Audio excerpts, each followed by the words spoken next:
Wow. Wow. All-time highs. Well, well, well. It isn't all-time highs on the S&P 500. You know? There was a time. There was a time. I want to say about 2 weeks ago, when everyone said the market was going to crash. And now we're at all-time highs. It's an interesting world we live in. It's an interesting world we live in. What's up, Matt Romano? Hope you're doing good. All-time highs on the stock market. Pretty cool.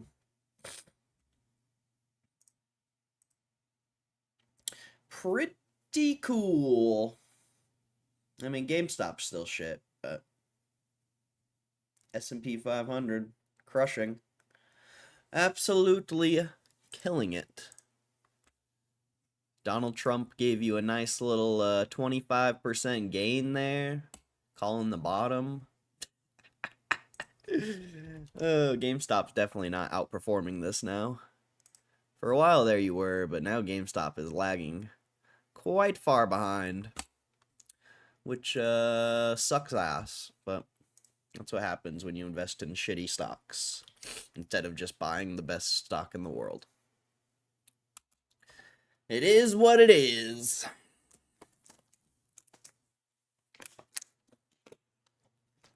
So, new stream schedule. I'm going to be here for like an hour or so, and then I'm going to go to the gym, and then I'm going to come back. And then, yeah. I'm not going to sit here all day anymore. Oh yeah, I want to buy BarkBox. Is my order still in? It didn't even get filled? What the hell? What the hell, man? Why won't it get filled? That's annoying. Whatever. Hopefully it gets filled. So yeah, that's fun. All-time highs in the S&P. Pretty cool. It's pretty funny. Pretty funny. It's funny how everyone thinks they're a stock market genius. And they haven't even read How to Be a Stock Market Genius. Even though that has nothing to do with anything. Still. What's up, Moose again?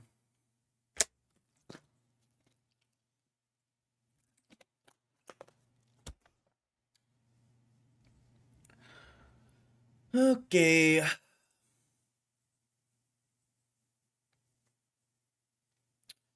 I guess we'll go through news. I don't know.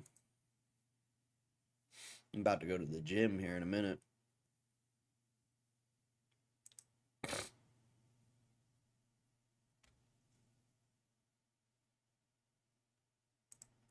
Feels like Friday. I think it's only Thursday, isn't it? Yes, sir. Yes, sir. Some earnings. Let's see what we got. McCormick, MKC, up 5%. Little breakout, potentially. Potentially a decent pick. You're not going to have much, like, upside, but that could be a potential breakout. I don't know anything about this stock, though. 20 billion market cap, packaged foods. Looks like it's breaking out, but we'll see.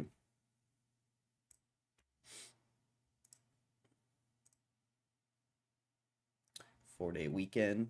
Nice. What are you going to do? Just golf? I mean, these guys destroy. A little overvalued, potentially, but that breakout could play out. Walgreens. I thought Walgreens was delisted. Back? When the hell did this come back? I thought Walgreens was delisted. Oh, it got bought out. I remember. Or did it get bought out? It looks like it got bought out. But I don't know. Maybe. That's weird. That's weird. And I don't know any of those. A Nike After Hours. Ugh.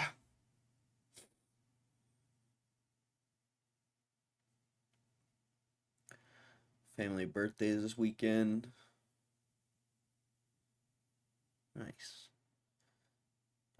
I need to work on chipping and putting, bro, before I go on the course again. I was actually chipping yesterday.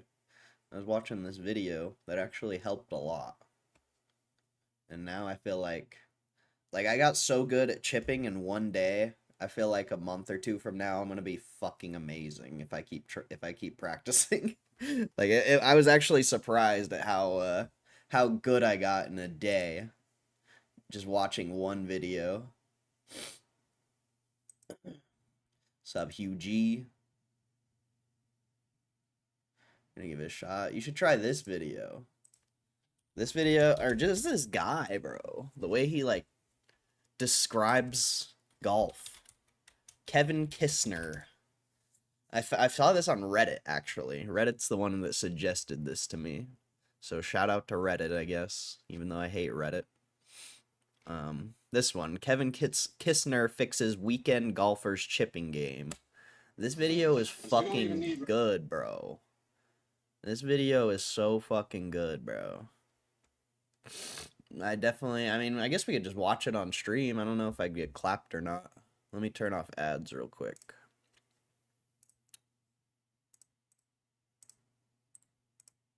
Even though I should probably just leave them on.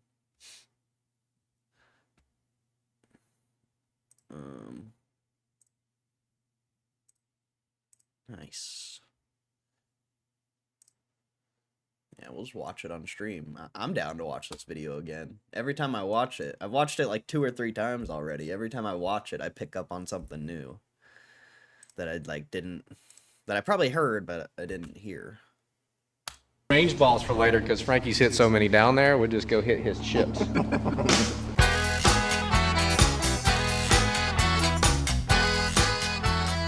All right, what do you suck at? You excited to watch this play? I suck at everything all with of this it? clubbing. Those guys on the range are Tight lies, trying to, like, you know, when I have to just get it to this right here. Do those guys know Frankie's about to chip out there? Okay, ready for this? Phew. Got issues. That wasn't bad. I bet you don't swing a driver that fast. The tempo is bad, huh? Bad. That right there was bad? Terrible. What? That felt so good. Hit one with just your left hand. Okay, here we go. This is the thing that actually helped me a lot, like, to really understand what this dude is talking about. I may miss this ball, I swear. Because I'm a righty. Oh, weird. Way better. That actually felt incredible. Way better, huh? What the hell was that about? What the hell was that You might about? have to incorporate some body instead of just dragging handles through there. What's going on, kids? He's better with his left hand. Kids, what's going on? You're using the bounce. I think he's teaching you something here. Looks pretty good. So the butt of the grip and the center of your chest have to move at the same rate. I'm in the way of the tips. Can I move myself? How do I move myself here? There we go. I was in the way of the tips. You got to be able to read the tips. If you can read them. I don't know. Good. So the butt of the grip and the center of your chest have to move at the same rate all the time, right? So if you have it with just one hand, This is you crazy. got to incorporate speed somewhere other than your hands. Oh. It's the 3 best chips of your life. Are you done? You want me to teach any more? Or you want me to explain to you why you're doing it, or you just want to watch? It's so funny how good these are coming off. I mean, this is just the beginning, bro. That's just the first step. We're just getting started, dude. We got hours to watch you get better. It still sucks. You know that, right? Yeah. Like your motion still sucks. That one stung. Okay. But the result's getting way better. All right, so watch what moves. Watch your zipper on your shirt and your belt buckle. They're not moving at all. It's just my arms. And your hands. in my hands. Okay? And then they just slide through there forever, and then you gotta throw the shit out of it, try to catch up. I think this is like the key that helped me, like not using your arms, using your chest. That's what one arm's supposed to do. It's supposed to make you start moving your chest. So if I just stood there and went one-handed, made my elbows stick in my side. Like, it was crazy. As soon as I started to implement these, like, I was actually keeping my chips on the green. It was wild, bro. It was actually wild. Power from somewhere else, right? Besides my hands to my chest and doing it all. You see how my arm never got longer and everything stayed on my side? Yep. So if I was you, I'd go. Right? That was me. That's kind of like what you did. Yeah. I got exaggerated a little bit. That was about right. So if I had to do it, I'd just go. Stick that It elbow makes on so your much side sense, man. and don't ever let it move. And you gotta move that club back with your chest and your pelvis. Best one you've ever done. You think? I know. I watched it. That feel wild? It did, because I felt like I was doing a little dance with my knees though. Am I supposed to be moving my knees? Yeah, you gotta move your knees. How's your pelvis gonna move? Go in. That's the right action. That sounded correct. So you see how you hit the ground there, but it didn't dig? Yep. That's how you're supposed to chip. Oh god. Dude, I felt that. Fucking fixed. I felt that. He's Man, the fixed. rotation I felt. Am I supposed to be tucking my elbows in against my body, like even when I do a regular chip, or just during that drill? I do it all the time, really. So if I leave my hands in front, right, and I hit the ground, what's that do? Just chunking it. If I have my hands behind it and I hit the ground, what happens? Bounces up and blades it. No. What? What do you mean? It would chip, it would go in the air at least. Oh, that's good. That's what this wedge is designed to do, is to hit the ground and make the ball go up. I wish this Kevin Kistner guy had more videos. He only has a couple, but like the way he thinks about golf and describes it is, I don't know, it just makes a lot of sense. So if my hands are behind it when I hit it, I'm always going to hit the ground and go up. Yep. So if you touch the ball with the handle in front of it like this, Yep. face is pointed where? It's always going to go more to the right. Yep. Go to the course without. Yeah, That's better right there, dude. You just stop. So your grip and your chest move at the same rate, right? Yep. So if my grip goes faster, the handle's going to be in front, right? Yep. And you're going to scull it every time. That's all you ever need right there to play like decent golf. What I just did there? Yeah. Yep. Like that was just smooth. Everything has to go together. Chest and the grip move at the same speed the whole time. That was better. And that's basically all I would ever work on if I'm going to play golf twice a week and can't, and I'm scared to death to hit the green from 5 yards. I'll just say, I don't give a shit if I hit it perfect, but I know if I do this, I'm going to get it on the green. Right. And it's gonna go generally where I want. Yeah, I'm going to fucking have a putt. Look, that's 5 in a row. That's all you're thinking about, and that chest and grip are moving perfect. Are you anxious yet, like awaiting a skull? No, I actually feel comfortable. That's when I had the skulls. That's all I was like, fuck it, I know it's coming. Just go ahead and skull one. That's pure right there. So if you got to go higher, you got to understand you got to open the face. It's so well, and opening the face. You got to open the face so the ball will go up and land down. You don't want it to go like straight over the green. You want it to go up and bloop. I'll read the chats in a minute. See how you have more power, but you feel like you're swinging that easier? Yep. We're back. We are back. We just had to get over here on the side on our own. So kids, if you had to summarize like 3 main things for Frankie to remember. Make the zipper on his jacket right there and the butt of the grip move at the same speed. So he gets fast and then he leads the handle. So we're trying to just make everything move together. Now is that in the full swing too? Well, obviously you got to pass it off to the arms in but- full swing. But, So because we're taking it back for but off the initial take back, am I thinking yeah, I'm always zipper? trying to, like if I had a heavy ass weight and had to throw it at him, I would take it back like that, right? The full swing is like if you were holding a kettlebell that weighed 50 pounds and you had to throw it towards the target as hard as you could. That's a golf swing. Right? So how'd it go? That's your driver swing. Look, a lot of this stuff is like, it makes sense, right? Like, start your club as if someone has a weight here, push the club back, go through the ball. It's easier said than done. I do a lot of things with my wrist, but man, he's got me like feeling a little more confident in like this whole zipper thing. He says your zipper and your grip should both move at the same time. When he showed me a video of my first chip, I just went like this. So now I'm gonna try and every time consciously think about moving my zipper, and dude, it comes up and perfect every single time. It's crazy. Like, it's almost like you can't chunk it. You can't chunk it. All right, we'll see. So interesting. All right. What's up, Muma? What's up, other Hugh?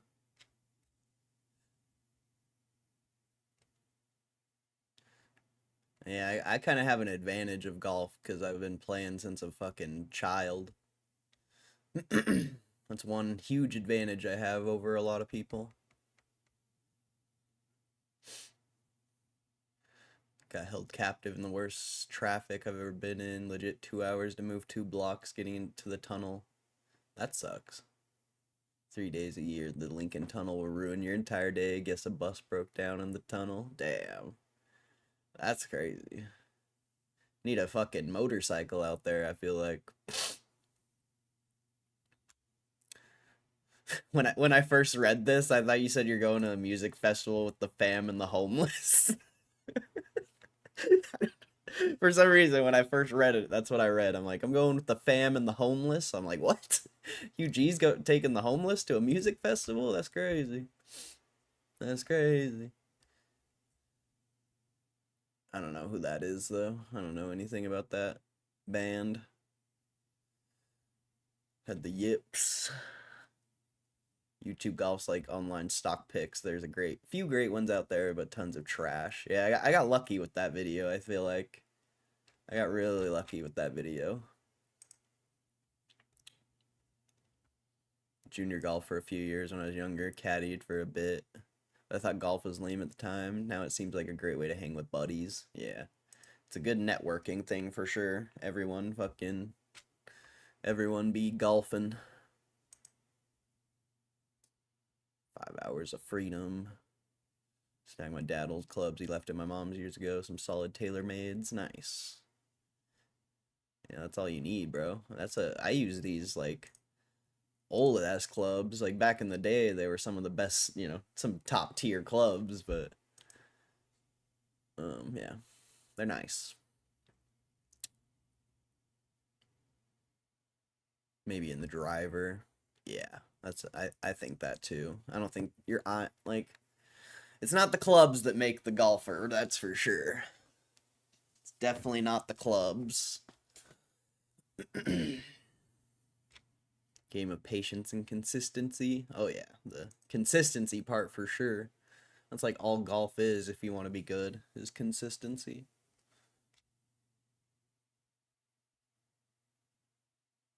New all-time highs on the SPY. Yes, sir. Nah, the market's gonna crash, remember? The US is gonna get involved in the Middle East and the market's gonna crash. That's what's gonna happen. You didn't see it? You didn't see it happen? That's what happened. It's not at all-time highs. The internet's always right. There's a couple more with this guy. See if I can find them.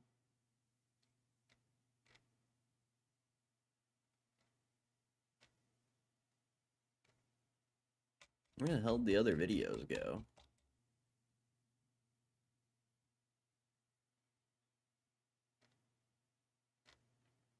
I know there's a couple more. They're just going to be hard to find.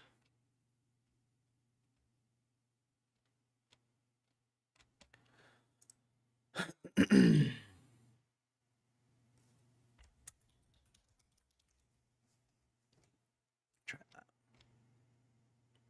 Here we go. This is a pretty good one too.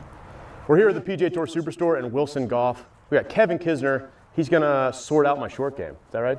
I hear it's not surmountable here. It's not ideal. I don't think we can do it.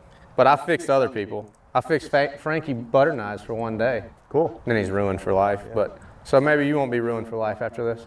Let's see. Just don't flop it into my skull. I don't think I So got do we billed. have any tempo? Because it doesn't look like it. That whole lesson This is didn't going work. great. This is going great. Because if your practice swing looks like that, I can't imagine what the real swing looks like.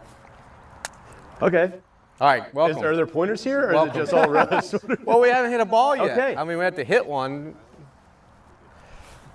You're teaching me how That to was hit these pretty shots, but also probably quit golf, which is nice. Yeah. Okay. Don't I can quit decide golf at because the you end. can't wear a hat that says St. Andre Golf and then quit golf. What was wrong with that? It was pure, other than it being 42 feet. A little hard, right? It's a little hard. Okay. I just don't want to duff it. That was my. I didn't want to flub it. So I got one for you. Yep. Don't think about an elephant. What'd you think about? I thought about what the hell are you saying? More than the elephant. Oh, you didn't think about an elephant? I don't think so. Okay. I thought what? Don't think about a giraffe. I got the draft there. Okay, so why would you ever tell your brain don't do something? That's a very good point. Your brain doesn't understand don't. So why don't we say, let's stripe this one right there into that slope. Quit. That was worse than the one when I had you dialed in. Oh, wait, you said the first flag? I was looking. Quit. I fucking love this guy, bro. He needs more videos. Oh, you were going to the far one? Perfect. Look, it's rolling back to the first one. It is going back to the first one. Okay. All right, we're still warming up. We're still warming No up. coaching for a while. Haven't stretched. Just hit some chips. That was pure. All right, that was better. That was way better.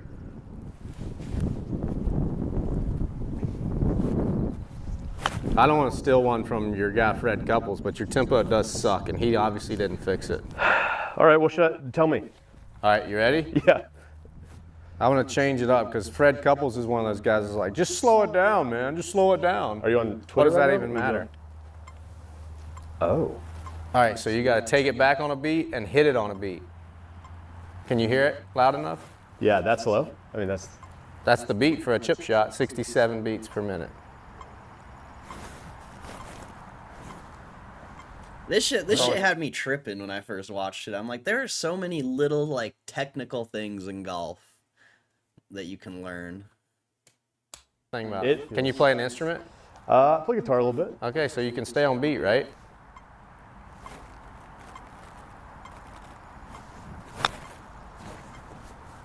Best one you ever hit? Yeah, that was really good. That was really good. And he didn't even start on a beat or hit it on a beat. So It was close, we got wasn't so much to improve on, and that was better. You started on the middle and then hit it on a beat. I was So thinking we so hard then. Start on a beat, hit it on a beat. That's all I think about. Nothing's come back to me though. No, we're doing great. We've got 5 balls on the green. Little wind gust, tornado. Nope. That was really bad. I was hoping we'd just get away with the one-shot wonder, but it didn't work out. No. Do you hit it thin like that more often than fat? Can you say fat, or is that illegal on your channel? What are you saying? What are you implying? What are you getting at? A lot of times I leave it short. Can I say that? Is that a short joke towards me because you're standing on a hill? That was good. Okay. What the hell? All right, we're really gaining on it with the tempo I'm thinking town. about the timing. That's Tempo all I'm time. thinking about. All right, we're gonna change all that. Okay. We gotta hit the ground. Right? Yep. Take it to the top. Stop. Let go of the club. Just let go. Okay, the club falls and hits the ground, doesn't it? It does. We don't even have to help it. It's amazing, right? Yep. Gravity. Use This gravity. fucking guy, dude. I can't get over the way he teaches people. I fucking love this. The way he teaches people is so funny. to help you. We don't have to try so hard. We're hitting a ball 9 feet. So you take a really big swing, and then you speed up to go towards the target to hit the ball. Yeah, Does that make sense? that does make sense. So we're not going to help it. We're just going to turn our stomach and our bellies and our pelvis, and we're not going to play the ball so far back, and we might open our face a little bit. Okay. There we go. We're going uphill. We want to hit it high and soft. Yep. Wow. That was so good. So if you want to go fast, you know what fast does, it makes the ball go far. Mm-hmm. We better take some loft off because we're only hitting it That is very true. 10 feet. So if I was you and you wanted to swing it really fast, I'll set up one time, Okay. and then you can get in my feet. So if I want to hit this high and soft to there, I'd start here and the ball more here. So come put your foot there, Hold on, I got- right foot. We got balls coming Yeah, everywhere. airstrike over here. Okay, so one more time. Put your right foot right there. Okay. No, toes on my club. There you go. There you go. Does that feel really wide? No, don't move don't move the ball. Yeah. Okay. Now you can go fast and hit the ground. That and does it'll go far short. away from it.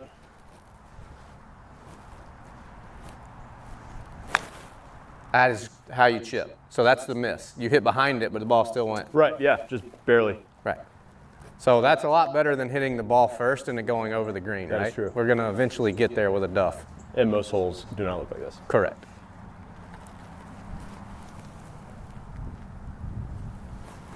It's crazy how much they fucking open the Do those base. balls say tiger? They do. Man, you're fancy. He gave them to me personally. Did he? No. Do you buy them like that? Yeah, they come like that. I'm on his TGL team and announced today. You want me to get Yeah. you some of it?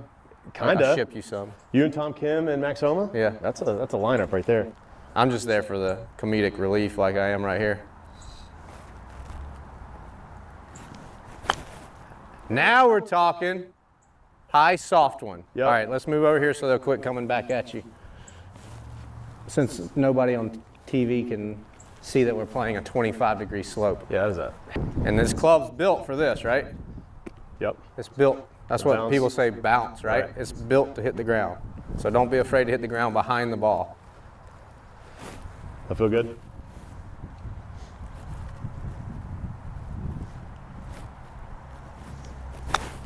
Pure. So that's just too much speed, right? Because it went too far? Yep. So you either open your face to slow it down, move the ball up to slow it down, or swing softer. Cool. You don't want to swing softer, keep opening the face. I don't ever think you open the face enough. Really? Yeah, there. So weird. That is the wildest looking thing to look down at.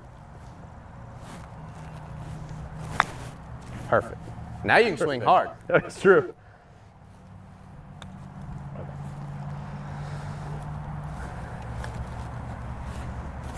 Perfect. That club looks flat. I mean, it makes so much See how it has some sense. spin? Though. Yeah, a little side spin on it. Most people that struggle with chipping are first afraid to touch the ground because they duff it. Yeah, right. But if you have the face open, right? If I touch the ground with the face square, She's gonna stab it. Yep. digs, right? If I open the face and hit the ground, God, Just it just disturbs the it grass. makes so much sense, That man. makes a ton of sense. so I imagine you stink out of bunkers. I feel like I'm not bad at it. Okay. Most people that hit it square Why'd I say face that? stink out of bunkers. How did I say that? You ready to go try? Yeah, let's do it. Hey, We're watching golf. What the fuck are we doing with our lives? We're watching fucking golf, dude. What the hell are we doing?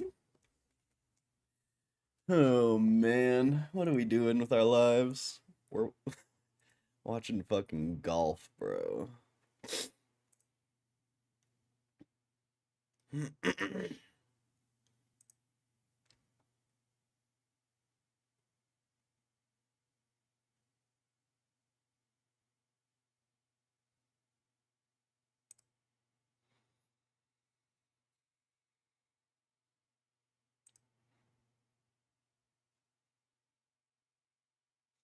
get to Top Golf. I've never been to Top Golf.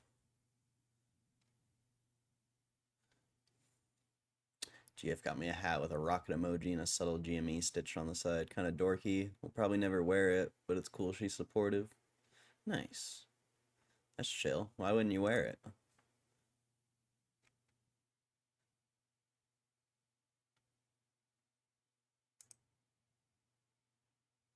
It's a beautiful thing. Every great man needs a woman to procure his greatness. They say cheers and wear the Project Rocket hat with pure joy and scream, wee!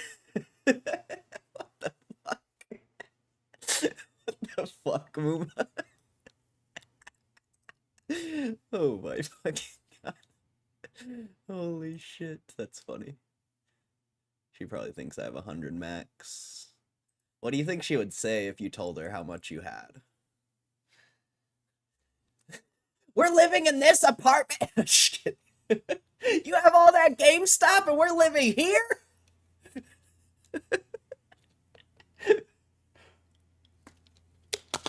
Like, what would she say? Because when I tell people how much money I have in GameStop, they think I'm a psycho. And they like, the last person I told how much GameStop I have, they were like, how do you have that much? And I just laughed. I'm like, I don't know, probably been only putting money in the stock market for the past 5-6 years. I don't know, weird idea. Instead of buying junk, I put my money in the market and it grows. You know, I've lost money, of course, as most people do. But I thought that was weird. It's like, it's crazy what you can do when you actually, you know, build. It doesn't, you don't just magically make 100 grand or 50 grand, you know. It doesn't just magically like appear. Little small decisions build up over time.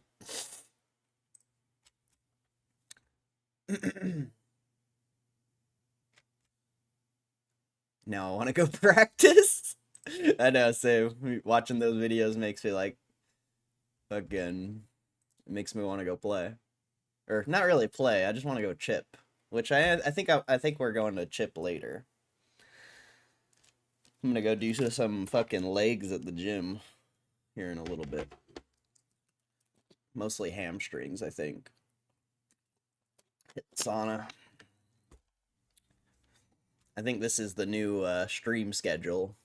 Wake up, stream for like 30 minutes to an hour, go to the gym, come back.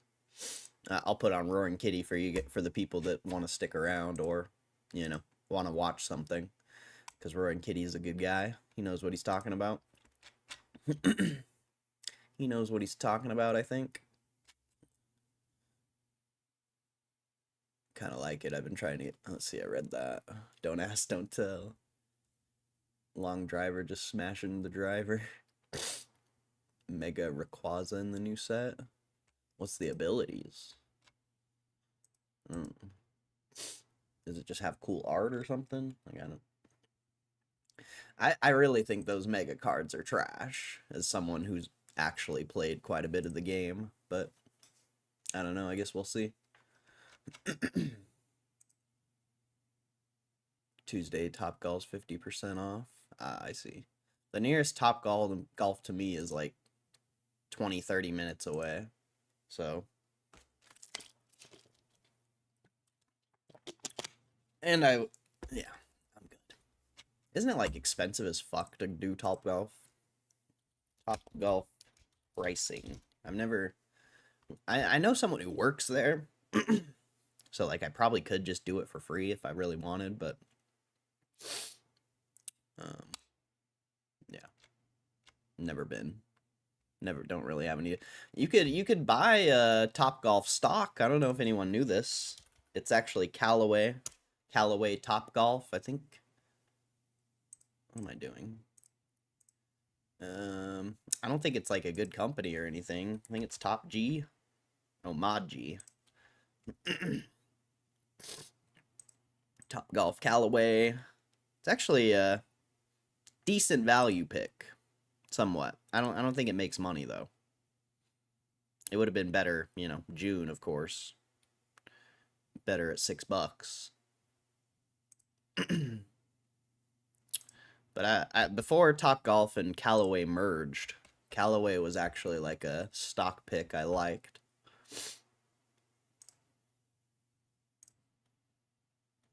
But with the Topgolf merger, I don't know. I don't know how good it is.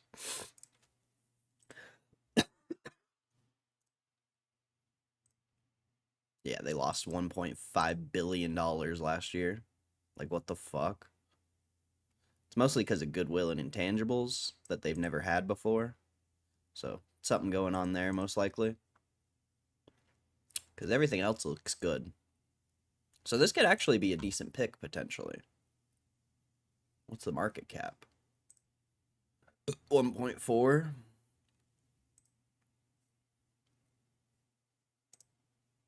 Where the hell did I... There it is. Potentially undervalued.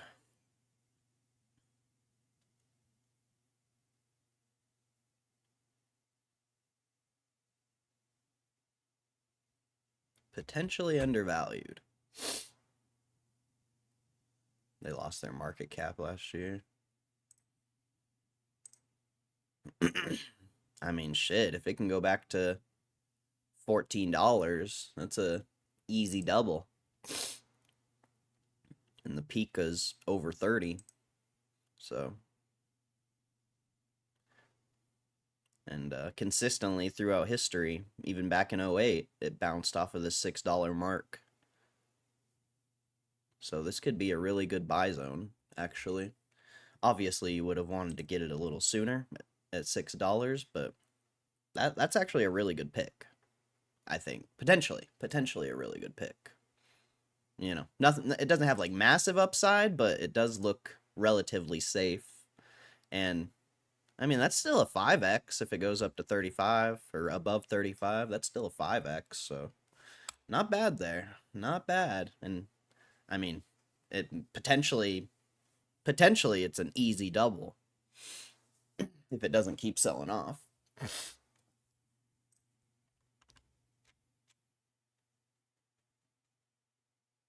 $35 to $45? What the fuck? Yeah, you ain't catching me going to Topgolf. I'm gonna go to the chipping green and chip for free. Like, I'm good, bro. I'm good.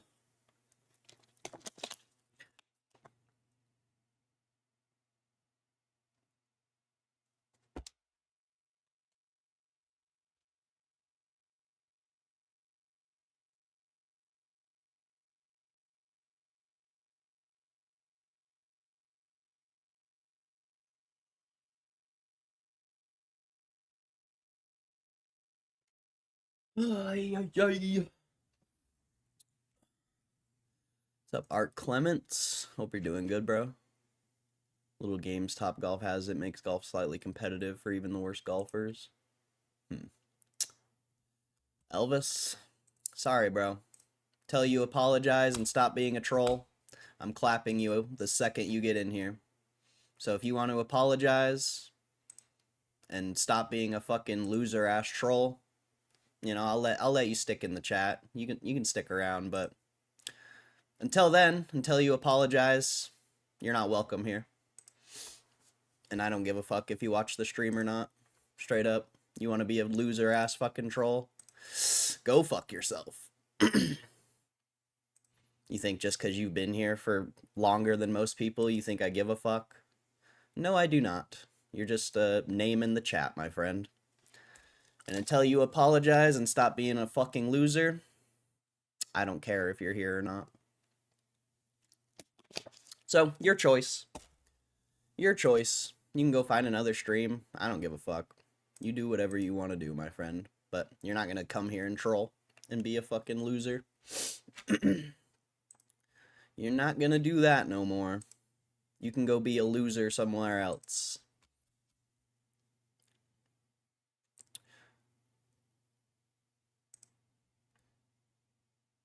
To make Topgolf worth it, you gotta get an extra bucket of balls to take home. $70 an hour? What the fuck, dude? Yeah, I won't, you won't catch me going to Top Golf. I'm sorry, that's insane. That's absolutely insane. I'll just go to my ghetto golf course. Fine by me. I mean, I actually live by really nice golf courses, or I can go to the ghetto one. I have choices. Choices. There's actually a lot of golf courses near me. I think there's literally like 3 within like a 5-10 minute drive. And then if you want to drive a little bit further, there's even more. There's a lot of golf courses around here, actually, now that I think about it. There's a lot.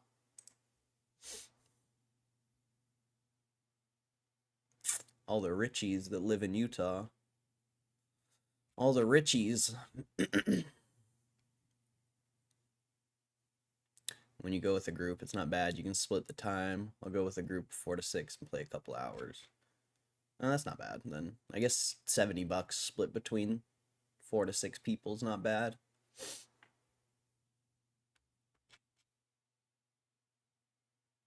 Seems Elvis was ejected. Yep. That's how it's gonna be. And for any of the trolls. Like, it's not just Elvis. Anyone who thinks they're just gonna come to my stream and troll and not bring any value and just talk shit, like, you can go fuck yourself. Like, I don't want you here. Bring value to the stream. Talk to people in the chat. Bring up a topic. Anything. If you just want to talk shit, I don't want you here. I don't even care. I don't care you broke your elbow. I do both. It's either 100 plus semi-private courses or 30 muni ones. Interesting. It's not always 70. It's dependent on daytime. Friday, Saturday, 8 p.m., 12 a.m. It's like 70. You can get like 40 if you go in the afternoon. 45 an hour. Okay. So it's not per person. It's per hour. I see. That makes sense. What a good business. What an interesting business.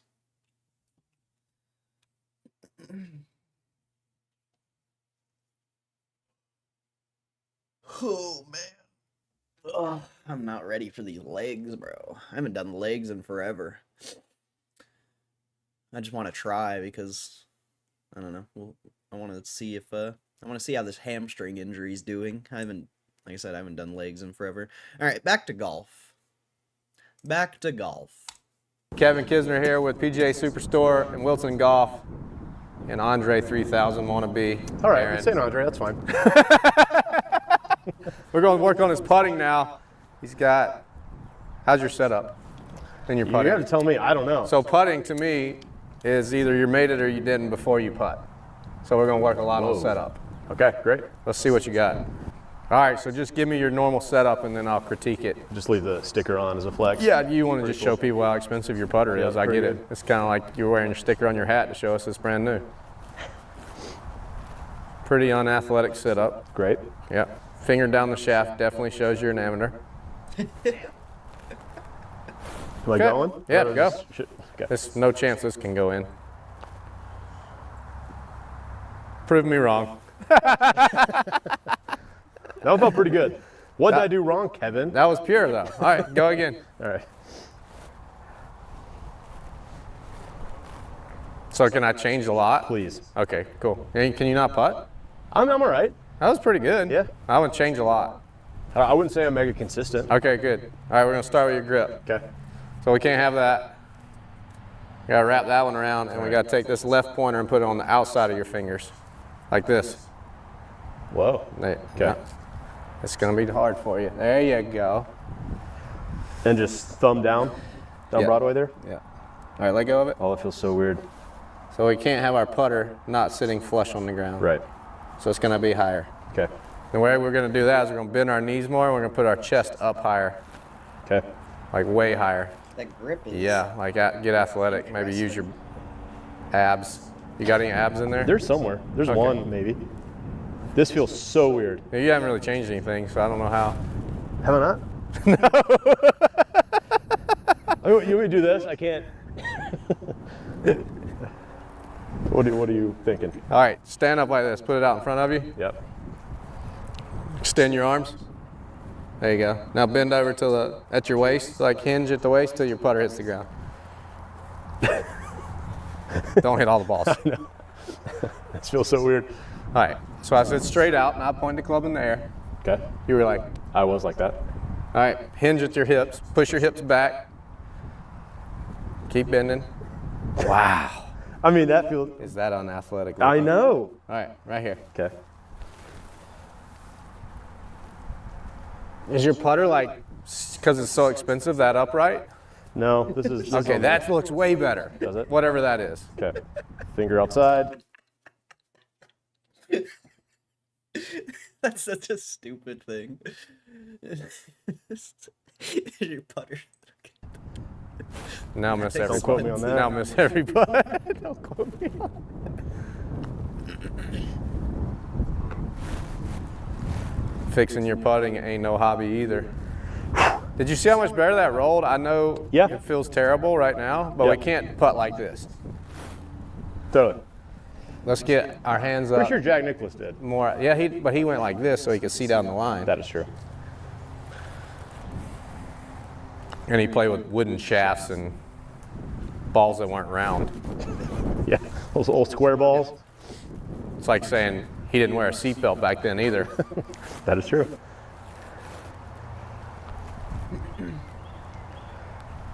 All right, shaft's getting pretty low again. Crushed it. The grip feel worse than the setup? It all feels bad. Okay. So if I set up, I act like you ever done a deadlift in the gym? I have. So if this was the bar and it had like 225 pounds on it and I was standing straight up, right? Yep. And I was gonna just hinge until my fingertips hit my knees. That's where I set up. Yeah, I got So it. that's too far because your fingers are past your knees, right? Yep. Tops of your knees, bam, and then I put my putter down. There you go. Now that's gonna feel weird Yep. because then you bend over more. So the more I bend over this way, the more I can't move, right? Right. The more I get my chest up, my shoulders back, the more I can just swing my chest and my shoulders without having to do anything. So if I got in there Yep. and I did that whole deadlift thing and I went fingertips, top of my knees, you see how tall my chest is? Right. My arms are hanging free. And then I don't have to do anything but move my center. No hands, no arms. It's pretty simple. Yeah. And that's why I said most people miss the putt before they ever start putting. That makes sense. Don't give himself a shot. All right, stand up tall. Back straight, putter down. Now just push your hips back a little bit till you, right there, stop. Now set the putter down. Don't bend over anymore. Don't bend over anymore. All right, that feels awful, right? Oh, it feels. I hate it so much. Yeah, perfect.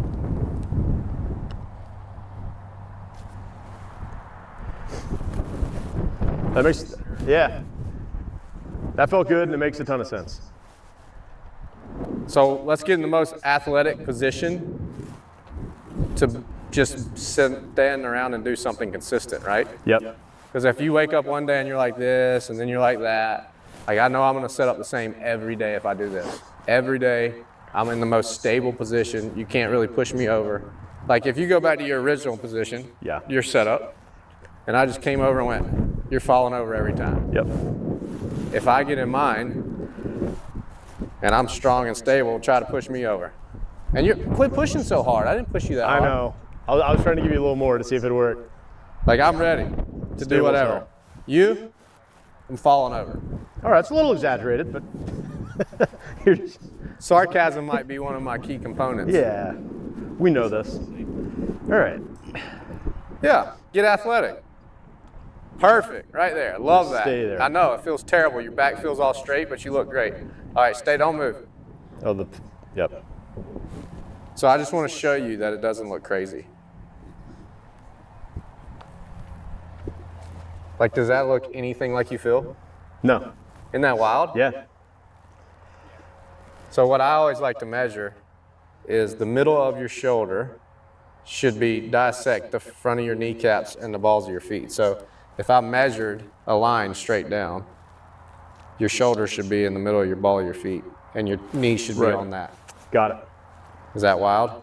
So you bend your knees a little bit, keep your chest up. That would be more like how I want you to feel. Okay. And then you ought to feel like all this is super tight, Yeah. and that's what moves the putter. I feel like I look like a centaur. Yes. Or like you're gonna take a dump. Yeah. That's what most people tell me when I get them in this setup. Oh, that was pure. It's weird not having the finger too. It's all feels weird right now, but I get it. A lot of changes quickly. Yeah. I'm just glad we're not in that bunker still because you flush those. All right, so you won't be able to make a putt for about a month, but then you'll start putting really It's gonna good. take a minute, but I get it, and I'm gonna commit to it. All right, come here and putt the straight one. You ready now? Oh for 1. I blame that one on the grip. It just feels, All right, put your finger down. no, Yeah. no, I'm committed to it. It's just gonna feel weird. I don't need to make all of them. Well, it actually broke a little right. I didn't put you on the straight putt, even though I thought I did. What am I doing? It's left edge. I screwed you up because I told you I was putting you on the straight putt.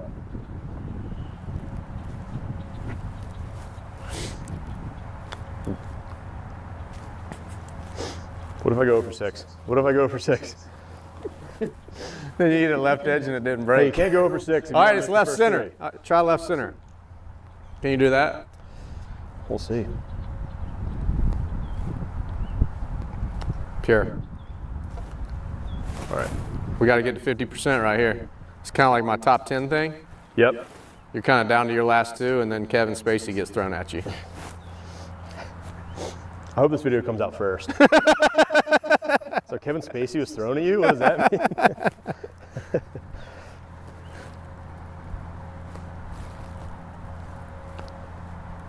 Yeah. That was a little, yeah, all over the place. Boy, I've got him dialed. He made his first putt, and now he hasn't made one since. Yeah. The one putt I hit in my normal setup, You I made, drained. yes.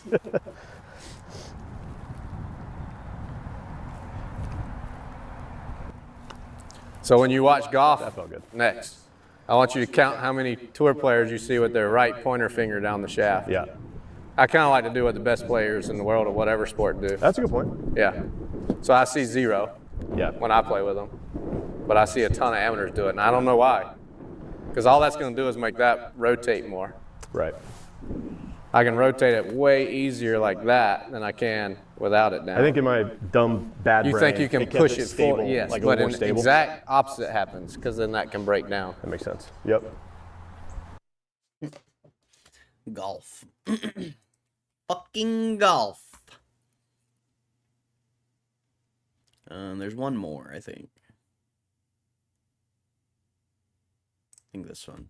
All right, we're here at the PGA Tour Superstore. 2.7. GME has 4.2 billion from the bonds. I guess they do a repeat 2.7. Bring the new total to 6.9. I guess if you want the stock to never to move, maybe, but I don't know. We'll see, I guess. I feel like they're not gonna raise any more money unless if they raise any more money, I don't know what the fuck they're doing at that point. It's sunny outside. We're watching golf vids, and I'm stuck in the office. Damn. I guess we'll see though. I mean, even though it's not directly diluting shareholders isn't a good thing. So, I don't know. We'll see. And Wilson Golf. Got Kevin Kisner next to me. He's going to see if he can give me some bunker pointers. He says his bunker game's elite. We're about to find out if he can hit the line. The line? All right, we got his chipping dialed, but we're going to put him on this line in the bunker. This is where we test everybody that says they can hit a bunker shot. So if you'd imagine this was the ball here, right? We wanted to hit that line, so start back there, and I want you to make 4 practice swings and make the club hit the line. Okay. So you're hitting a bunker shot, the club has to hit the line. Okay. Does that make sense? Yep. Like the ball's just in front. Right. Yep. Wow, he flushed the first one. That was good, right? That was unbelievable. Do it 2 more times and I'll let you hit a ball. I got sand in my eyes now. Into the wind. We Okay. didn't play the wind. All right, he's born for this. You can't mess it up if you hit it like that. I'm in bunkers a lot more than I am right there next I to green. see. You would have putted those over there, right? Yep. I mean, honestly, maybe. With that false front, yeah.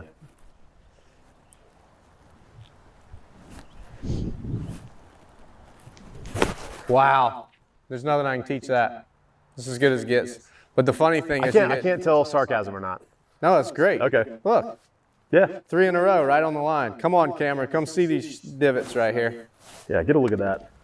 So I drew this line, and most of the time, when you get somebody to try to hit it on the line, they start one here, one here, one there, one here.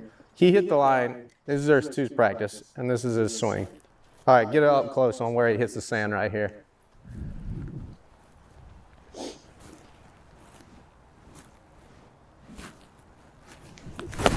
I mean, he's just flushing them. All right, one trick. You got to open it up for me. All right, Wide open? You just open your stance, walk around the circle a little bit. So the circle's this way, right? We're going to shift everything that way a little bit. No, not crazy. All right, that's good right there. Okay. All right, get in there like you're about to hit it. All right, trust me here. Yep. All right. Don't spin it back closed. All right, Keep it camera. open. Keep it open and hit the sand in the same spot. Wow, I can screw up anyone. What happened there? I don't know. You didn't hit the I was line. behind it. I was behind it for sure. Does that feel good? Yeah, I love it. We're just trying to do the same thing. We're just going to hit it a little higher. So that's your short-sided bunker shot. Got it. That was absolutely pure. You can't hit it. With 62 degrees open up, Yeah, I you just can't gotta, fly it that far. I got to really get it. Yes. Okay.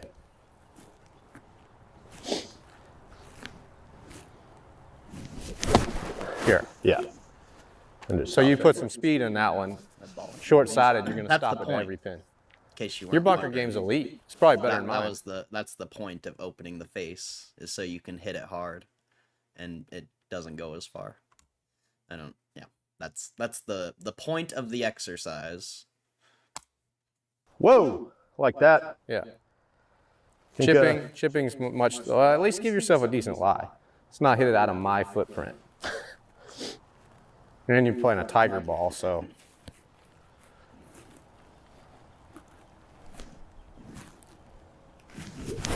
That's so good, dude.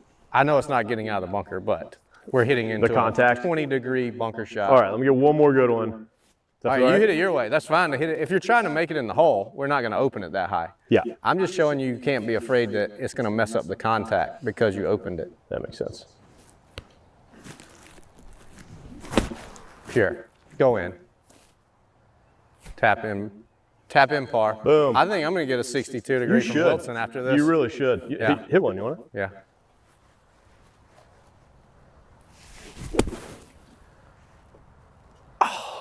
Almost went in. I wanted that to Almost in. go in so badly. Get 2 more. See if we can Why get one. didn't you? Why do you hit it so slow out of there? Did you see how fast mine came out? Maybe because you're on the So damn up- tour. Because I'm on tour. Yeah. Is that what it is?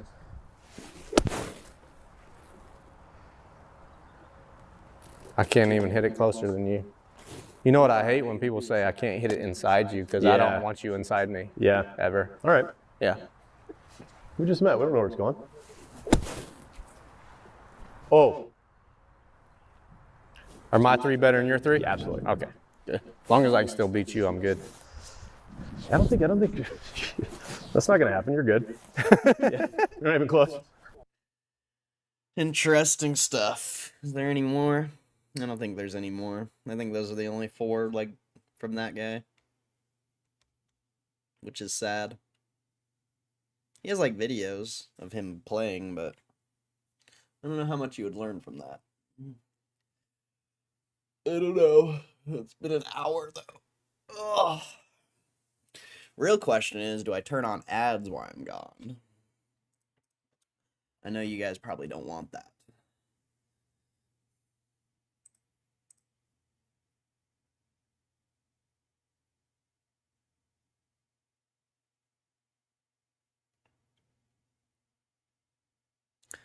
But if GameStop goes up while I'm gone, you know, people get excited.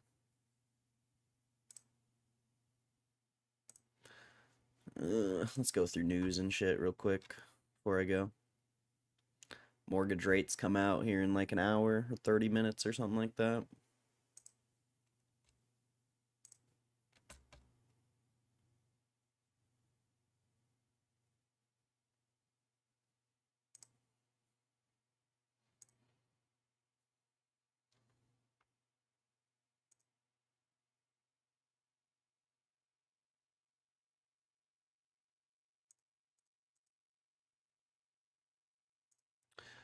Yeah, Topgolf's an interesting pick.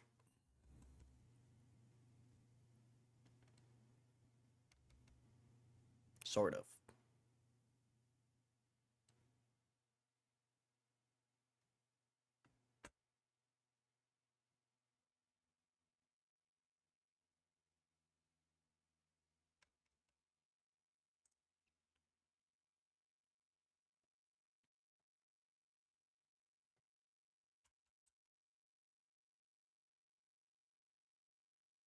Like like a third of their market cap's cash, which is kind of interesting.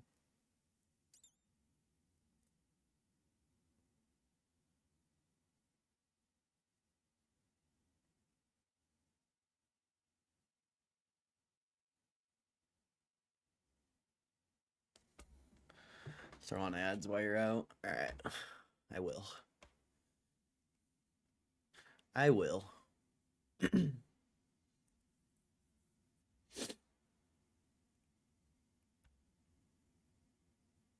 I imagine most of you guys don't really sit in here when I'm gone anyway.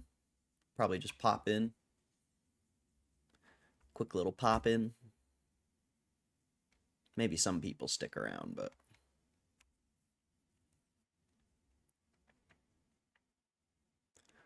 opening up different course ones soon. That's going to be local ones, the same setup, just not franchise. Interesting. I'll throw on ads though. Why not? I'm about to dip. About to dip.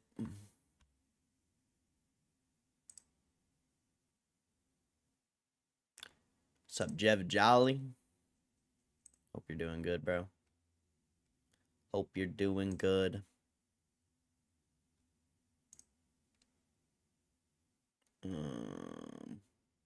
I don't know how this works.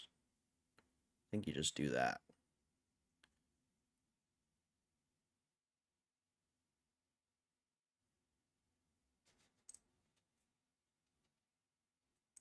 I don't know. I don't know.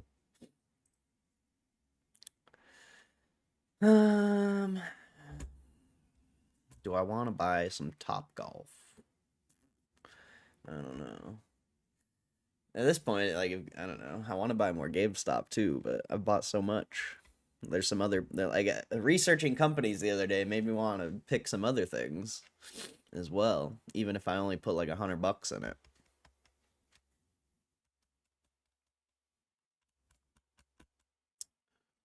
I don't know. We'll sit on that one. We're already, well, I don't even know if we got filled on the bark box.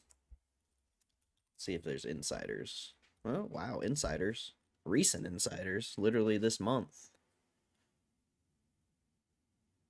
He bought the dip. Oh, this guy's a savage, bro. This guy's a savage. He bought literally the bottom of the stock potentially. Oh, this guy's a savage, bro. He put over 5 million. What a boss. What an absolute boss.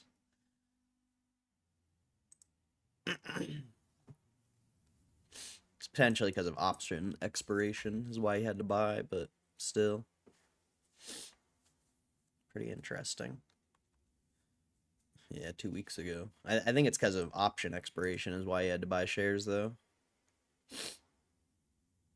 I don't think he, like, went out or seeked to buy them.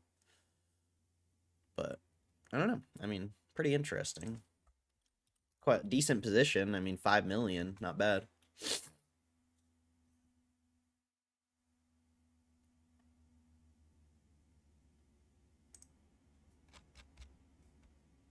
Uh-oh. The stock's going up. Here comes the randoms. Here comes all the randoms who only care about the stock when it's going up. They're ready to FOMO in. They're getting ready to FOMO in.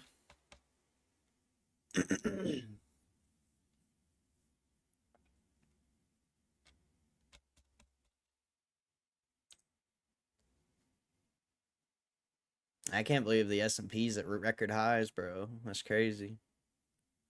It's absolutely insane.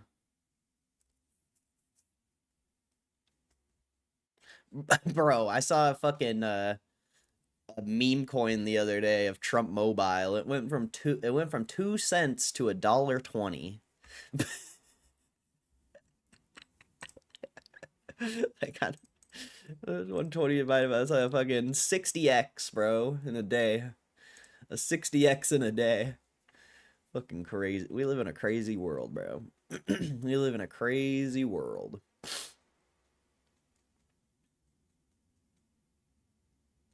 Trump administration moves to count crypto as a federal mortgage asset.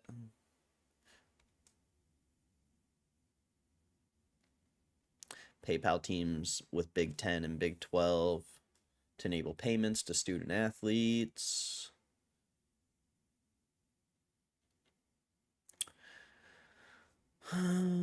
Trump's big beautiful bill will pass. Tax cuts win over deficit threats.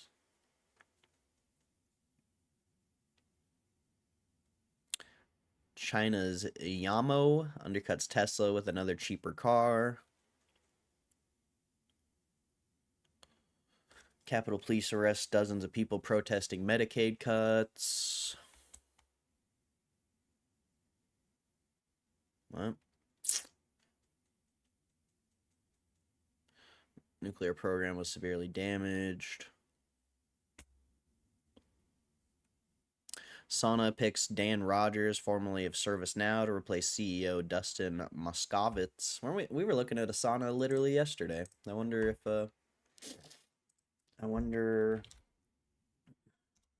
it went up off that. Yep, 5%. We were literally looking at this yesterday.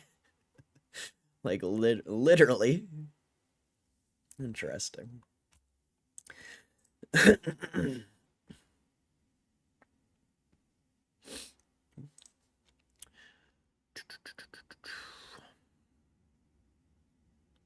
YouTuber SV2 signs with New Balance as brand's first gaming ambassador. Interesting.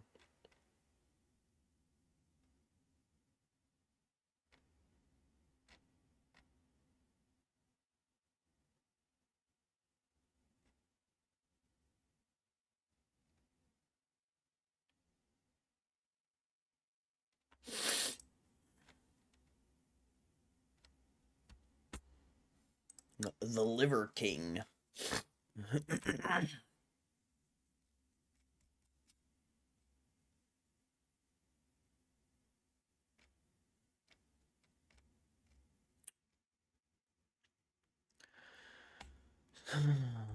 Okay, not much news.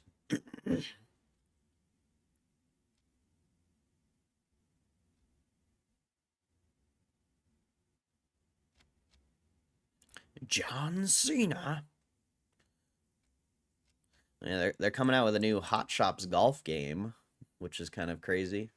It's been like 10 years since they've made one or something like that.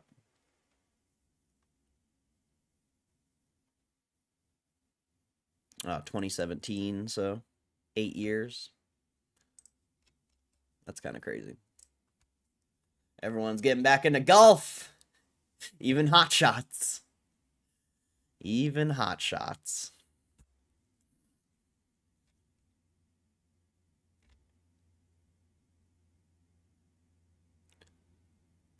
Couple hundred every time I get paid. Try to siphon into one of the three. Don't follow me, probably stinkers. I like SoFi. I don't like the other two, though. I mean, I don't know. The other two are debatable, but SoFi is good. Check Bark. I already looked at Bark. But I'm about to leave anyway. I'm going to the gym. I'm just seeing what news there is before I go.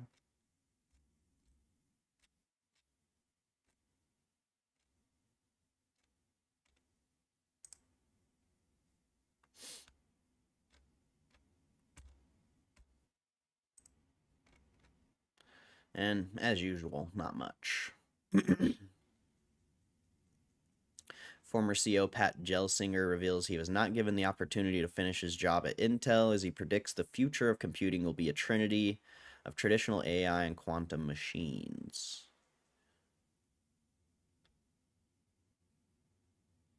What? An end to Tainted RuneScape 3? No way. Alright, I gotta read this. RuneScape hasn't had the best month, but Jagex seems keen to start walking some of that bad PR back in a bombshell video, one that promises to completely overhaul RuneScape 3's microtransactions. Our MTX approach is harming RuneScape, and it's time we took action, announces Jagex CEO John Bellamy, who you might remember squirming after a deeply unpopular decision to cancel the game's Pride Month event because they were controversial in what they didn't used to be. Anyway, Bellamy continues, if we want to go from where we are today, where bluntly our population isn't really growing, to decades of a booming economy, or booming community, then it's time we take some big swings, even if they aren't easy or simple. The era of a tainted RuneScape 3 is coming to an end. They should have never even fucking made RuneScape 3. This shit's garbage. They completely ruined the game when they did that. When our work is done, we want every single player to feel the same ownership that we fostered so well in our approach to old school. Bellamy admits while RuneScape 3's had issues with MTX, the company's been hesitant to change things because it's how the sausage gets made. Today, MTX and RuneScape is a major part of how we fund the game. Despite the continual community feedback out there in the world, whether on Reddit, on Survey, or at RuneFest, we've been tentative to take action because of that reality, and that change now comes with a real risk. But it's time to be brave because, frankly, sticking to the path we're on also represents real risk to the game. While Bellamy/Jagex bravery is, in this instance, but not others, might sting for certain parts of its community, he's saying all the right words. Microtransactions have been a constant thorn in the rose of RuneScape 3, and I'm sure Bellamy's candidness is appreciated. Mod Yui, Ryan, and Mohawk then explain the actual sitch. RuneScape 3 will be running 3 experiments over the next few months. Short-lived changes to the game's MTX to ply the community for feedback. Good. Though I'd wager it's also to see how it impacts the game's bottom line in short stints. Any idea we will try to break short-term tests, or any ideas we try will be short-term tests. No more than a couple weeks. In July, Jagex will be temporarily turning off Treasure Hunter, controversial loot box style MTX roulette that held some majorly powerful items, and sought after cosmetics behind a roll of dice. In August, there will be Double XP event where you won't be able to use any premium currency skilling items for the duration, as a trial run to potentially remove them entirely. Finally, in September, Jagex will be releasing a bunch of previously Treasure Hunter exclusive cosmetics to its in-game store, so you can just straight up buy them for direct purchase all at once. I mean, that's probably a good idea. Maybe. Outside of these experiments, Jagex will also be making cosmetic-free worlds, which, as this blog post reads, will help the community gauge demand for a more grounded visual look and/or cosmetic-free experiences. Over on the game's subreddit, responses seem to be cautiously optimistic, with emphasis on cautiously. We've seen statements like this before, writes one player to the tune of 1,200 upvotes, full of bold plans and ideas and boilerplate feel-good statements from Jagex higher-ups, and what's it come of it? Nothing. No change for the better. In some cases, even worse. MTX could be removed in its entirety tomorrow, adds another, but the stain of it will always loom in this game like a dark shadow, a corruption of what was and the destruction of what could be. Okay, whatever. We'll see what, I'm sure we'll see what actually happens there.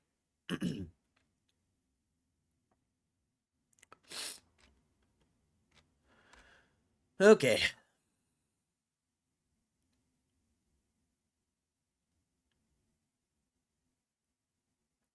Research team shares new method for sucking gold out of old PC hardware, making some progress towards shrinking our mountain of e-waste one day.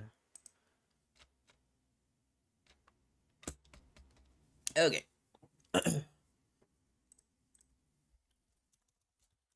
I'm going to the gym now, so you guys enjoy some Roaring Kitty, I guess. And I'll be back in like 2 or 3 hours.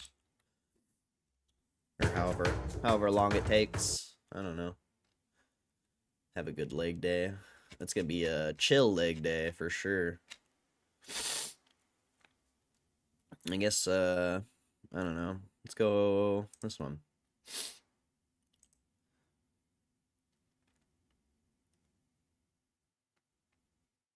You can at least learn something while I'm gone. But I'll see you guys in a little bit. Whoops. Need something to get some notes. I got Evernote here.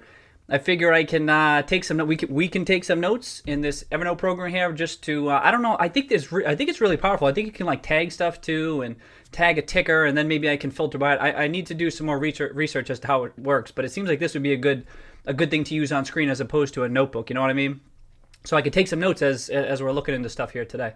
But I want to do things a little bit different today. We're going to start with the dashboard, as I've been doing. I think that's a good starting place just to kick things off. So just do a quick review of what happened today. Of course, what happened yesterday, right? I mean, that's a question I have. I don't know off the top of my head, but that's okay. We'll just review today. So let's see. We had China was down 3%. Okay, all right. Still looks like a relatively quiet day. As more days accumulate here, we're gonna some days it's red all over the place or green all over the place. Today it looks a little bit quieter, but some action on the commodity frontier. We had copper, palladium. The other day this stuff was up, pulling back. This is how it works. Some days are up, some days it's down. Out of curiosity, what is copper doing? Oh, that's a big drop. Oh, okay. So this is a pretty meaningful drop. What's the news? What's the news here, huh? Jeez, okay. Well, while we're here, let me pop these up too. Was palladium down big too? Let me just see. Okay, all right. So a little bit of some correction. We know it was up quite a bit earlier this week. There was some news out of China there too. I mean, I know there was some data released today too. Okay. You know what? What's a quick way to just check this right now? Let's do. I remember if we do. Get that news real quick, because Seeking Alpha does a good job of just, we don't have it for today. Okay. How about Alcoa? I'm kind of curious. That seems like a kind of a big move for copper, doesn't it? Canada details retaliatory tariff. Okay. Canada vows retaliate as U.S. imposes aluminum tariffs. Okay. All right. So some tariffs. Okay. I mean, legitimate stuff, right? Set to reimpose tariffs. Okay. So on aluminum in particular, I assume might have been broader than that. Interesting. And how about gold? We know gold's been super active. That might be when things start getting like super active, whatever the asset class is, whatever the commodity is, kind of makes sense to just keep tabs on it, just see what's going on. So I'm kind of curious, even though I don't care so much about the day-to-day moves. It seems right now like a good idea. Just check up on it, see what's happening. Okay, so look at this. I think we were talking about the other day, like gold seems like it's looking really bullish and everything like that. But is this today? Sometimes stock charts. What's the date today? Today's the 7th. Okay. Sometimes stock charts, this is a daily chart, so it's up to date. If you're looking at weekly charts, sometimes with the futures contracts, they're a little bit delayed a day just because it takes a while to update. But it looks like this is today. So we're getting the pullback. You know, I mean, I think I saw it was up like 15 days in a row or something. Like, okay, this is don't be surprised if this pulls back like this. But this hopefully this is the start of a bigger pullback. As we were talking about, like gold's looking good. It's really tough to buy when it's so overbought. You can see the RSI down here. I'd like it to pull back to, what were we saying, somewhere in the 1800 range if we look at the longer term chart. So just getting started. Really a nothing move. It's a nothing move, but something to, okay, maybe a little bit of a pause here, perhaps see what happens next week. Okay. Cotton. What's cotton doing? I didn't check on that. Okay, so commodities, broad decline here, and lumber's still up, huh? Jeez, lot of action on lumber. Taking a while to open up for me there. Yeah, lumber crushing it, huh? Whew. That resident, so much demand for housing and so forth, and then miners are pulling back, right? Naturally, miners are going to pull back. Okay, kind of get a feel for today. Maybe everything's taking a little bit of a pause today. That's cool. Good to know. And again, in particular, gold and silver. What's silver at? 28. God, whew, what a move in silver, huh? Wow. Okay. It's due for a pullback. That's kind of when you start seeing crazy overbought, this stuff kind of happens. Not a day-to-day prediction or anything like that, but it's a pet peeve of mine when I buy when something's like really overbought, even on intraday stuff, which obviously is silly because I'm a longer-term investor. But sometimes I'm just, everyone has their own style. Some people, they buy as soon as something gets overbought and then they make money that way. I assume some people can do it that way. I can't do it that way. That's not the type of investor I am. I'm much more kind of got to buy. This is the value investor in me, right? I got to buy on the pullback or on the dip or whatever. So let's see if these keep pulling back. I mean, we have silver and gold exposure, so it's whatever, you know. Wow, value is up today, 2.7%. S&P 600. Oh, this keeps scrolling down. Let's just see what else was happening. Insurance, banking was up. Okay. And then how about our risk column over here? Gold miners. Yep, obviously. Oh, Transocean. Oh, this is noise. 3% is noise. I had to use conditional format. I got to use 3% because there's indexes in here too. But for a risky stock, a 3% move is noise. It's whatever. Okay. You see Freeport down 4%, right? That's going to happen. Lumber. Okay. Same old stuff. These are reflective of what we saw with the commodity prices. Really not much. Oh, blockchain down 11% today. Okay. So a little bit of risk out. Everything that was up earlier this week kind of pulling back.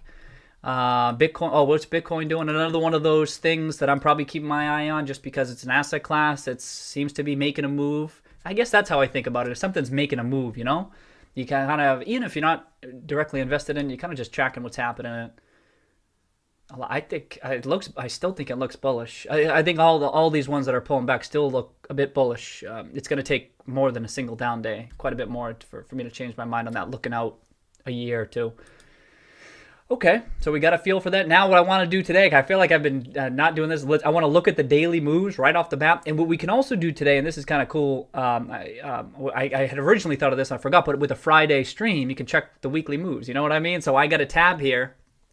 Can you see it? Am I in the way? I got a tab here for weekly. Oh, let me switch over. So you got, first of all, you got the dash tab here, right? And then we have daily and weekly insider buying. Oh, I can use this thing. I got this thing working again. See that? Oh, yeah. So you got, can you see me? We got dash, daily, weekly, insider buying, screening, and then the industry. So anyway, we can do, oh, I got to turn off flux. Okay, so we can do weekly today. Anyway, that's I didn't think about that. We can also do weekly charts and stuff. I'm still working through what this is going to look like. So I want to do daily today right off the bat. Though we'll get to what the portfolio did today, but I've been starting with that, just trying to mix things up. All right, so daily movers. Let's see these daily movers. So I like this daily mover. Obviously, daily movers, you can access this stuff anywhere, right? You can access it on. There's so many websites out there that say, hey, here are the biggest movers on the day. But it's really annoying for me because I can't see the other data points along with it. Like if you want to see the daily movers, I want to see how much you move, but I want to see so much other data with it. It's the limited data that they give you when you're looking at it is so frustrating. I want to see the full picture. So that's what I try to do in this tab. Oh, let me flip back. Sorry. And so this is great because now I can just scroll right through and be done with my research of the daily movers in just one tab typically. So 83%. Jeez, 83% move. What the hell is that? What is this? Is transaction intensive processing and like what the hell is that, huh? Let me see. Usually, first thing I'll do is often just pull up the chart right off the bat. Whoa, was it a buyout or something? I'll check that. Usually those big gigantic moves, you don't see that often. So I'll sometimes just dig in. It's educational too, because then you can be reminded as to what types of things. Strong, just a huge earnings beat. Is it a small company? Report stronger than expected second quarter results with significantly. Yep. Okay. So just a really strong. I don't know the company, so I just like to read just a little bit about it. But let me just. What's the What's the market cap? 863 market cap. And let me just see the longer term chart. Sometimes, so I kind of screen on charts too. That's so what the handful. Oh, so this looks interesting. Okay, all right. So this one looks kind of interesting. Like if it was on a long bullish trend, it doesn't get my attention. But this kind of gets my attention. Wow. The chart didn't look too bad. I mean, it's the fundamentals that would give you the conviction to buy a heavy position. But whoa, okay, this is noteworthy. I don't know this company, Conduent. And it's interesting just because huge drawdown. It's not too old, so it looks like it could be a younger company, assuming that was an IPO. But if it got back to its recent highs here, it'd be a 4-bagger, 5-bagger. Doesn't mean it's going to happen, of course, right? This is why you look at the daily mover, something to get your attention. Then you track it for a while, and then it just becomes another company that you're tracking. But now I'm really curious about this one. Insider buying too. Check this. So in the past 6 months, we've had 3 insiders who are buying. They bought $42 million worth. What? Whoa. Oh, Carl Icahn. Son of a...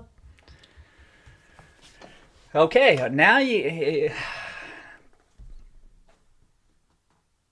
Carl Icahn. What is it? You had my attention, but now you have my curiosity. You know what I mean? That's a good chunk of... When was you doing this? May 2019.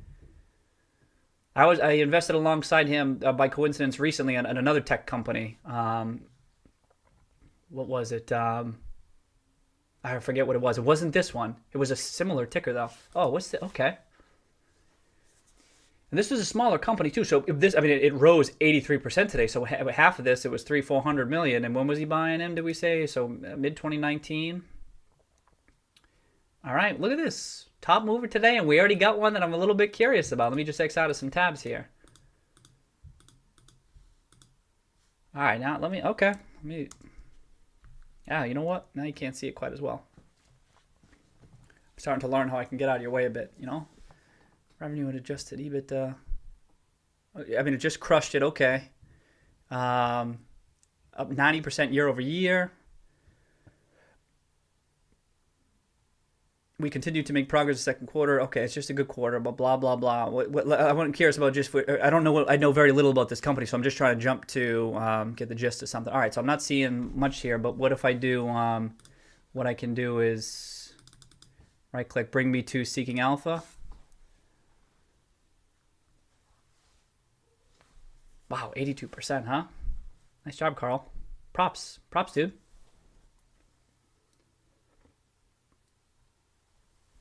Oh, a timely article there. I don't know these people too well. Healthcare segment represents a coronavirus tailwind. Okay, well that's going to help things, huh? No wonder you had a 90% year. We should have assumed that, right? Such a large jump. And is it sorry, is it a no, it's data processing, but maybe they're processing data for healthcare companies. Cannot conclude since there were other demand-driven. All right, so let me I want to keep going through. I'm going to make a note. So here we go. Let's use this. I don't have to research everything all at once. We can come back to it. Dig deeper into CNDT, 83% up move, icon, and interesting chart.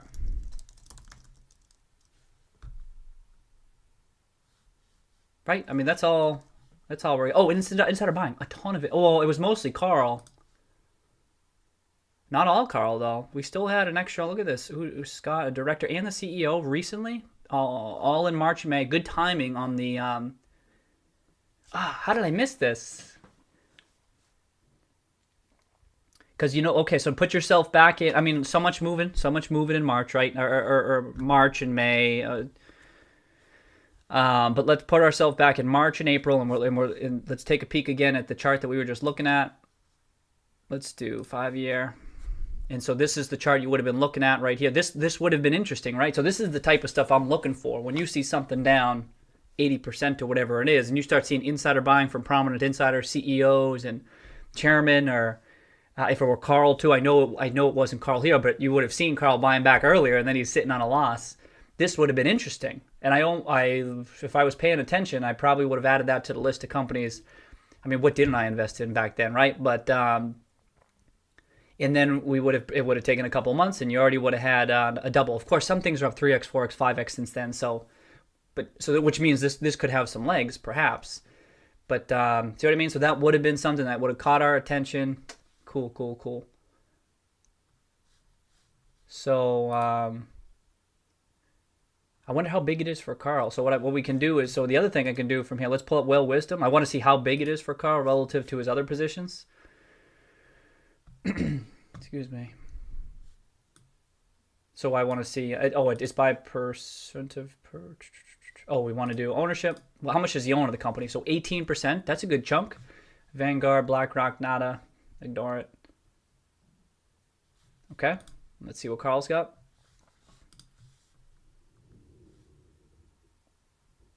All right, so not one of, Cloudera, that was one where we crossed paths. I think I bought it just before he made an announcement on it. I'm not usually dealing in information technology. The chart. I think it was the chart for that one too.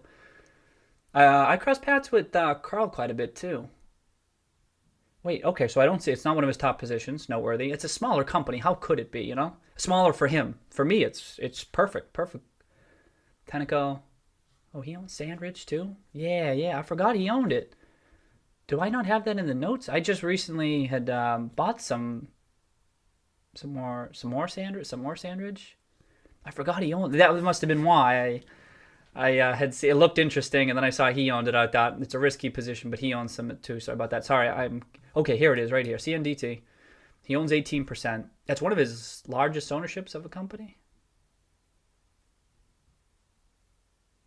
All right, so but it's sizable. Is it his biggest? It's his fourth biggest that he owns as a percentage of the company.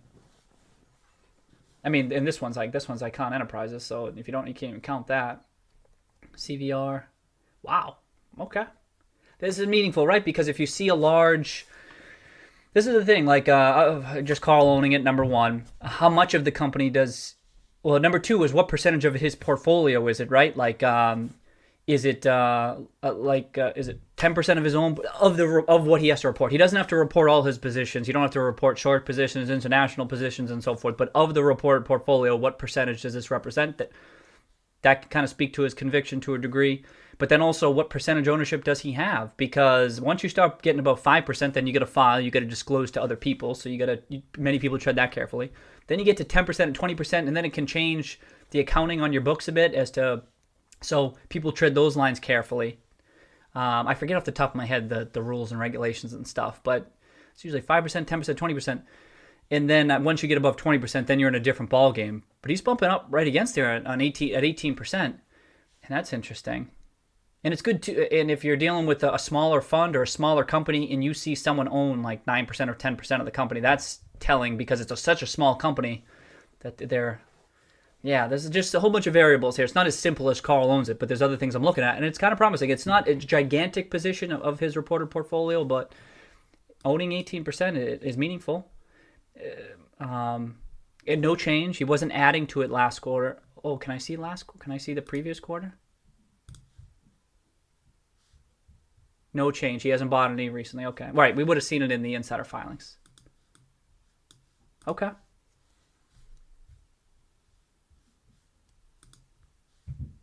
And then just, wow, I can't believe the first one we looked at gets my attention. And rarely does usually an 83% move is something super sketchy and like a bankrupt company that's just popping. But we got insider buying. This is a lot of stuff I like to see. Insider buying. Carl's involved. Not Carl in particular, but just someone who I respect and I understand knows their shit. The market cap right in my wheelhouse.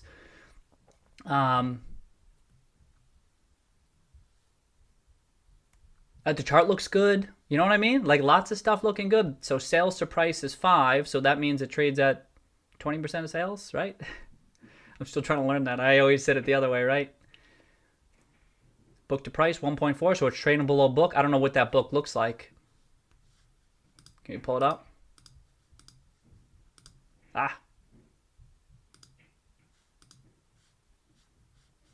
They just reported, so we'll have a fairly up-to-date book.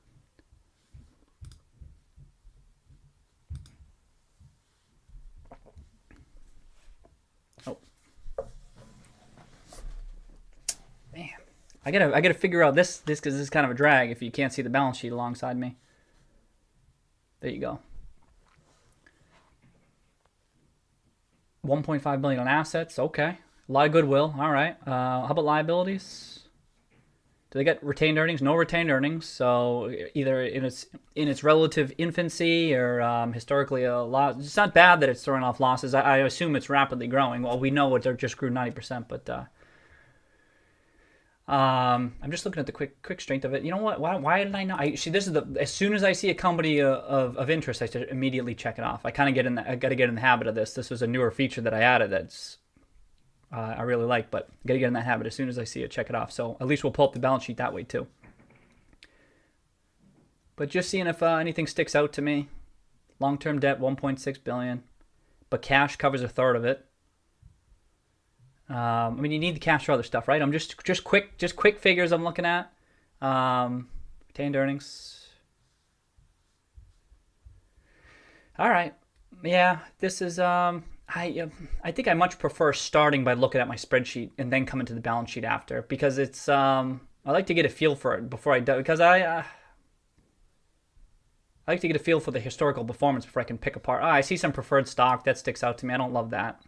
Usually preferred companies that have preferred stock, it's not really my cup of tea, but it has enough other variables that it's fine. All right, let me just pop open.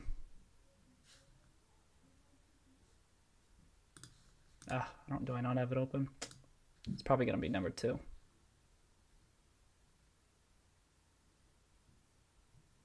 Oh, it is going to be number 1. Sorry.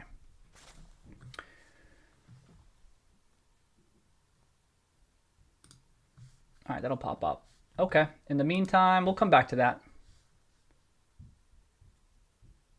You know what? I want to mention preferred.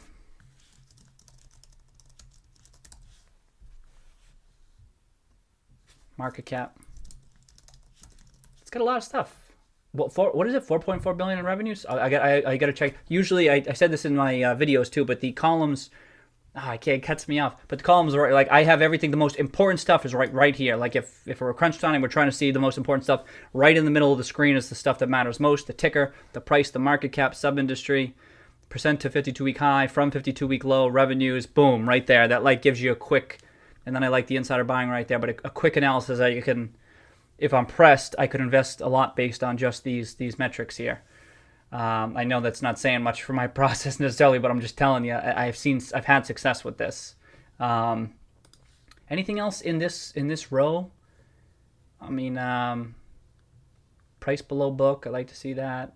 Cash as a percentage of revenue. So we know because they have debt. So cash represents 40% of the share price right now. And nothing else. RK leverage. Oh, it's not that good. So, it's just a score I have. I won't get into. Oh, you can see a definition. Look at this.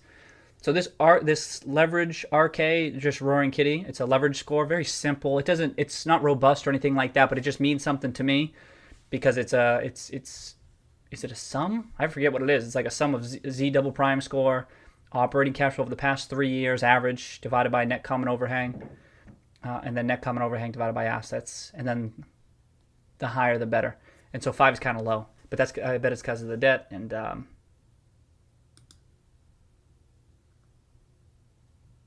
okay, negative Z double prime score. It's not great. Here's a reminder on the Z double prime score. It's a good thing I include these for us. It's for you and for me. I'd like to remind myself as to what they are. That's why I put them in here. I'm going to read this if you don't mind. Oh, I don't have the full breakdown of just what the score represents. You can do a Google search, Z double prime score. It'll pop up. There's a lot written on it. It's just one thing you could look at. There's many other different scores out there. It's just one.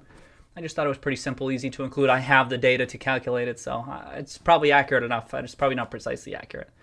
And then let me just check if it's open, if I got that. Yes. Oh, GameStop. No, number 2. Okay. Okay. See, this isn't that many years. I don't need to make a note on that, but 4 years, that's not that much. I have less conviction when I'm only working with so many years. And but you see negative tangible book value, yep. This is why you have retained earnings, right? I mean, there's just a shorter history. I don't know when it was founded and started and so forth, but when it went public.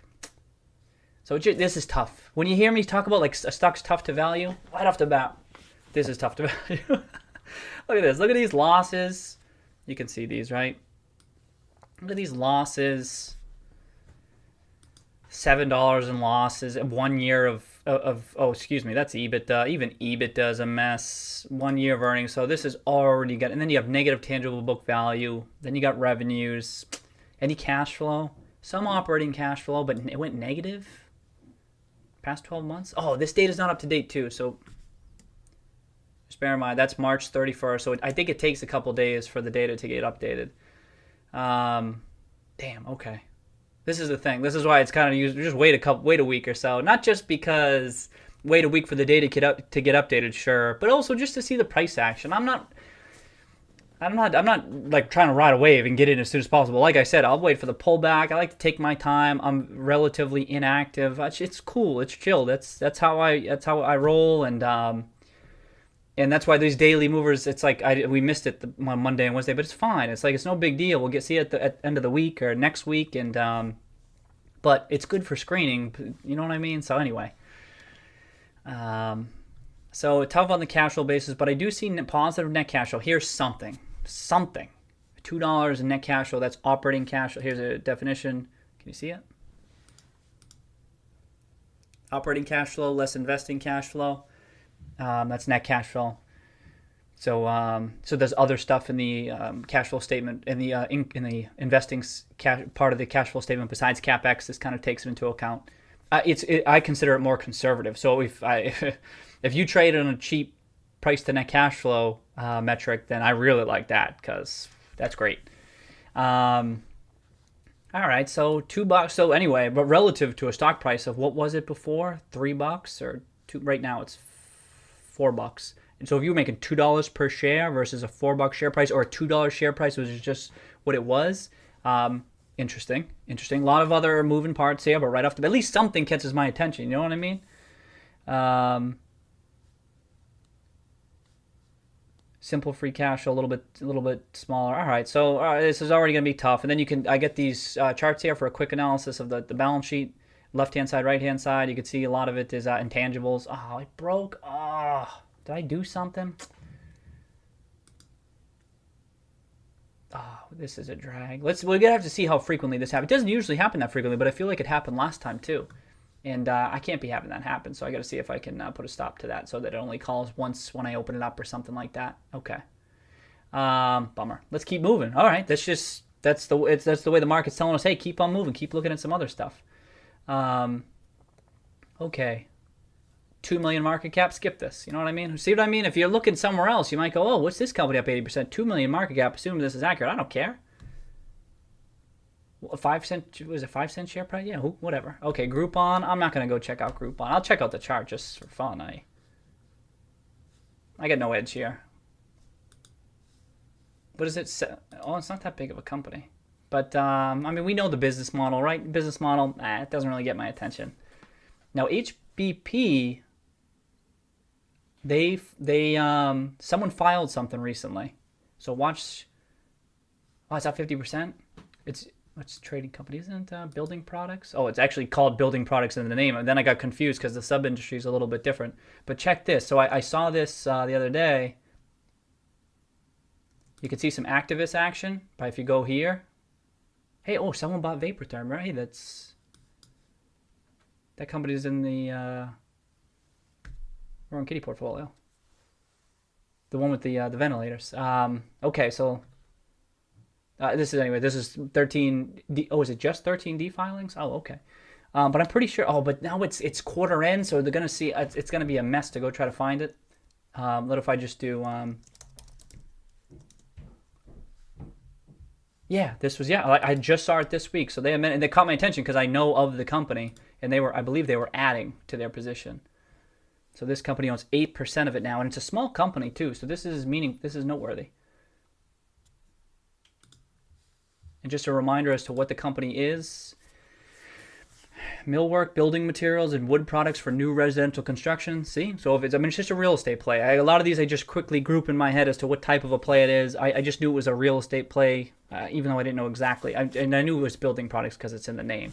But home improvement, remodeling, and repair work. I mean, really, that's, I mean, it sucks to say. I mean, because I'm a fundamentals focused investor, right? But you don't need to know the full details oftentimes.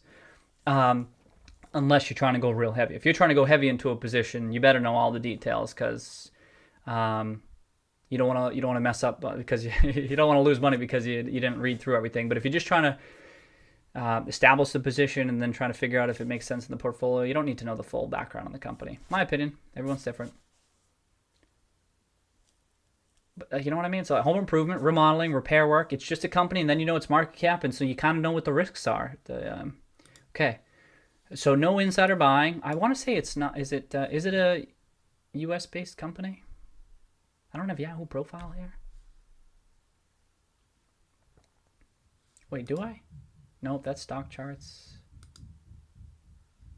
I guess I don't. But check the. Oh, so I haven't done this yet. We got to get in the swing of things. But I can. If I wanted to see, well, this isn't. It should. See what I mean? Like, building products is in the name.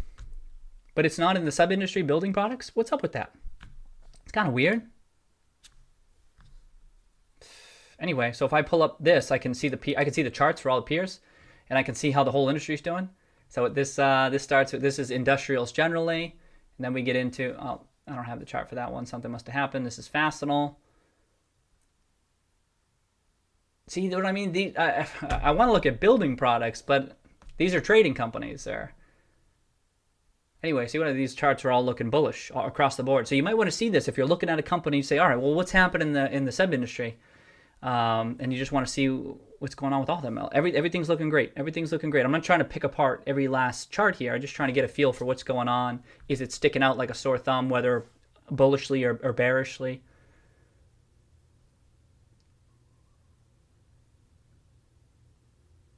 That's in the portfolio. Okay. I don't want to go through all this because it's not building products. But okay, so here we go. So let's check this one because the market cap 68 million, so that's super small. That's risky. Okay, sub 100 million. I have them in the portfolio, the Roaring Kitty portfolio, but it's risky. Number one, but also opportunity. So boy, up 50% today. Let's check it out. Let's close out of the CNDT stuff. I feel like I got enough for a CNDT. I know it croaked on us, but. All right, so look at this. So this is one of those ones I probably should have added to, but I had so many real estate related companies that I didn't want this one too. It was even smaller. The market cap now is 68. This is after it's up 5x, so it was much smaller, right? And then I was looking at what the market was doing, and then I already had so much exposure that I deliberately skipped this one. But I kind of wish I didn't. See what I mean? Let me make a note. Regardless, I want to make a note on this HBP. Let me start the notes with the ticker. Dig deeper. And then I want to do this one, HBP. I want to say chart, and I want to say activists. Activists 8%, 50% move. It's. And then if I just back up, let's see what it's doing. All right, so this is kind of like a meaningful breakout, right? Wait, am I looking at the daily move or it's up another 50%? What's going on? We're looking at the daily move. What did it close at yesterday? How is it up 50%?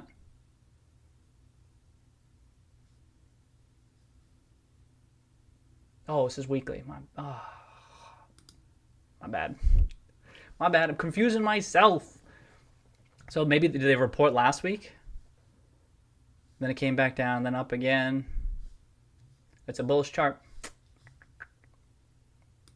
Yeah, this stuff's kind of looking good. That's the thing. Home builders have crushed it so far. Is the rest of the industry going to come? CNR as a company, a building products related company in the portfolio, that it's kind of taking its time. It's sweet time it's a bigger position of the portfolio, but the home builders have crushed it off the bat. But I do want to check the building products peers when we get to it. Okay, what else gets it? So revenues, I like the revenues number, 700, like just under $1 billion. People probably overlooking this as indicated by the market cap. Sales to price, I like to see that. Wow. Okay, so it's, what is that, less than 10% of sales?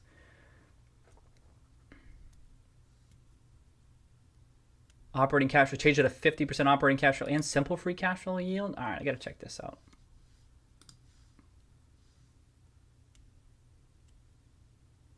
A lot of cash flow being thrown off. It must be levered, right?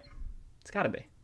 Look at this. It's up 5x off the lows. See that? I like to, when you're screening quickly too, you want to see how much you're off the lows and how far you have to run till you get to the highs. It's a little bit of a proxy for value, as a 52-week high is, during crunch time anyway. Sorry, I know I'm scrolling over. I should stay still. All right, what's that? Wow, it's got a 7 on that RK, and then the Z double prime score 4. Not terrible. What's 4 again? Gray zone. No insider buying. Let's check it out.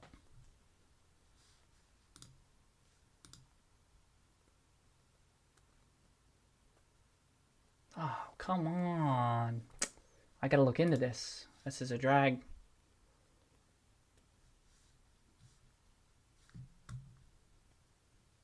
Let me make a note. Sorry about that.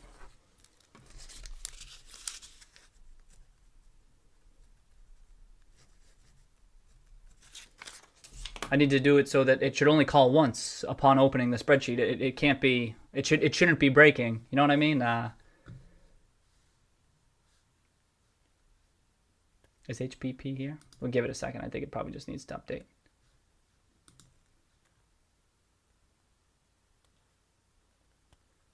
Okay. Oh, here it comes. Oh, is it breaking again? Oh, this is not good. Bad experience. Bummer. Oh, that's a drag. All right, I'll look into that. I wonder why it's doing that.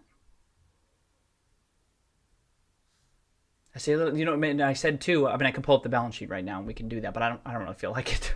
This is why this is a much faster check into the fundamentals. Let's hope it pops up. That's a drag. Sorry about that. I thought I had those kinks worked out. Anything? It says it's low. Oh yes. You know, I mean, it's weird to see it happen a couple times like that. Anyway, conditional formatting will kick in. All right, there we go. Bummer. All right, so revenues. Look at the revenue growth right off the bat. I'm looking at let's see, revenues. It used to be a bigger company. Well, that was a real estate boom, right? Bubble, and then it kind of kept it together. I thought it was a riskier company than this. It's pretty sizable revenues, volatile, but averages. The standard deviation isn't crazy or anything like that. And then gross margin. How they doing with gross margin? They pretty damn well. 18, 19, 20%. Right now we're at its relative peak for gross margin, 20%. So it could come back down to 18%. You know what I mean? Revenues. Yeah. So what is the share price? $2, $30 per share. Yeah, the market cap 68, revenue 791, trades at a fraction of revenue. So you got a lot of operating leverage. I like that.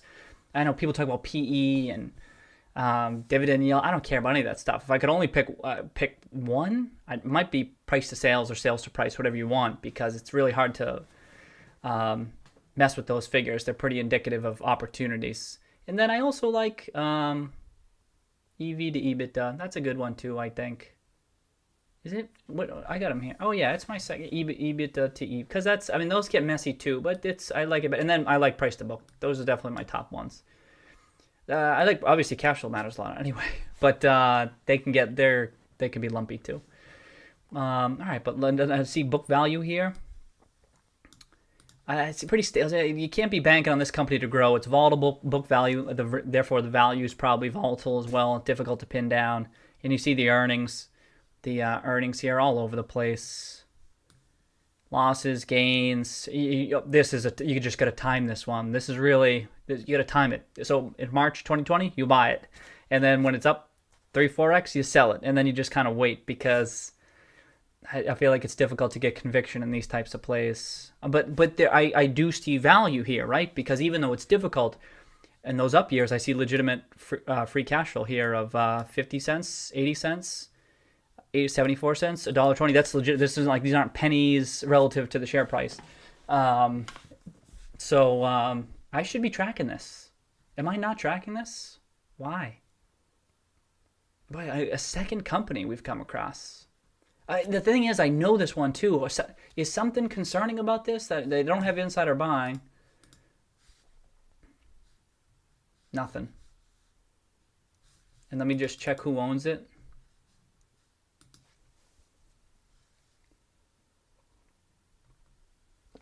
Yeah, well, sometimes this messes up because, oh, what's the ticker?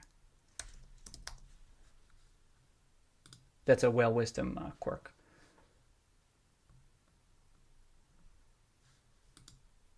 I'm kind of blocking that for you, huh? Oh, it's family owned. Oh, yeah, and Weber. Damn. I don't know who this guy is. Weber? Is he? He can't be just an individual investor, right? I mean, he can't be. I see he's in a whole bunch of positions. So you see. What's his I feel like I looked him up before. I can't. It doesn't matter. What am I gonna look him up now? Like I do this, dude. I think I did it during the other stream the other day. Is if I see someone, I'm like, who is this? What's this company? What's their background? I try to get a feel, because then I understand next time I come across their name. And I have crossed paths with Alan Weber or Weber, however you pronounce it, multiple times, and he seems to have a good sense of value. Not 100% of the time, but in the same case, it's the same for me. But enough where all right, he sees something. It's funny. I just came across his name like the past 12 months. I've never seen his name before, but he deals in small companies. So, Hauser family. So is this family owned? Is this is Huttig? No, it's a different name though, isn't it? But 9%. So what I would do at this point is I'll do this. I do this, and I want to see the DE. I want to see the actual proxy statement if they have it. Oh, there we go. Yes, okay. So I'll do this.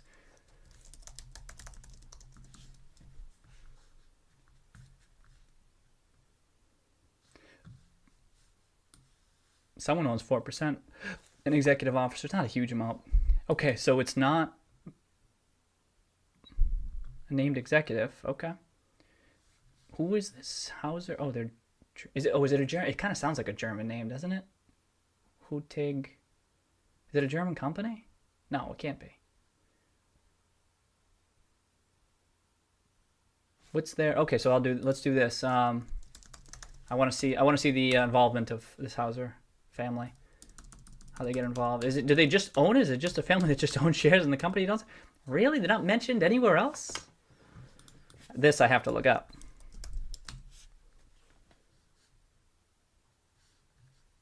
What's this one? 13G for what company?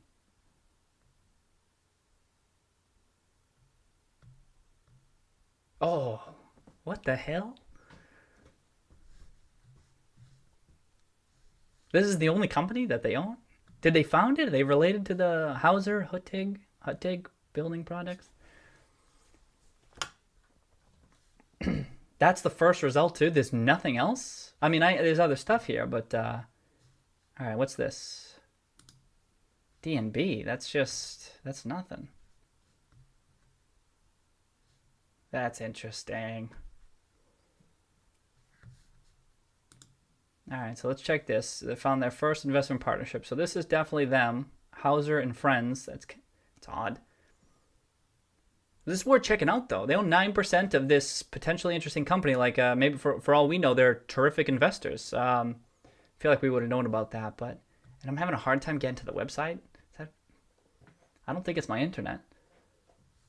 Is it? It just mean is it what is this? Is a partnership of investors with the goal of achieving long term. Oh, they're just investors. They're brothers. Oh, geez, okay. Founded their first investment partnership solely for family members in 2006. His friends became interested. Wow. We primarily invested. It's just an investment fund. Okay. I thought there was something else going on here, because usually when there's like, it's like a family founded the company and they're still involved, they just have an unusual name for a fund. Cool. Props to them. Okay. What's their style? Our performance since when? 2006. Meh, but that's okay. That's okay. That doesn't mean that they don't have a sense of value. I'm not seeing anything. How good? Don't you need to disclose? Don't you need to talk about what your investment style is? Okay. We buy shares of companies which are undervalued in relation to their assets and earning power. We concentrate on simple, solid business. We measure our success. I mean, that's kind of boilerplate stuff, though, you know? That's not really saying much to me. You could copy and paste some phrases like that from Investopedia. I'm not knocking them. For all I know, they're terrific investors. I just mean I'd like to see more than that. But hey, I'm not knocking them. They got a fund for their family and friends. Good for them. And now that makes I find this more compelling now, because they're not just some family just messing around in random stocks. That they're trying to earn a profit, a legitimate profit here. And they saw at some point. I don't know when they started buying in this though. It doesn't matter. It doesn't matter unless I'm gonna really start digging deeper. But okay, okay. They own 10%. Alan Weber owns 10%. Damn, did we miss the boat on this?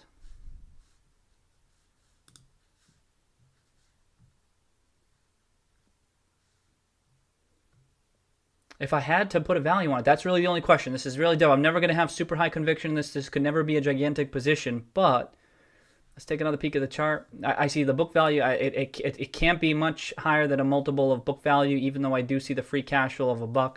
I could do it of a multiple of free cash flow there. I might say, that's tough, because they have some debt. They have some debt. Look at see the levered. And then what's the adjusted share count? 67.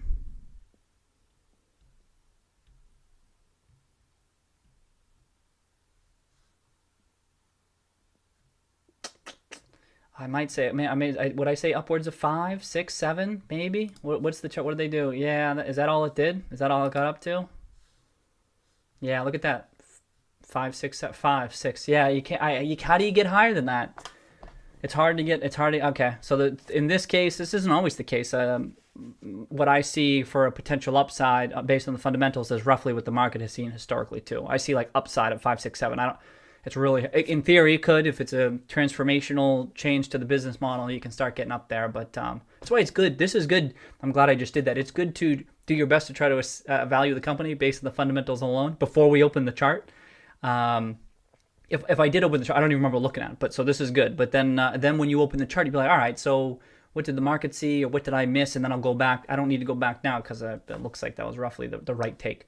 And the key here now is I don't like this. This isn't cheap enough. I might say maybe fair value.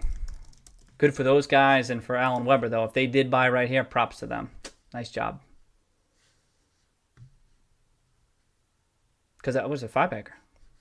So you just got to time it right. Many people are buy and hold forever. You can have a different style of investing. Just buy at the right time. Hold until you make a lot of money, you know. Fair value. I don't want to say fair value, because real fair value, you really need to pick apart everything. I just say just a value. If I were to assign a value to it and keep my eye on it, I would say like around 3 to 5, something like that. You want to have downside protection too. So 3 would be 3 times that 1 year of that 1 year of cash flow. You know what I mean? So when you have those really tough companies, I'll just do a multiple of whatever that free cash flow, as long as it's somewhat sustainable. Not sustainable, as long as it is recurring on occasion. Like if there was only 1 year of free cash flow of around 60 cents, I'd have. But I'd be really skeptical of whatever values I come up with. But I see 4 years of positive free cash flow. That's good enough to say I'll slap a multiple on that and track it. That's good enough for me. So actually, we can do this because I checked it off. So we have it open. Let's just do it. I don't have a value. Let's toss it in here. I'm going to say we'll pick a midpoint. We'll just call it, we'll call it 4. See what I mean? It doesn't, you don't need to be precise. Confidence level. Now the confidence level, let's do this. So what do we think for a confidence level? Maybe I should move over. Maybe I should switch to this side of the screen, huh? Yeah, 'cause I'm kind of blocking it there, you know, for stuff like this. Confidence level, I would say, had some debt. The market cap, revenues, they had some insiders, but the executives themselves only own 4%. Oh, let's pop this open.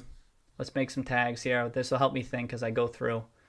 I would say, not insider owners. I can't say that there. None of these. Bummer. I think Alan Weber is listed here, though. Some of these people, I think I said this in one of my videos, the people listed here that you see here, they're not always someone I agree with in their analysis or anything like that, but I feel like it's worth noting that they were involved with the position, either wrote research on it or had a percentage ownership, because it means something to me when I'm during crunch time. I'm like, oh, so-and-so had this to say about it. Then I can pull it up. So I think it's helpful to mark that. He must be here. Weber. I don't know. But that's noteworthy. Anything else? I'd say micro, pretty small. I don't know what micro is, but is real estate, boom, good. Anything else we'd list there? Anything new? I'm still in the process of building this out, these characteristics. I don't want to say cash flow. I mean, I guess maybe I'll check off cash flow. It's not because it's robust or anything like that. It's just, it's a reminder for us of like, check that out. Book, auto. Nah, that's okay. Leverage. Boom. Okay. And then I just got to pop it in here. There. Fill active cell. Confidence. This is tough. All right. This is a new. I was doing it by 4. Definitely not 4, 5, 6. I don't even know if I'm 3, but it had a free cash flow. I think I'm 3. Could be a 2 though. These are the tough decisions you got to make. But it's not that meaningful now. I'd have to remake this decision if I were actually investing, but right now it's whatever. Ownership, I think I might say ownership. I deliberately vague. What do I want this to mean? I'm going to say 20%. With those brothers who own 10%, Alan Weber 10%, and then the management team. Were they in total 10%? What were they? Oh, what? How is it 10% in total?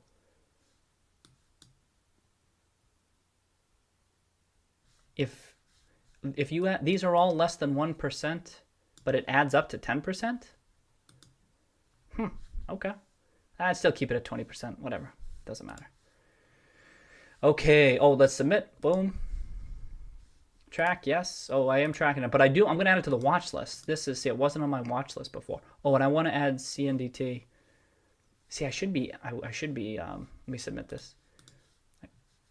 Let me do this for CNDT too. We looked at it long enough. I don't know what the value is right now, so let's skip that. But let's tag it up, and let's say Carl. Wait, who was bought? Oh, the insider. Let's do insider buying, CEO, board, and let's say Carl. The reason so I made that note of it. So I got to figure out what I'm going to do here. You know what I mean? I want this notepad over here. I don't know what I want. I want that to. For us to take notes as we're looking through stuff, but I don't know how I'm going to utilize it. Icon.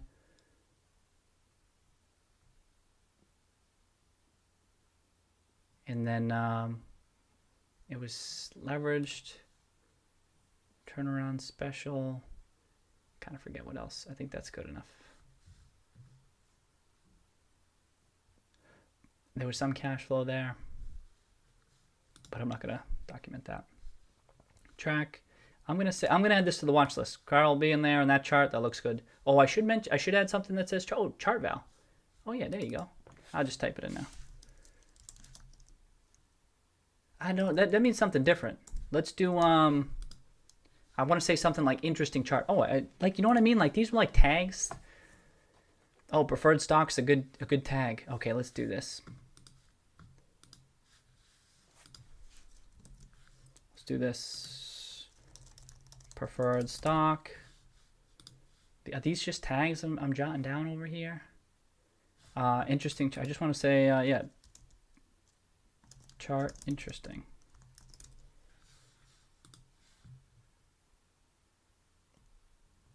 Market cap. We have the data points. So you don't need to mark that.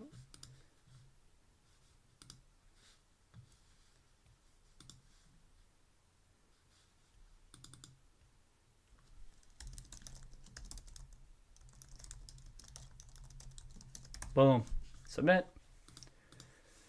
Yeah, I don't know. We'll figure out how to use that Evernote thing. I'm not so sure. All right, 7:55. Oh, we're only through 4 companies. Man. But 2 out of 4. That's I don't see really most days there's nothing happening. Most days there's nothing happening. So eventually these streams will reach a point where this whole process is going to be streamlined. We're going to know exactly what we're going to be doing each day. But we're just not there yet because I need to figure out how this works, what works best. Because some days you're doing thorough research, other days you're actually actively screening and digging into companies. Most times it would be nice if it's like this. You're like looking through the daily movers and there's actually stuff happening. Yeah, it's just as you know, there's just different days. You're doing different types of things each day. So it's hard to, you don't want to pigeonhole yourself. Anyway, let's keep going. So at least we looked into that. I'm going to remember this now. You know what I mean? We're not buying it right now, but it's good we did that. HCI Group. I'm not looking into insurance. Not going to do it. This one, I've heard people talk about this one, but I peeked at it. I'm not going to, not my style.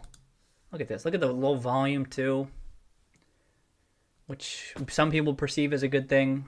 It can be. It's just not mine. This isn't how I at least need.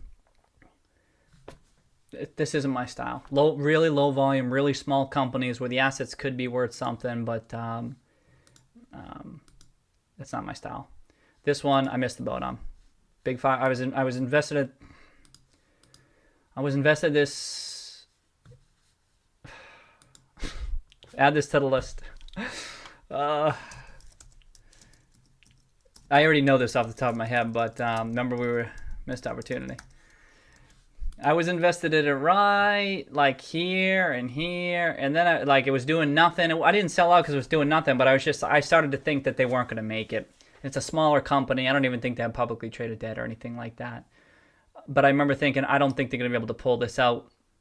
And then they have this look, and then when they sold off, in my head, because I had been tracking them for a while, I'm like, oh, I was right. Now it's selling off. It's probably done for, and it looks like it appears I have made a mistake. Because what is this? 8x? Let's see this. Should I flip back? Maybe I should move over to this side on the camera. Sorry, as I look over, then I see me. Because the reason I put myself on this side is because now I'm blocking this column, and there's nothing in this column over here. This is this column right here. This is just links and stuff, you know. So it's up. It's 11. It's 12x. Oh. Okay, so this one, the other ones were like triples and 5-baggers and stuff, and I have those already, so it wasn't as big a deal. This one's kind of painful. Whoa. Right, because it got all the way down to, I was thinking $1, got down to 70 cents. That was just, it was just 1 week, right? But I mean, it was that was the week though, right? But it would have been closer to $1. It would have been real tough to. I mean, you might have dabbled on that day, but your average price probably would have been about $1. I need to read the news release on this. I need to see. I gotta see. I didn't think it was. I didn't think they were gonna pull it off. How did they pull this off?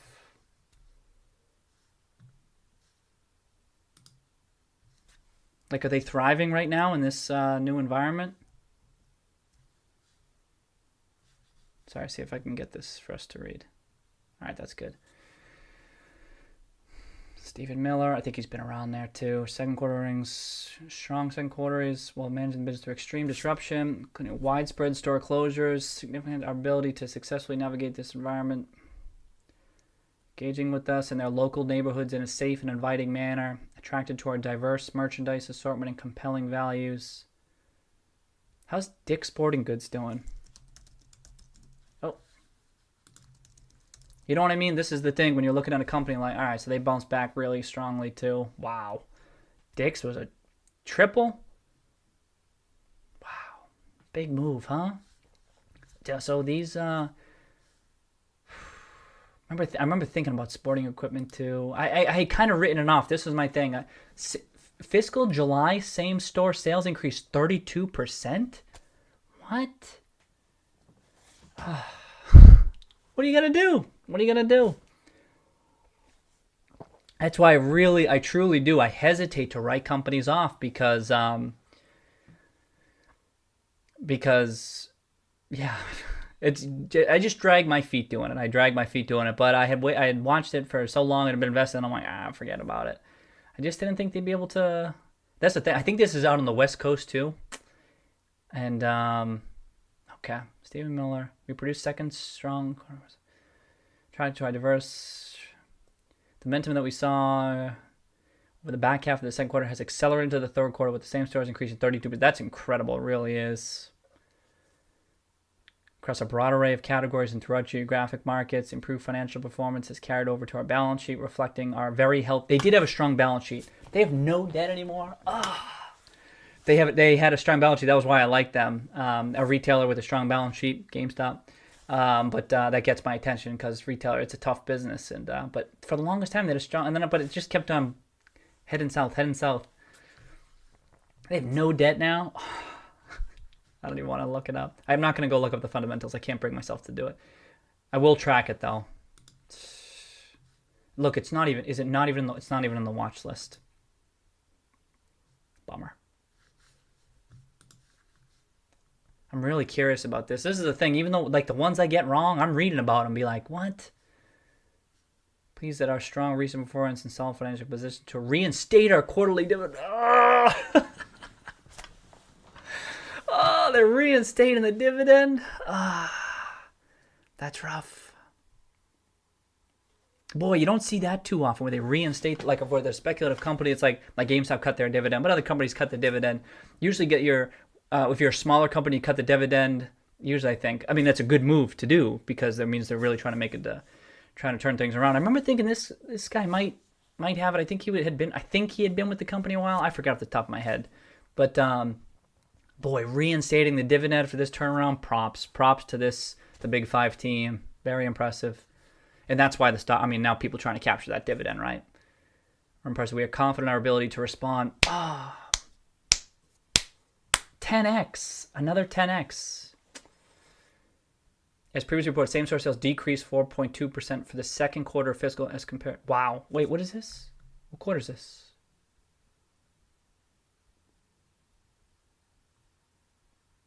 Wait, what? Wait. Oh, Q3. Oh, okay. Oh. What? When did second quarter end? Kind of misleading, isn't it? Yeah, it's misleading. I think GameStop did the same thing, right? Because the quarter ended.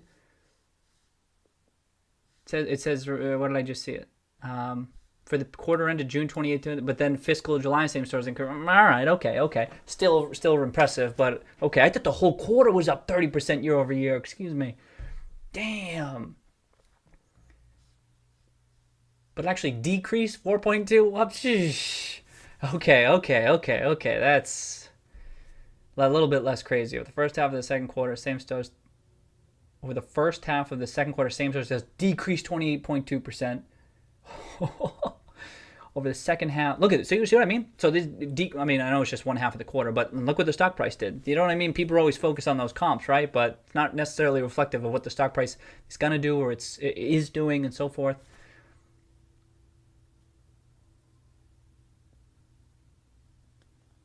I can't look at this anymore. They reinstated the dividend in light of the current strength of the cash flow generation and balance sheet. It's reinstated its quarterly dividend at the previous rate of 5 cents. A cash dividend of 10 cents. As discussed in the release of this, the company has experienced dramatic swings in the sales trends due to the dramatic swings in sales.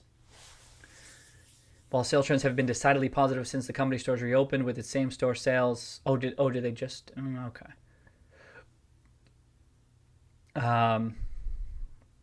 The dramatic shifts in customer demand and the uncertainties of these unprecedented circumstances, including any future impact on consumer spending, blah, blah, blah, blah, blah.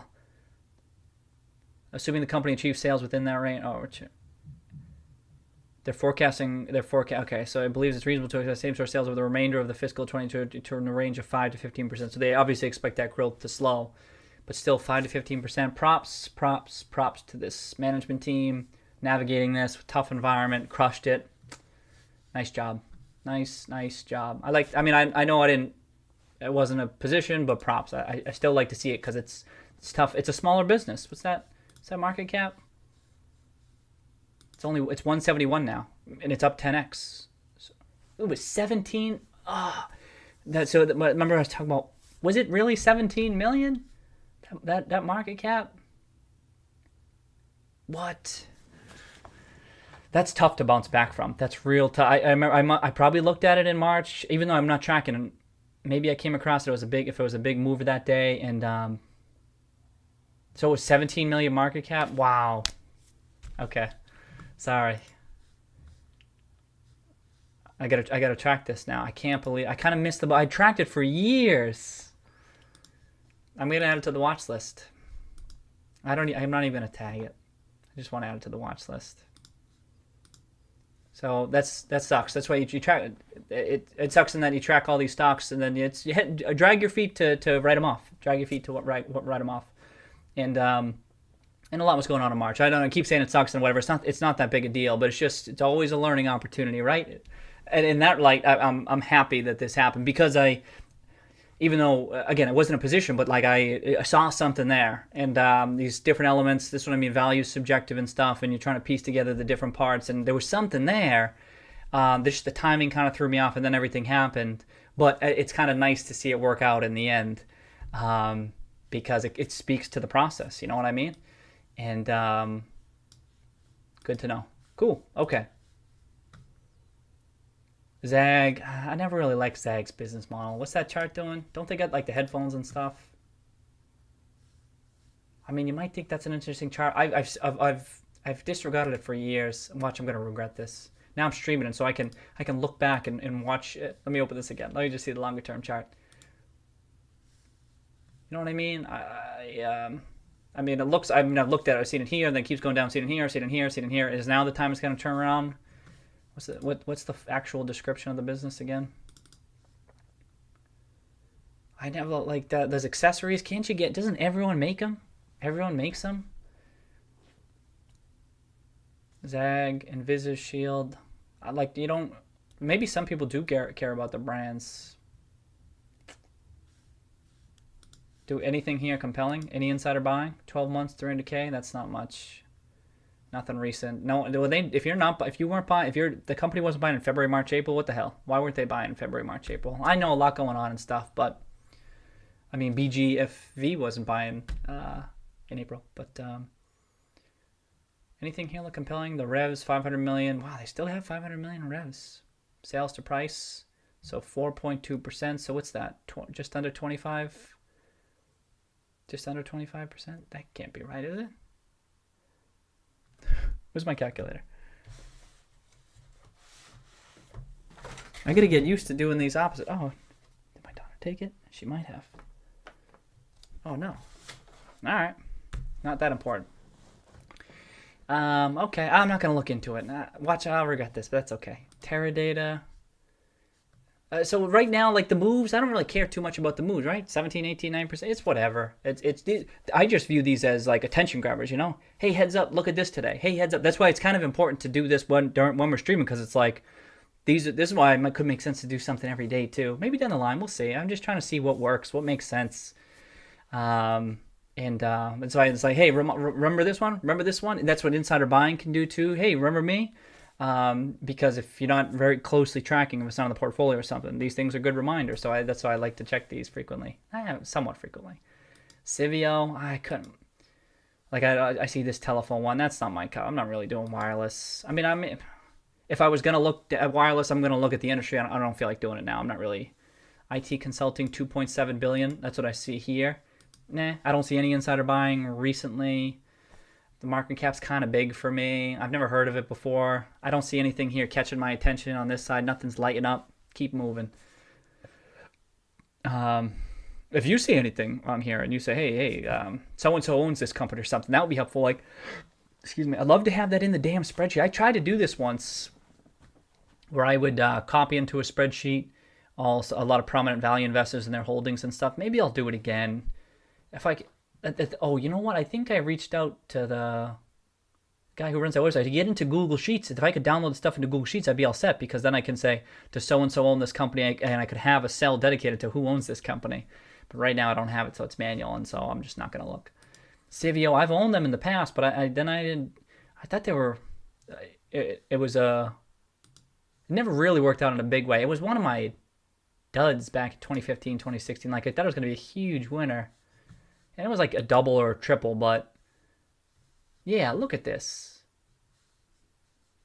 So this is close enough to the low. It only got down to $1. Then it really only got to 3x. Like, I thought it was a better business model. They make the the mobile home type things for miners and stuff. Like, if you're mining out in some remote area, they set these home. I think if that's what they still do, it's got to be. It hasn't been that much time. Hospitality services to the natural resource industry. So interesting business model, because I feel like they had a little bit of a niche there, but it coincided with mining was booming, you know, and it was spun off from Oil States International. Doesn't matter. And I remember looking at the numbers within that 10K after it was spun off, thinking, holy shit, these numbers look really good. But it was a boom period. And then after it was sold off, and that was the thing, it looked like it might still hold up well even if oil prices collapsed, and then it didn't. And they no one was renting their stuff, and it turned out the business model wasn't as robust as I had thought. And ever since then, I've kind of been every time I see it, I think, yeah, it could be something there. I mean, I'll pop open the fundamentals because it's been a while since I've checked it out. But what's the stock? What's this look like? Yeah, it didn't. All right, so it did get down here. This is a double. Wow, a nice couple of days though. They must have reported solid earnings though. I did see some insider buying recently, almost a million over the past 12 months. Let me see this. Oh, that's the same one. That one's, what's that? A little bit. Oh, they were buying in March. Props. At about $1. Dobson, he's been the CEO this whole time. He was buying.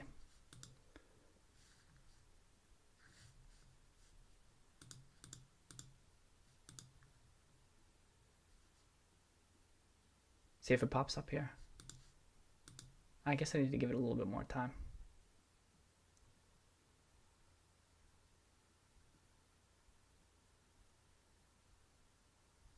Right, this is the ad hoc one. Ah, wow, it does take a little bit of time. Okay. Anything else? 550 in revs. Wow, that's not as much as I would have thought. It's what's the market cap right now? 178.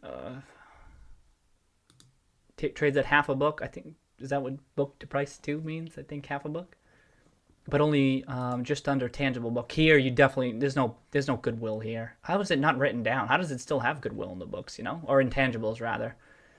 Tangible book is with a company with an industry like this. Forget book.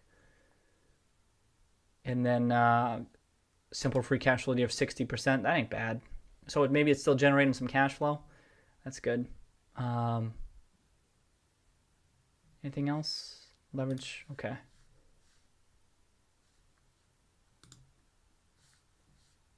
Oh, it's still not out. Oh, what's going on?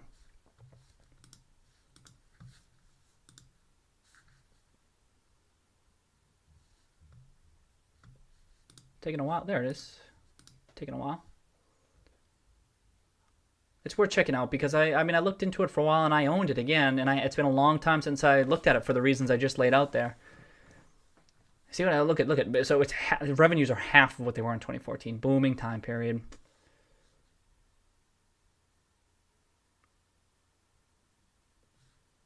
Book value doing nothing. Are they earning anything? Look at 6 straight years of losses. No wonder. I mean, it's no wonder I wasn't still generating some cash flow, but really not that much. Still, it's something. 30 cents on a $1 share price. That's something. No wonder it.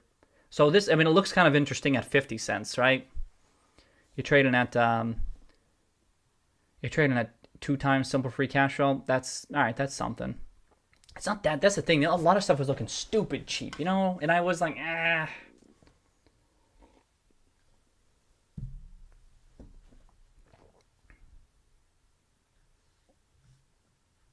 And so if it weren't for the debt, they'd be okay. Been paying down debt. I need to clean this up. This looks. Here's the debt. You can't see it. This whole graphic. I should have moved this. I need to clean up these spreadsheets. Here, I'll put myself in the middle. There you go. Total debt. All right, so they've been paying it down at least, but they still got a couple. They still got a couple $100 million to go. 317, latest. And the book, what's the book comprised of? We already know, right? It's those hospital, the mobile homes or whatever they call them. Those are okay. In a fire sale, who's going to buy them? Some people will buy them, but it's not like they definitely have value. I'm not saying they don't have any value. It's just not like super intriguing. The book value is 88 cents right now after some write downs. It's probably not worth more than $2 on the upside.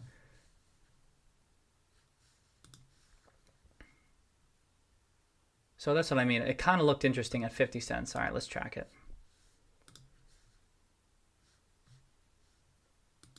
We'll call it, well, I mean, gold's heading up, and I mean, I think it was mostly oil sands, as I recall. Let's check it out. Because oil sands, that's going to struggle. That's going to struggle unless we have substantially higher oil prices, which we could get.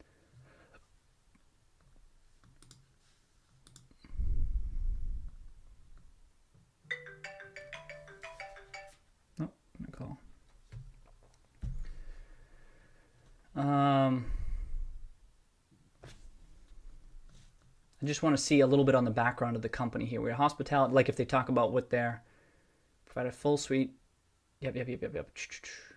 Canada, Australia, and the U.S. Yep. But what, like, does it break down the commodity? You know what I mean?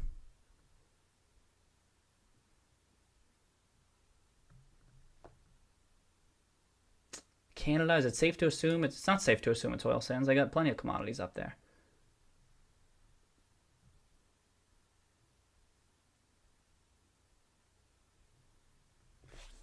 Historically, okay, our business is, we have the level of production of oil sand deposits, boom. Activity level in support of extractive industries in Australia.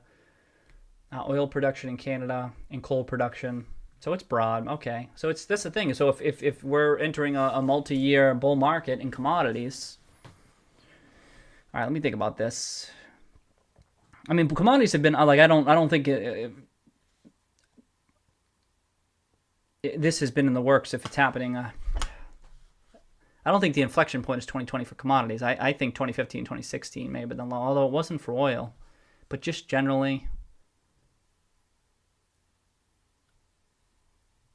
I mean, maybe I shouldn't write this off. It's a leveraged play to the industry, you know what I mean? Because but then you're betting on a boom. You're really betting on a boom period, you know? Because we may be years away from that. Let's track it. That's all I'm gonna.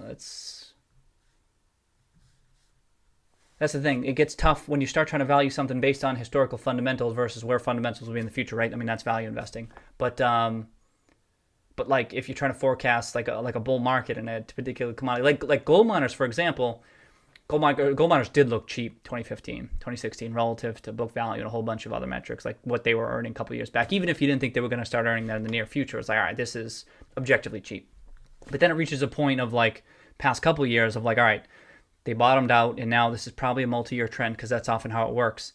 And then on the pullback, even though it doesn't look as cheap as it did back in 2015 and 2016, if you perceive it as a pullback of a longer term trend that has turned, then you buy, even though it doesn't look as cheap. And you buy, all right, because the upside could still be the same as those super discounted prices a couple of years prior because there's a bull market that's underway. And so it could be the same thing here with a company like Civio. if that's how you pronounce it. All right, yeah. What more to say about it? Because that's what I mean. You know what I mean? So what I'm trying to get at is that these historical fundamentals, where I say it doesn't look that cheap, but if everything's turning around, and this balance sheet isn't too levered, I don't think they have any bonds. But let's check. That I'd like to see. I don't think that they have some, but they might. Sometimes you gotta spell it out just to check. Yeah, I remember it being higher quality debt, whatever it was. All right, now I'm kind of convincing myself to pay closer attention to it.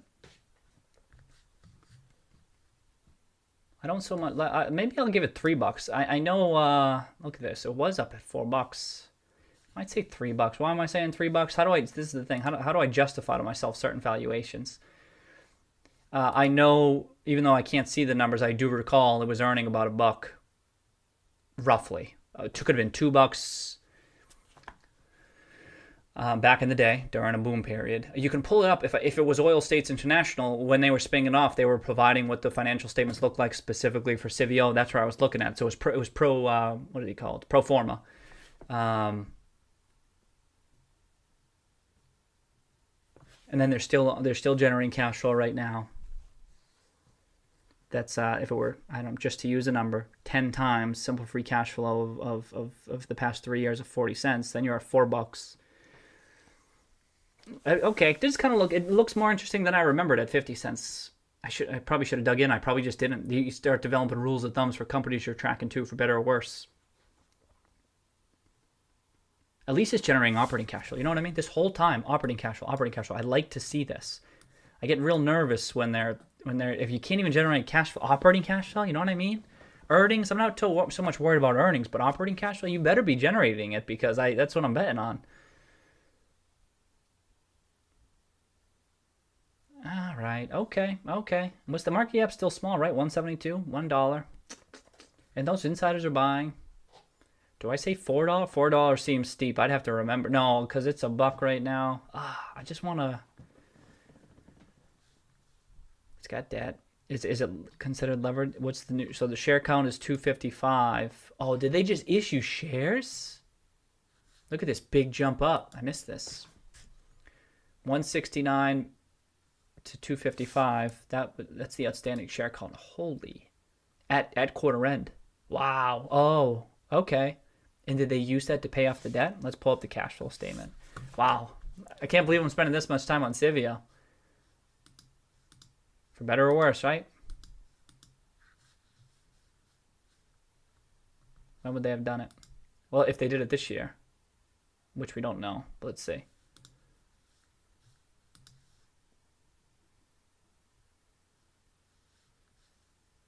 Credit. Maybe it was last year. Was it last year? Let's see. Whoa, did they do it just in time? Good for them. Did they do it last? What? Or was it issued convertibles and they converted? You know, I mean, there's many ways, there's many reasons. What the hell? There you go. Proceeds from issuance of common shares, 64. That was 2017. What the hell's going on? How's your share count gonna jump like that? What am I missing? Let's check the balance sheet again. Oh, you can't see. I'm sorry. I need to remember when I go to the SEC website to flip over so you can at least see this stuff. So you can see that stuff over there.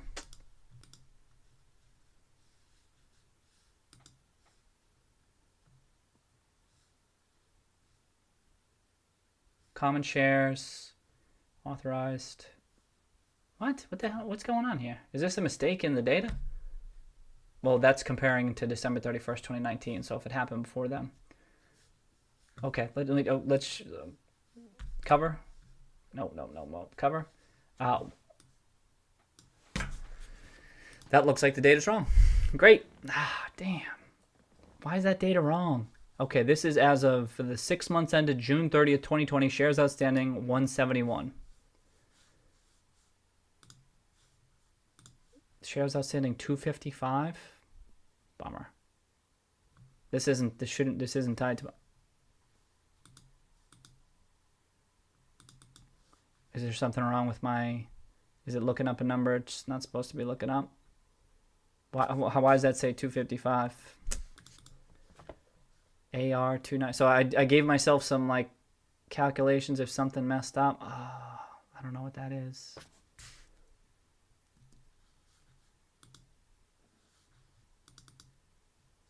This just looks like a wrong number. Looks like they got the wrong data. It's kind of throwing the numbers off. All right, it's fine. I might bump this value up. I'm gonna submit it and I'm gonna track it too. Wow. Okay. Tracking a lot today.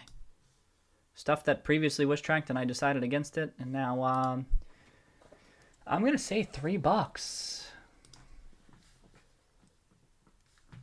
Oh. But I just need to understand the risk. It's balance sheet doesn't look too rough based on the spreadsheet that I was just looking at.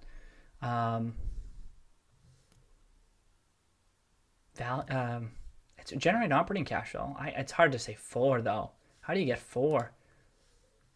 I can't say 4. Could I? No. Plus the industry.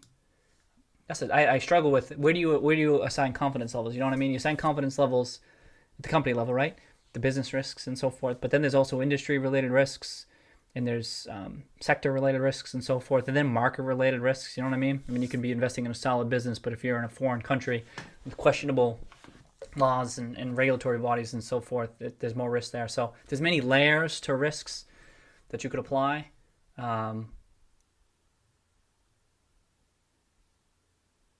So I guess I just say 3.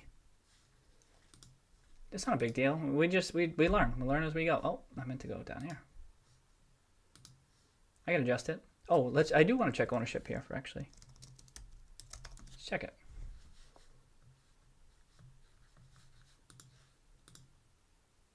Horizon Kinetics? What? Yo, that's a legitimate company. When did they buy that? They bought it this quarter? They own 42 million? I remember Prescott's owned it a long time. They own 25% of the company?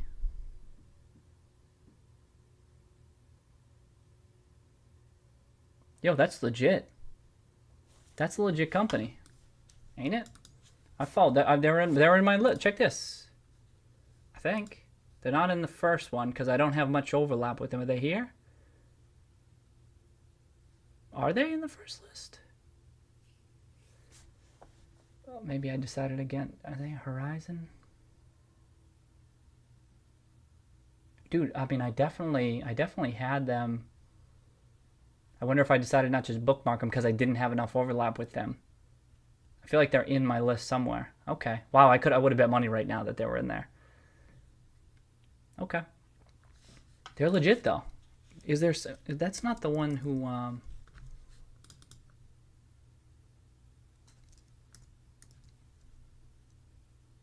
who's the person? Isn't there someone who where's the about us? No, it's no individual. I thought there might have been an individual associated with it. Our team senior management. Stahl. Bregman. No, they kind of ring a bell, but okay. I think they write something that I used to.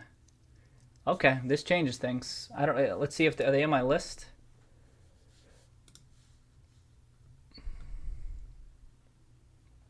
Is Horizon here? There we go. All right. So I knew they were somewhere. They're right there. I bookmarked a whole bunch of them quickly to get them into the other video. Wow, they own 25%. That's some conviction. That's some conviction. Wow, that's good enough for me. They're not. I don't know enough about their style. It's not like it's like Bari or something buying it, or Einhorn, or was it? Yeah, this Toll. That's another one. Or it's just a different type of thing. But still, I know they're legitimate, and that's why I believe that's why I have them in the list there. Sorry, I keep clicking all around. All right, but let's do this. Civio, one to keep an eye on now. We just missed that jump, right? But this is it got my attention. I'm gonna say insider owners. Is that the right word to use? What did I mean when I did insider owners? I forget. I meant executives. That's what I meant. I meant executives. They're not buying. Has anyone buying? There was buying, right? How much though? A good amount.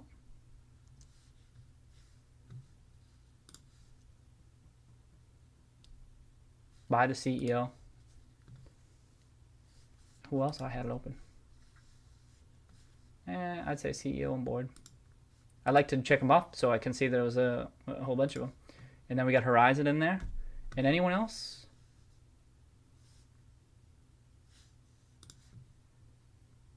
Even if it's small. Weber, there he is again.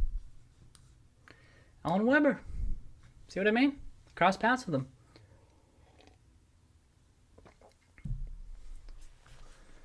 Weber. All right, I got to check off his name. That's what I'm talking about. That's why I keep on scrolling. It's 1%.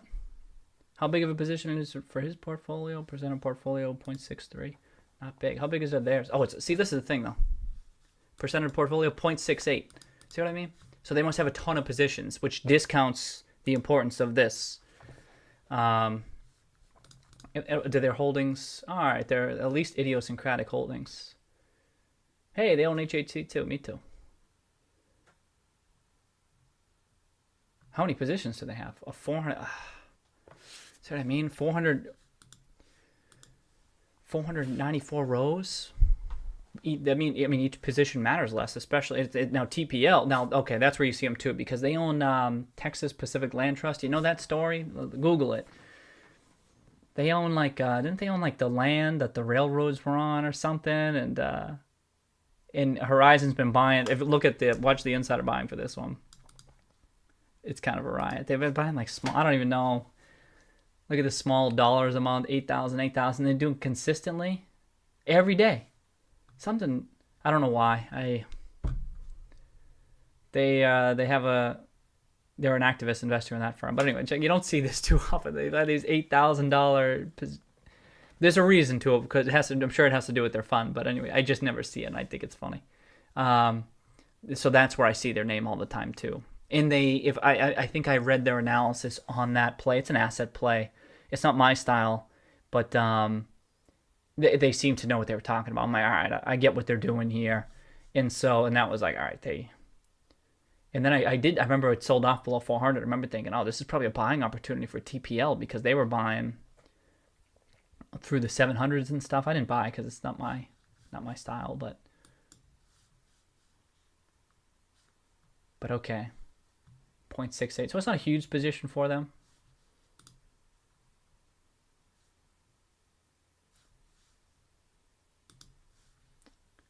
But let's do this. Oh, and then Weber. I'll toss Canada on here. Canada, Australia. I think it's mostly Canada and the U.S. This isn't really why I have. I'll keep Canada. I think they reincorporated in the U.S. So Canada's where they reincorporated in the U.S. right as I was getting involved with them. It was a spinoff, but I'm not going to call it a spinoff here. I should say, do I have oil? Energy onshore, definitely. Did the chart look interesting? Could we say that? No, I can't say that. Oh, I keep jumping all over there.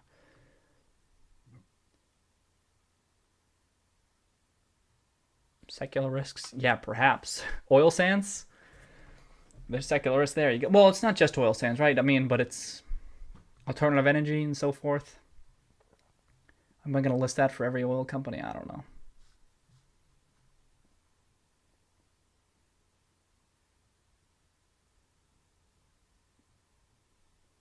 All right. Oh, am I in the right cell? Boom. Oh. And then we'll say ownership. Oh yeah. Oh, and I just wanted to check. This too.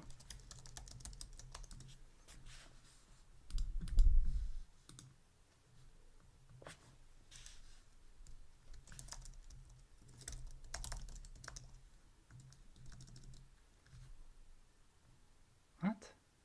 Who's this? Look at this. This is why I checked this, because this won't show up in the wisdom data, because that's only funds who have to report. I mean, if you have a Bloomberg terminal, this is here on a Bloomberg terminal. Lance Torgerson, what's 3? Oh,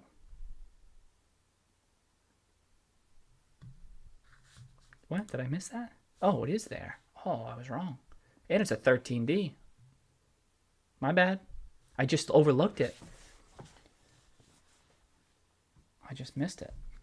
Who the hell is Lance Torgerson? What? 30%. They got 50% of the company. He was selling. Oh, 50. He's selling. He had 59 million. He had 59 million. When was this? March 25th. And now look, he has 30 million. How can that be? If he only sold 2 million this quarter, how can that be? That seems not like it's not right.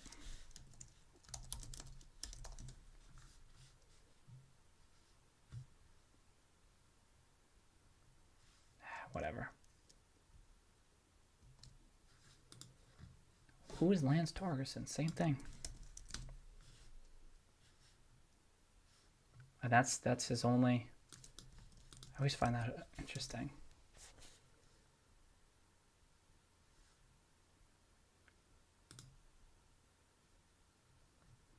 Is he in the mining business, maybe?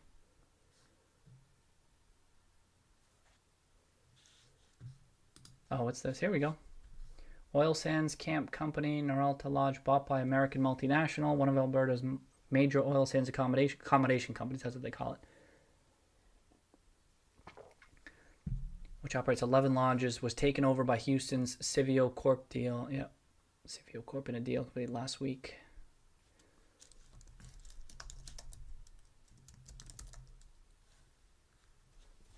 Oh, they acquired his company. Boom, got it.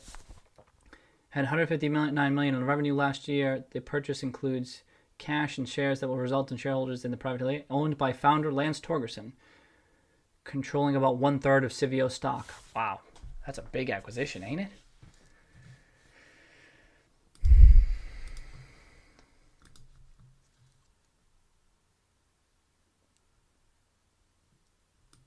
All right, so that's less meaningful. His position, especially if he's actively selling like that.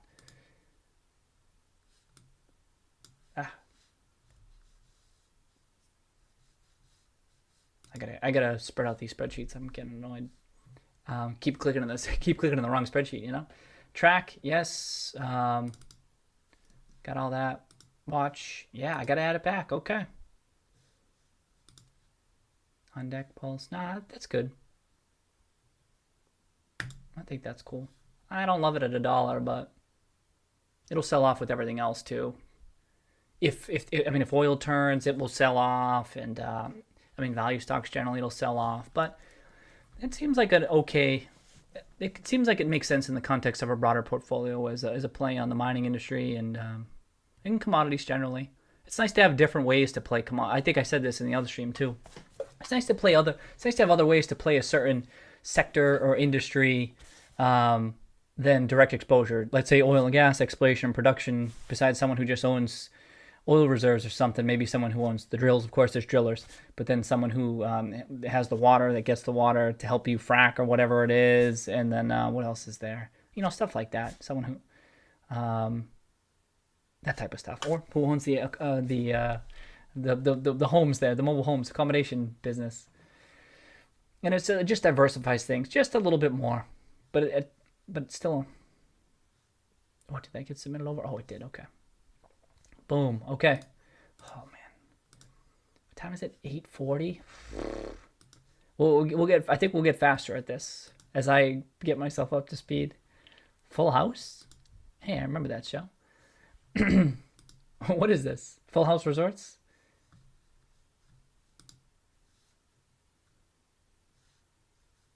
Casinos. Well, I'll see the chart. Casino stamps. Oh, I missed out on stamps.com. This wasn't one I can't even pull up the fundamentals. Ugh. But remember this sell-off? Huge sell-off. Should have been bought on that alone. It was it was a deal had fallen apart that it had, and was it with the postal service, USPS? and then they bounced right back. I remember thinking I was just I should have dug into it deeper. That's what I wish. And it looks super cheap. It looks super. That's the thing. Some of these times they fall off for a legitimate business reason, and then it's trading stupid cheap. That if whatever the agreement that fell through changes or whatever, if they find a new one, I don't even remember what it was. I wasn't super dialed into it. Then you expect a strong bounce back, and there you got it. I mean, it's almost. Is it going to be a 10 bagger? Oh, that's sick. This is a great. They should write about this one in finance textbooks. Where cool. Wow, good for the people who got involved there. Nice work. I don't know if I would have held on this long. Maybe that's really changed. I don't want to dig into it now, but that's a good learning if you want to check out like why it sold off and then how it bounced back. I should read up to why it bounced back, but I just kind of want to keep moving. Stamps.com.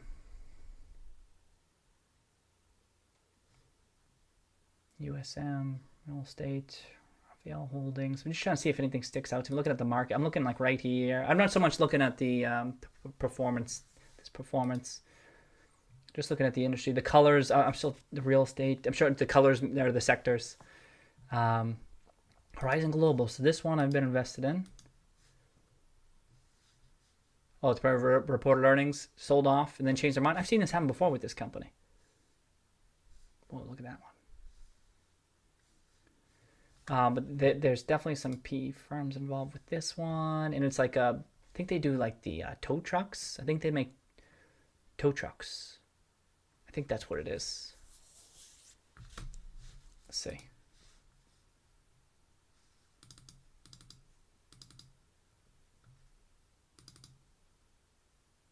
Range of towing, trailering, cargo management, and operates through Horizon. Yeah, they sold off some of their weaker segments. It was highly levered, but I think there were some PE firms involved, and I didn't love the risk. It seemed kind of, and I think there was preferred stock too. I rarely love that. But it could be one worth keeping on. I'm not even. Oh, I got it on the on deck portfolio. See that? That's like it didn't quite make the watch list, but I still wanted to keep an eye on it. Smaller company too, 119 million market cap. If I saw some insider buying or something, that's when I kind of want to see something happening. Let me just pull up the remind me this. I want to see the product. Who owns it? T. Rowe Price. Or Atlas was one of the ones that did the offering or whatever they did for it. Down to 10% now. T. Rowe Price, 18%.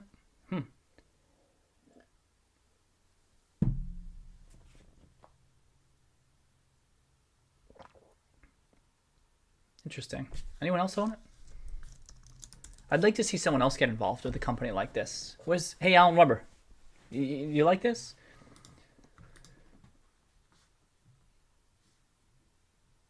Oh, he's in it. He's in it. Oh, I could have just scrolled up. Wow. Look at it. He's been in every single one that we've pulled up. And not a huge position, but still. That's funny I said that, huh? Jeez. That's crazy. Not a huge position. But yeah, Atlas. So Atlas has been selling the position. Now, I was going to say 9% sounds low for them. Core Partners, T. Rowe Price, Osterweiss. Yeah, oh, preferred notes. I think, is that what PRN is? Preferred notes? If we pulled up the balance sheet.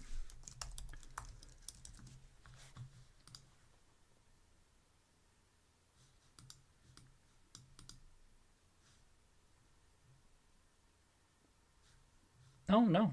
All right. No preferred stock. Oh, common stock warrants. Exercise. So they got warrants. Okay. Okay. All right. It's on deck. That's good enough, I guess. Keep an eye on the. I don't regret not buying it, though. I know I see it's up triple, but I don't regret not buying that. There's plenty of stuff that was cheap. That wasn't one that I wanted. It didn't get that cheap. I felt like it should have sold below $1. It was pretty impressive it didn't get cheaper. All right, I'll keep going.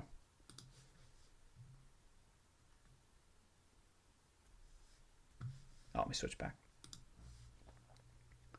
All right, I'm usually pharmaceuticals. What I can also do too, right now I'm going through robot. What I can do is export. I'm not going to do it today. I'm just going to keep doing what I'm doing. But I can export the top movers or top decliners to a CSV and then upload the CSV to stock charts, and then I can screen the day based on a chart. And then if a chart looks compelling, then I'll go look into it. Like right now, so this is a good thing about Open Insider. Check this. Like if you go to Open Insider and you're seeing who did what today. Oh man, USA Truck bought again today. Are they in the Roaring Kitty portfolio? Sorry. They're in the Roaring Kitty. They have to be. But it used to be a bigger position. Damn. It's tripled, I think. Wait, how they buy at 684? If the price is at 11, what's this? Oh, was it like an average price or something? Ah, man. I think it's in the wrong. We'll check. Okay, but if you're looking at Open Insider screen, this is one thing we were looking through the other day, the Insider Buying tab, and I don't have this, but if you go through and you can see the chart, this is sick. Anything look interesting? Like this doesn't look that interesting. This doesn't look that interesting. This looks great. Damn. I think it's in the portfolio. I actually have to check now. I don't think I would have sold out. I think I was getting a little bit nervous there on its behalf. Wait a second.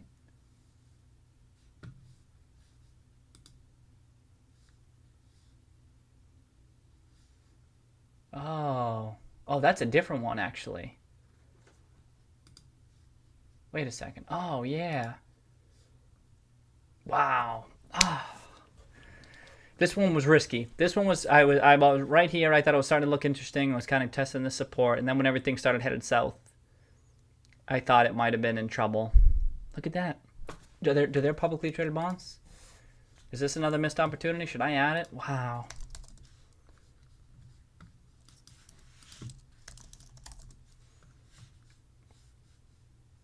It's real. It's a pretty small company.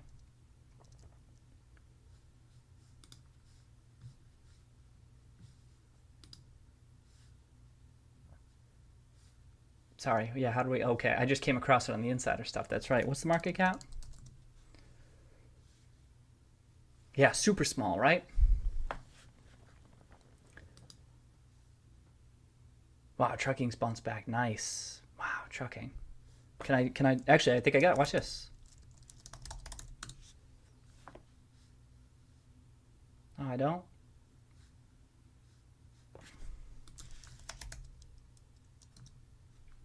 Hey, there it is. I must have misspelled it.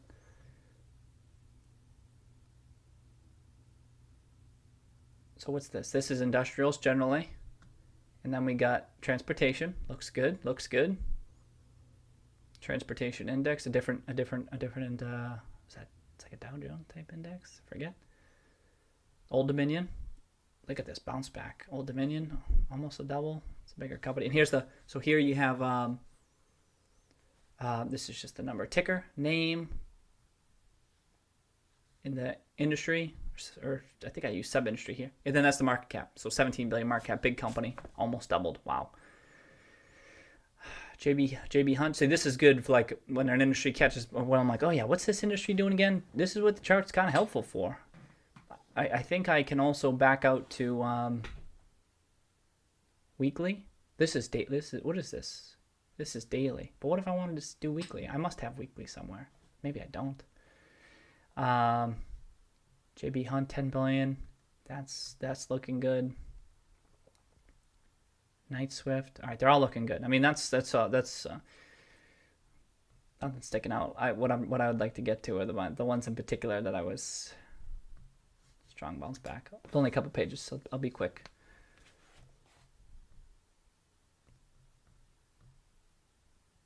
Ryder. That's a moving company, right? I don't think I bought them, but they looked interesting. I thought people might be moving. Car, yep, rental cars. Boy, that's holding up pretty well, ain't it?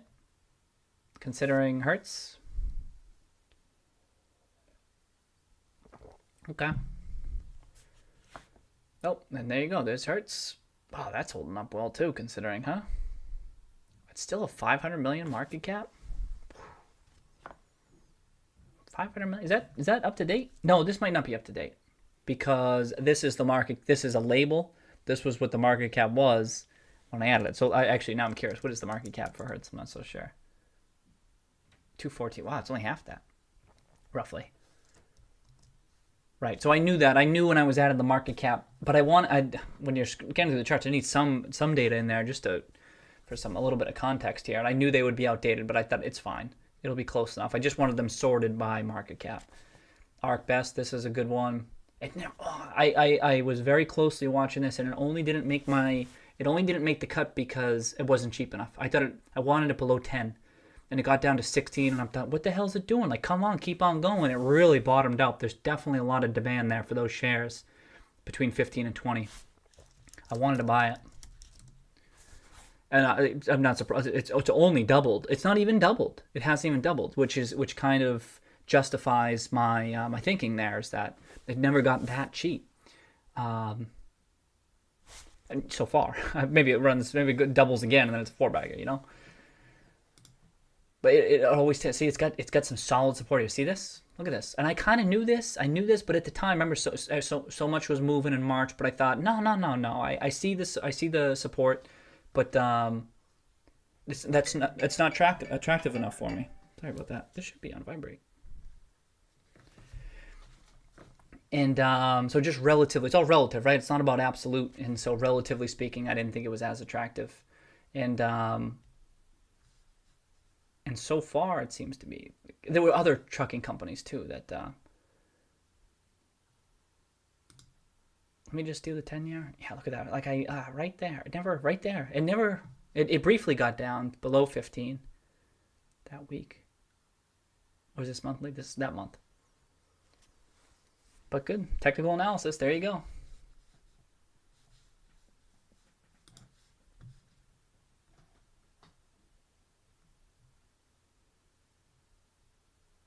Universal Logistics. Less familiar. This one I owned. This is the one I wanted to see. USX.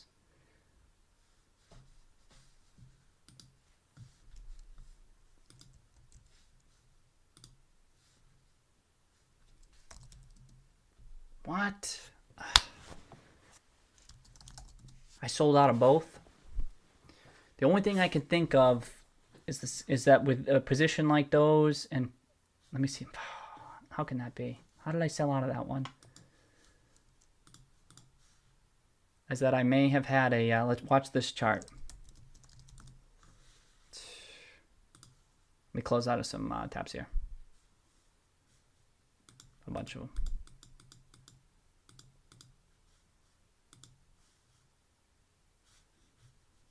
Is that I stop loss? I think I might have got stop. So this chart didn't look that good. But there's heavy insider ownership, and I believe the owners are even the founders. And I thought it was a bit overdone right around here. My average price was probably around 4 to 5. And then the chart started to look like it was turning around, and trucking, the industry, was kind of keeping it together, but kind of not. And then the chart was kind of looking good. If we switch to, this is weekly. If I switch to daily, the chart was kind of making its turn. You know what I mean? In August there, and it was kind of looking up, and I thought, okay, so this position's gonna work out, and I had it. I may have even had it right around here, and then I probably had some stop losses in there because I'm like, oh, if this trend breaks down, I'm gonna be it maybe, of course, a lot of trends broke down, right? But damn, I'm kind of surprised I didn't have more trucking exposure. If I sold out of both of those, what trucking exposure did I have? Do I have any trucking? How could I not have trucking exposure? I'm trying to think. Wow. Seems like an oversight on my part. Let's make a note of that.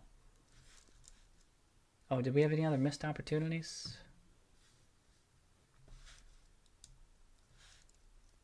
And not so much Civio.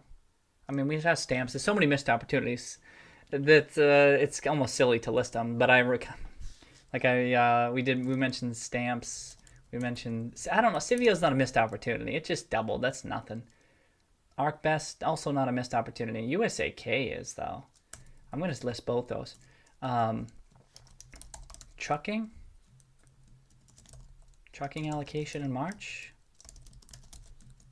Maybe it was a sector. Maybe there was a sector concern or something, but that doesn't seem like something I would do because I don't care. Like, I know there's certain sectors and industries that are going to struggle because of all that was going on, but that's the play, is that they won't. Like, I don't usually make bets on that to say, like, oh, trucking's going to get smoked and it's not going to bounce back. I usually won't say that confidently because I'm not an expert on trucking. I'm not a super expert on any particular sub-industry. I'm more of a generalist, which, for better or worse, I'm just saying. And it doesn't seem like I would say, well, trucking's not going to be able to bounce back and all this. But I would buy every other industry. You know what I mean? I was in so many other industrials and materials that, I mean, I feel like that's an indication that I wasn't thinking that. I feel like I got stop-lossed out of both of those, USAK and USX, and with all that was going on, I missed it. That's the thing. And then I had so many positions. Keep eye on stop losses. I mean, it's not a big deal because keep on stop loss triggers. It's tough as an individual investor. What can I say? With so many positions, that's another reason to have fewer positions. But I give myself a pass. No big deal. But check this out. Pull up the DEF, the proxy, and look up USX. It looked real interesting, and were they actively buying too? I feel like they were, like, this whole time, which I really liked. Like, they owned the company and, like, founded the company. They were still buying. They even bought in May, $4. Oh, that's an excuse. But why didn't I buy in May? I saw this 340K. Just because I had so many positions, that's why. Max Fuller. So it's the family, the Fuller family. He bought in May too. Props to Max. He knew what he was doing. He knew what he was doing this whole time. It just took a little bit of time. And Eric, I think, is the brother. If you can't, he can't. Actually, I gotta remember to scroll down so you can. Eric, he was the brother. He was selling some last year, but just a small. Yeah, I think the family's owned it for a while or even found it. I kind of forget. But a lot of the stuff, you know what I mean? So a lot of the stuff I like to see. Damn, missed out on trucking. Okay. All right, so why'd this come up again? Trucking? Oh, because we like the Open Insider. See, I opened up Open Insider because looking at the charts and stuff. So USAK was even more speculative, unless like surprised by that one because that one was looking rough.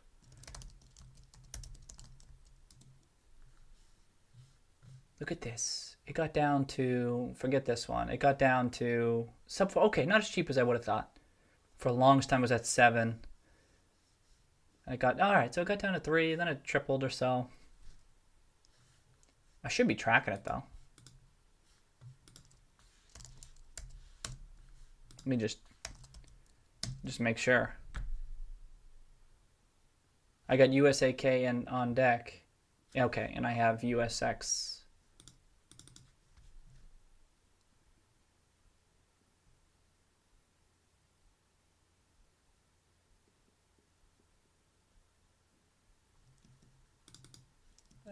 Yeah, okay, that switched to yes. Okay. Oh, wait, how come this is blank? That's gonna fix, right? That should say yes.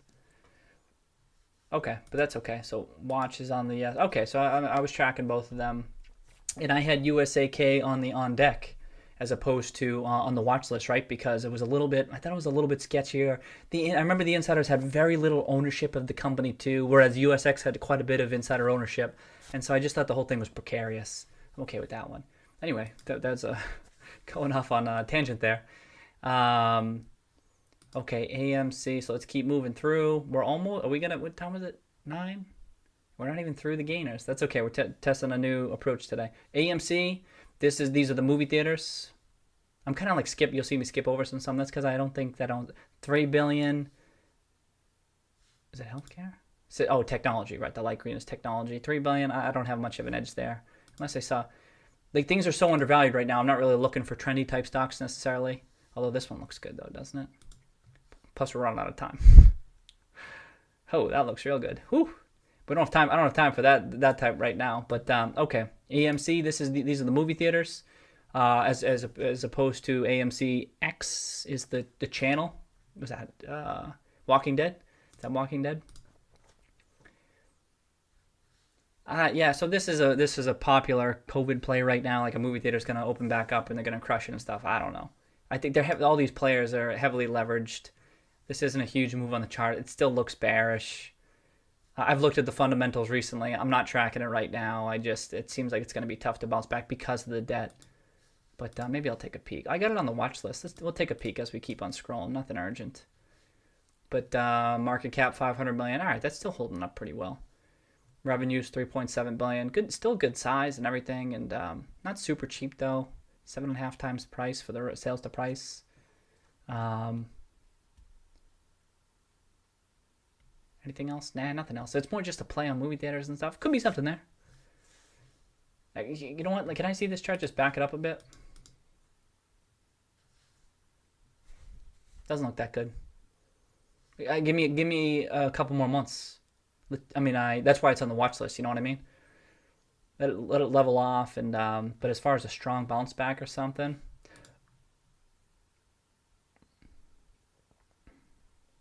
What was it? AMC. Oh, is it already there? Sir, come on. Oh, did this? Bummer. All right, I gotta fix that. It's kind of bummer. All right. Luna. Don't know these. 6 billion, 200 billion. What's this? Tech, 200 million. Electronic equipment. Okay, that one's interesting. Revenue 74, really small. What's the chart look like? I don't see insider buying right here. Unless the chart looks good. I don't know. Oh, that looks good. What do they do? I don't have it.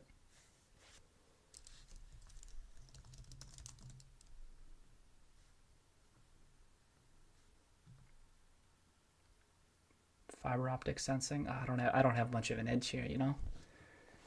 I would pop it open in the fundamentals if I felt like it. I don't feel like it right now. Looking at a lot of companies, right? And but I'd look at if it looked cheap on the fundamentals or something, and then it looks like a trendy stock. It could be one that I add to like that the trend list maybe. But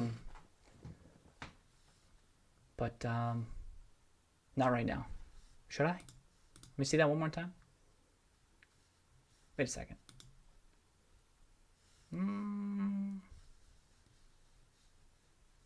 Nah. Nothing super compelling when I look at it.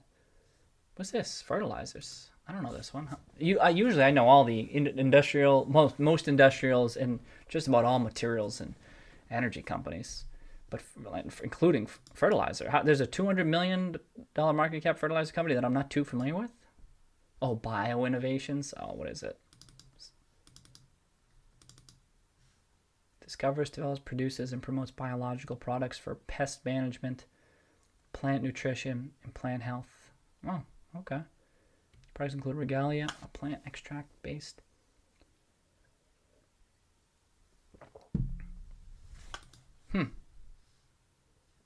It's not cheap. It's not cheap on any metric. I mean, nothing's lighting up. 50 million. Oh, I had the wrong one. Was same point.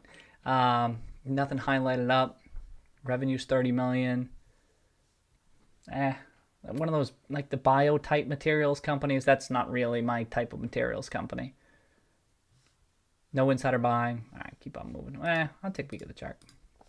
I like to pop open the chart, you know, because that tells a story. Sometimes it tells a story faster than looking at everything. I don't see much. Joint Corp. Biotechnology. A lot of biotech.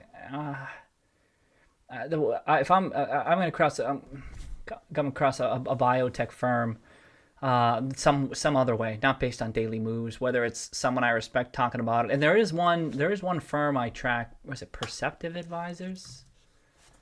Are they here?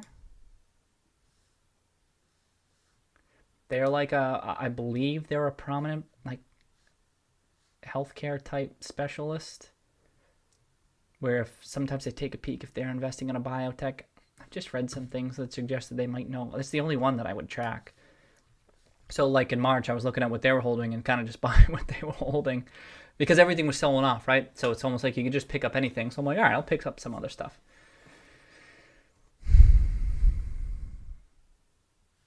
But right now, hey, First Solar up again, huh? Didn't we just look at that one? I forget why we're looking at it. Wow, up big today. What's the date today?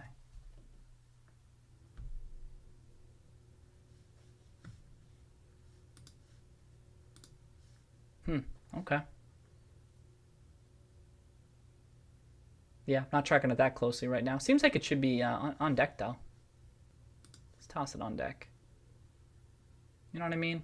That's something that, I mean, 7 billion, it's not really my... But it's one... Do I want to put that on deck? Nah, I guess not. More like a pulse type thing. I'll add it to pulse. Let's see how quickly that gets added to the universe there. Does it? Yay, that's quick. Let me add it to pulse. Yeah, I'll add it on deck. And pulse. That's all I'm going to add. I don't really care about the rest.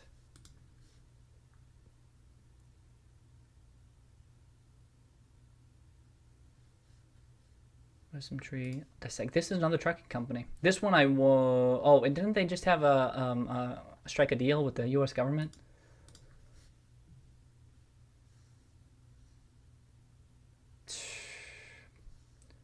This was on my list. It never looked that great though. It's kind of the fundamentals were sketchy, and I'm like, but it was worth the trade right here between $1 and around $1. Yeah, it's just the fundamentals look really suspicious and sketchy, but it should be. Am I tracking it? I should be tracking it. See the market cap 360. Are they really gonna pull this off? I kind of just figured they were gonna go bankrupt. Oh, you know what? This isn't the one. YRCW. YRCW is the one, which we're probably going to see on the list because it appears as though all the trucking companies were up today. But Desek usage, or however you pronounce it, Desek, I don't know. But it should be in on deck. It was just another trucking company that if you were doing a diversified play, which is probably what I should have been doing in March, then yeah, let me just toss that on there.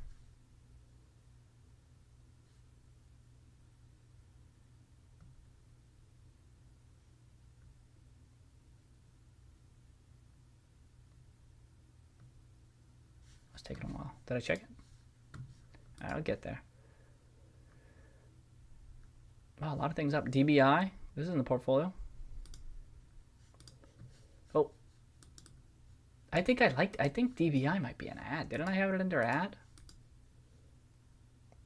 That's not a big jump, but is it looking good? Everything was up there. So when I see everything up this much, I'm not thinking, oh, was there news for DBI? Maybe there was, but maybe there was. But it just looked like everything, it was kind of just like a value day. That's why value was up. We saw value. Oh, they did it also. Designer Brands provides, that's DSW, right? DSW? Yeah. Steps taken to enhance the financial flexibility, including, I'm glad we pulled this up. Replacing its $400 million. Can you see this okay? $40 million revolving credit facility with an equally sized asset-based facility and completing a $250 million privately placed secured term loan. Term loan, good, okay. Privately placed, good. Since confronted with this, today's announcement represents another critical step that increases in the face of adversity. This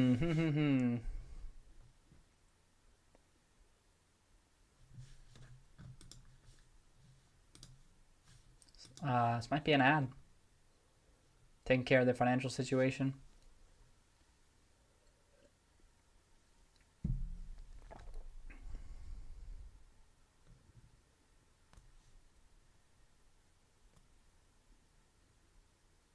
Wait a second, is this separate? What is it? Okay, a new revolver, a new secured term loan. The term loan matures in August 2025 with certain customer affirmative and negative covenants.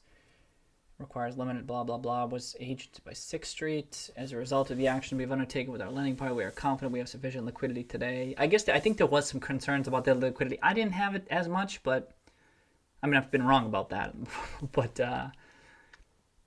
restructuring. As previously announced, the company implements an internal reorganization reduction. Okay, so you get a different type of restructuring.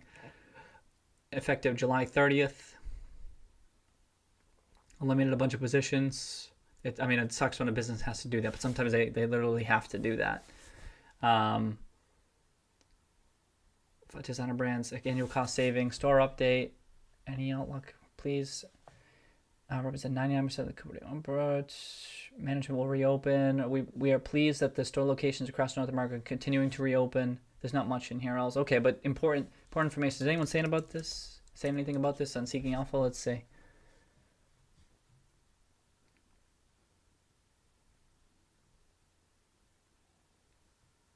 Value the catalyst.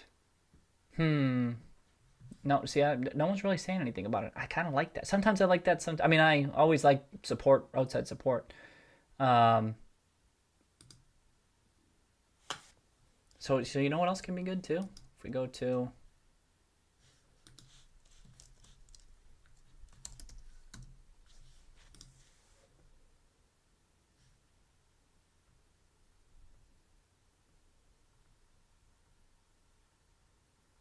not going to see anything. Briefing. I'm just trying to see if anyone's commented on it on Twitter, you know?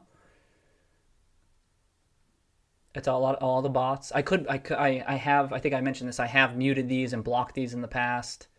Talking about layoffs. No one's really talking about it from a security analyst standpoint, you know? New insider filing. What's that? Is anyone buying? Yeah, so look at this. Yeah, that caught my attention too. Dropping $1 million, no big deal. In March 18th, they nailed it. I think that was the low. Did they? They think so. A couple management teams nailed the low. It was really impressive. Like, let's check. I bet DBI bottomed on March 18th. A lot of my positions did bottom on March 18th. Nailed it. They got it below 3. Oh, isn't that awesome? That's so, it's badass, ain't it? And things bounce back so strong. I mean, that's not that big of a jump, but they bounced back strongly midday that day. I was saying this in one of the other videos. For S&P 500, the bottom was March 23rd, but for a lot of value stocks and value type industries, it was March 18th. The morning of March 18th was I've never seen panic to that degree before. It was, the prices were nuts. I mean, not so much for DBI, but there were a ton of positions in the Roaring Kitty portfolio that were, like I said, indefensibly cheap. Like if whatever capital you had, you should be throwing it at those positions. Yes, it could have gone down, and as it turned out, everything bounced back strongly. Right? It's easy to say in hindsight, but I was saying it at the time, and I wish I had taken more action, specifically in the 18th. But you're trying to spread your decisions over time because you don't know if it's going to be the bottom and so forth. But specifically, that morning of the 18th was something to watch. It was just the price act, like, you know, like it was just it would look like the bottom had fallen out on all these names. And some of the management teams took action that morning. And there's a couple other ones too. I can't remember. I thought I can't remember off the top of my head. But if you do a search for trade date March 18th, and you're going to see it. So I like to see that. And that was part of my bullishness on DBI. I mean, it was the chairman of the board, CEO, dropping this much money, perfect timing. They're going to try, you know what I mean? And, nice work. Okay, but so no one's saying anything. No one's saying anything about it on Twitter either. See what I mean? Like, this is why Twitter can be good too. If someone just starts talking about it. So this, Tristan's clearly just reporting on the industry, on job cuts and stuff. We've seen a couple articles on that front, but no one talking about it, you know? It's, strange uptick. Good. It's not 100% good, 100% bad. I kind of view it as a little bit good, but at the same time, I do like people who share my viewpoint if I respect their analysis and stuff. I don't see anything. Where are we now? July 24th? Nothing. Past month. This means people have kind of stopped paying attention to it. Just traders. I hope you don't mind me scrolling. I'm legitimately looking at these to see, because I think it's going to be an ad. All right. I don't see anything. Zero people talking about it. No recent insider buying. Could be business reasons for that. All right, but let's check this. Any update? We're gonna get the updates next week, so that's something we're definitely gonna do next week.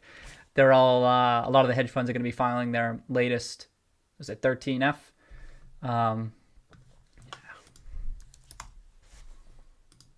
And we'll be able to look at a lot of people's updated positions. Well, many of them have already written their quarterly letter, so you've kind of gotten some insight. We mentioned Einhorn's letter last one. He got involved in tech and stuff, tech resources, not technology.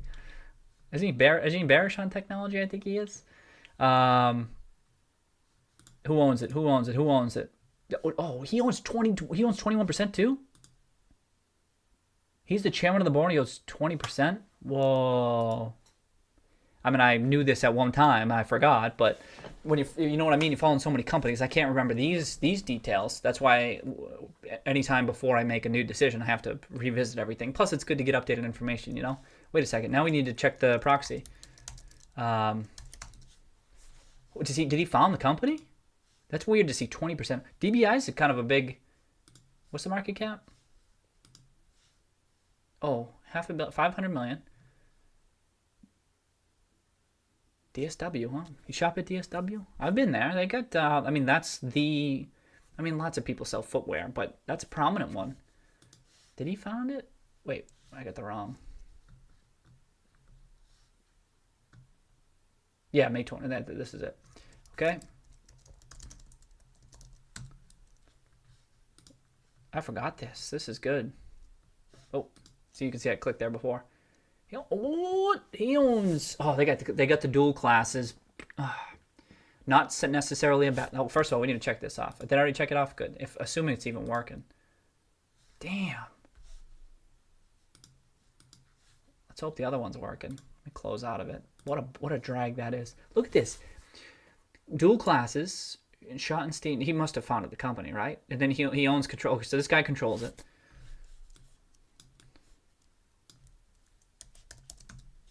Gotta look him up. He was chairman of. Oh, did he found? Okay, let's see what he did.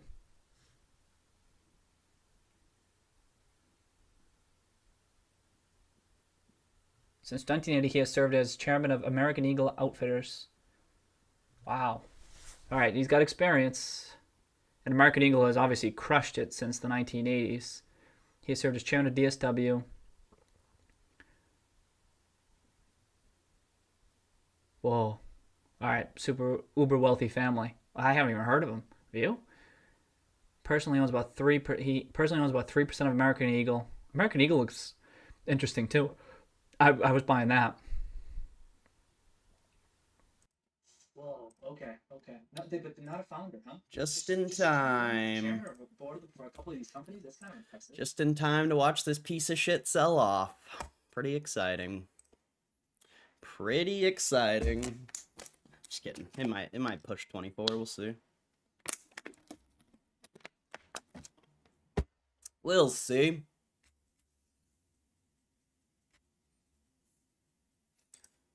Gym was alright.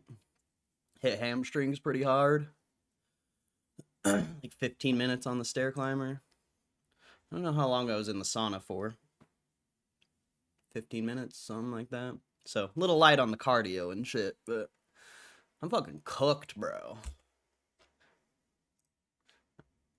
I need a solid meal, which I probably should have done before I got back on here, but I don't have anything to eat. I need a solid, like, carb-filled meal. Let me see what this fucking dude wants.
That was weird.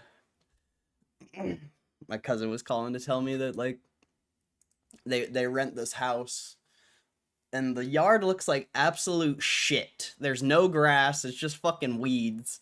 And I guess the property manager texted his dad today and was like complaining about how the yard looks, and it's like, bro, it's your fucking house. Or I guess, you know, my cousin just has some stuff sitting out front, but like, bro, your house looks like shit. How can you care if someone has some fucking stuff out front? And also, what doesn't make sense to me is like, they're renters. If they want, they can just not pay you rent. And what the fuck are you gonna do? You can't kick them out. It's gonna take a long time to kick them out. So like, why would you even talk shit? Like, I'd be like, bro, what are you gonna do if I stop paying rent? Like, fuck you. Like, for real. They can't kick you out. You have a lease. Like, I don't know. Fucking weird, bro. Although every state has, like, different rules for that. Some states are very renter-friendly. And, like, you could literally just not pay rent for, like, 4 to 6 months. Maybe even longer. And, I don't know. It just seems weird. Fucking real estate people are retarded as fuck, I guess. Like, if you guys saw this house, you'd be like, that looks like shit. Like, why would you even complain? Like, the house literally looks like fucking trash. I don't know. Fucking weird, bro. If I was the renter of that house, I'd be like, oh, okay. Oh, really? Oh, what? I'm gonna stop paying rent then. How are you gonna like that? That's what I would have said. I'd be like, oh, what happens when I stop paying rent? Are you gonna call and complain? When you stop getting your rent check? Fucking idiot. Oh, man. Rosh, what's up, Rosh? Double protein because gains. Actually, you need carbs, my friend. You need carbs.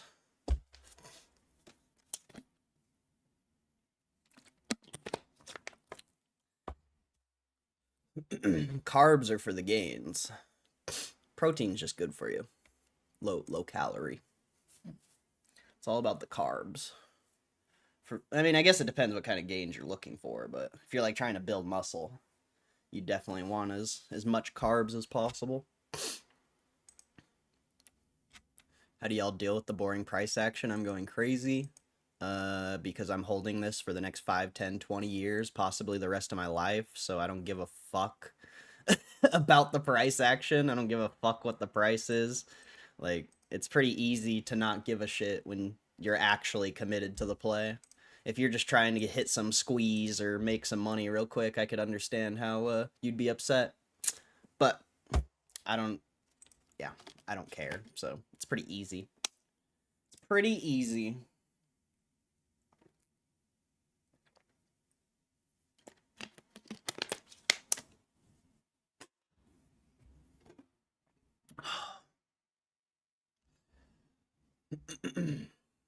Moose probably the most cultural eater here. Maybe. He has said some weird things.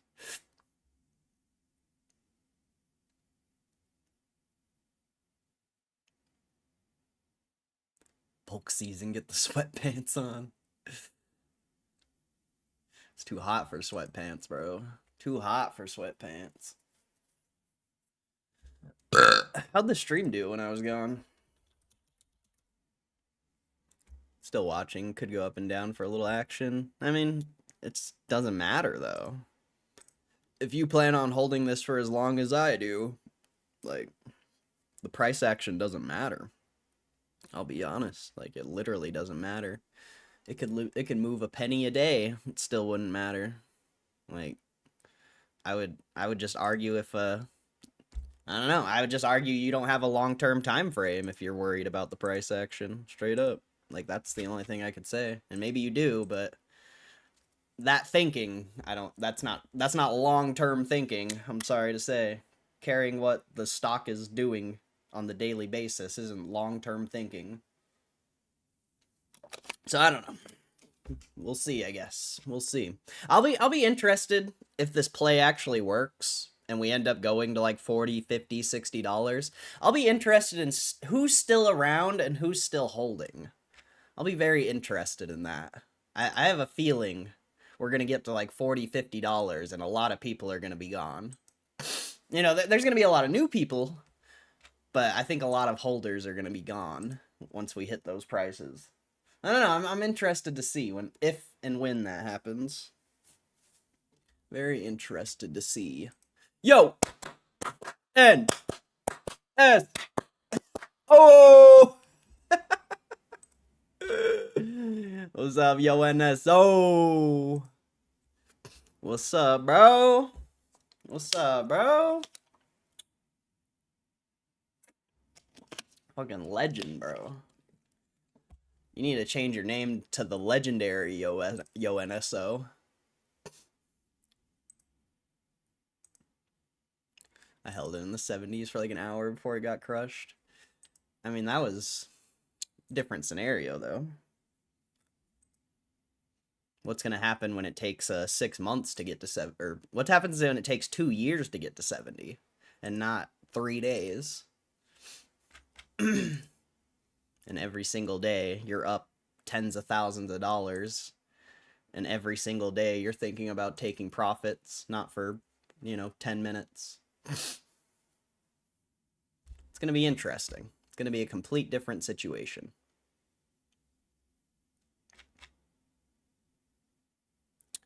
I have some DRS that I plan to never sell, others in brokerage to sell at certain points. Nice. I mean, that's the way to do it, for sure. I mean, I plan on selling at certain points on the way up, but majority of the positions being held, for sure.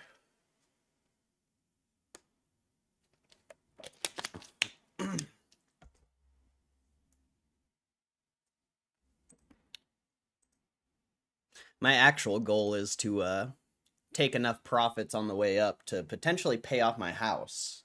And then once my house is paid off, just every single dollar that comes in just goes back into GameStop. Like, that's the real plan for me. I've already been able to execute that plan multiple times, but for some stupid reason I didn't, but it is what it is. That's the plan for me. Oh, my hair's getting too long, dude. We might need to cut this shit.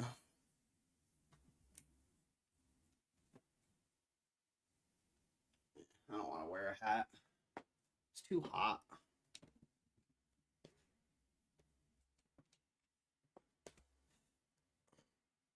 Knockout derivatives? Derivate? I don't even know it. I don't know what you're saying, yo NSO. Do you randomly sell a quantity or a percent of portfolio on the way up? I mean, just 50 shares, 100 shares. 50 at 30, 50 at 35, 50 at 40, 50 at 45, maybe 100 on each of those. Just depends what happens, how it happens. A lot of factors, but no, just a little bit by bit on the way up. That's how I did it last time, and it worked just fine. I mean, that's how I've done it every single time, and it's worked. There's going to be a certain point where it's not going to work, and it's not going to come back down, and I'm not going to be able to reposition. I'm very aware of that, but it's worked every single time. Just 50, 50, 50, 50. Just by feel. I mean, yeah. I mean, I live this shit, so it's easy, you know? It's easy to do it by feel. And a lot of the time, I'm not even right. I think last time I sold at like 28, or no, I bought back a lot. So I sold at like 30, 32, 34. I think 34 was my highest sell last time. I only sold like 150, 200 shares last time. It wasn't much. But, yeah. I mean, it worked. I could have sold more. Like, in the moment, I didn't want to sell more. But looking back, it was the best idea. So, yeah, pretty much just by feel. And I mean, it's not even by feel, it's just certain price points. Like 30's massive resistance, 35's massive resistance, 28's massive resistance, so 27, like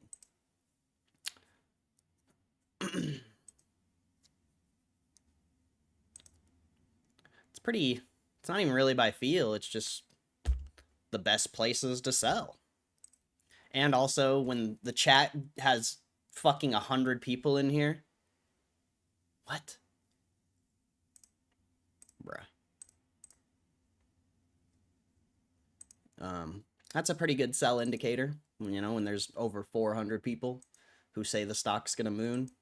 Pretty good sell indicator. Like, I don't know. What's up, Kristen? I love all these ads. Well, good. You should enjoy those ads. Enjoy it. And why is your name that? I have no clue, bro. I don't know what you do. I don't know what you do with your life.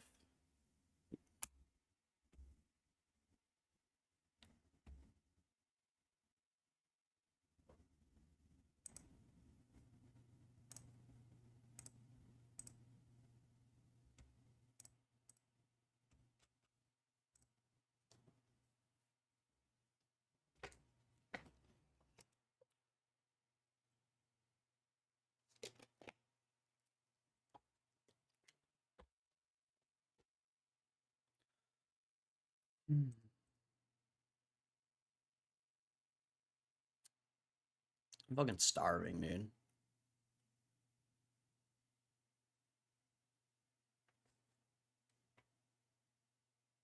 Did this shit hit yet? Bro, did I not get filled? I had to have gotten filled on this. It went down to 86. So I have to be filled, right? Or I should have gotten filled at least. I guess I should have. Whatever. I don't really care. It's fucking $80. I'm still kind of interested in this one, Mod G. Kind of got a bullish trend going here. You got lower low, higher high, or higher, or yeah, higher low, higher high, higher low, actually this is a lower, but could be false breakout potentially. Then you got the boom, higher high, higher low, higher high. So potentially, I mean, it's probably better off waiting for like 650 or something, but I like the trend on this as far as, you know, the past 3 months. It looks okay, but overall bearish, of course.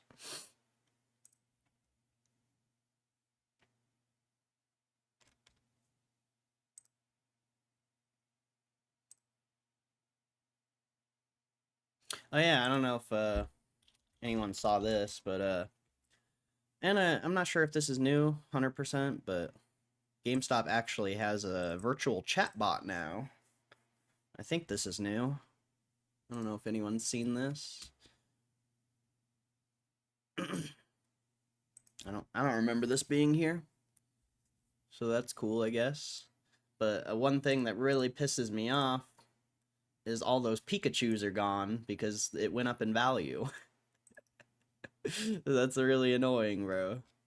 Because I just had a feeling about that. And then someone bought them all. Kind of wild.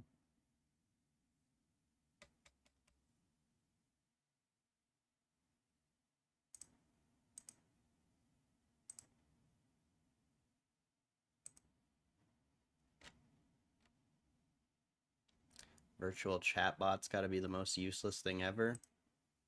Okay. That's cool. Why are you being so negative lately, Matt? It's weird, honestly. It's honestly weird.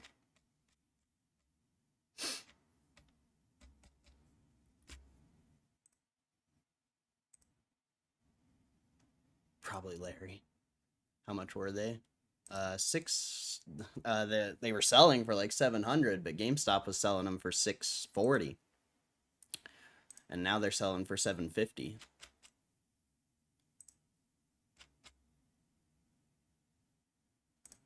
Or at least what I saw on eBay. 238, right? I think, you know, that's probably why a bunch of people started picking them up, because they started selling for more, but yeah. Oh, bro, one sold the other day for 850. Bro. Bro. That's actually annoying.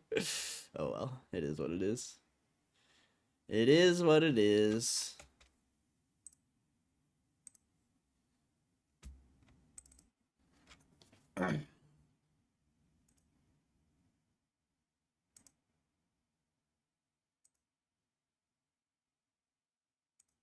Sup, Snakes? How you doing, bro? Video link to the copyright logo is pretty fun on their website. Oh, the cat one? I know what you're talking about. Joke, I just like actually talking to actual people in customer service. Fix it with an AI bot. That's fair. That's fair. I mean, I'm the opposite, honestly. I hate talking to customer service. If the bot can do it, I'd much prefer that. So I don't know. But most of the time, the bot can't. Sometimes. I actually got to... is Hugh G here? Is Hugh G here?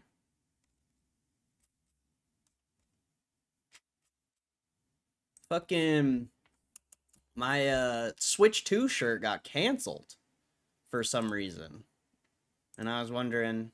I assume Hugh G bought one, so... And he's the only person in here that I think would buy one. So I'm wondering if his got canceled too. Because for some reason mine got canceled. My Poca portfolio and collector app is up big. Stupid, actually. Yeah, pretty interesting. Fear of uncertainty sparked the interest in Pokemon. I would disagree with that. I would say the stock market's hitting all-time highs and Bitcoin's doing relatively well, and when other assets are doing well, things follow. Because maybe people are selling because they're at all-time highs on the SPY and they're rotating their money into something else. I don't know. Like... I disagree with the uncertainty. I don't think someone would be buying fucking Pokemon if they had fear of, uncertainty. I just don't see that. Doesn't seem to make sense. People would buy Pokemon because they have more money and they want to move it into a different asset, I guess. I'm just memeing. Well, I don't know. Should educate the people instead of memeing, instead of just joking all the time. Try to educate. I don't know. Just an idea. I know nobody's gonna do it because everyone's just a troll for some reason, but it's all good. Definitely not trying to be negative. Sorry if I've been coming across the way all good vibes here. For sure. I guess I don't know. Could be me too. I could be reading your message wrong. Corey's crabby boy. I mean, I'm annoyed with you guys. All you guys do is joke. Like, it's annoying. Like, if that's what you want to do, it's fine, but it's, it'd be preferred to bring value instead of just joking all the time and trolling, and I don't know. So my bad for wanting more in my chat, I much preferred 3 weeks to a month ago when people actually talked about stuff in here, and I don't know. Maybe I'm the only one. Maybe I'm the only one. Definitely hasn't been much value in the chat lately. All right. Well, at least as long as someone agrees with me, because yeah, it's been annoying, slightly.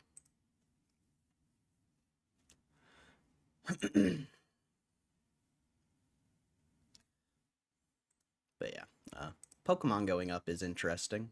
The only thing I could assume is the market going up. But it's weird that crypto's not hitting all-time highs. You would think, stock market would hit all-time highs, crypto, and then people would go into collectibles. But I guess that's not how it works. Maybe that's why people are going into collectibles, because crypto's not moving. I don't know. Interesting things. Interesting things.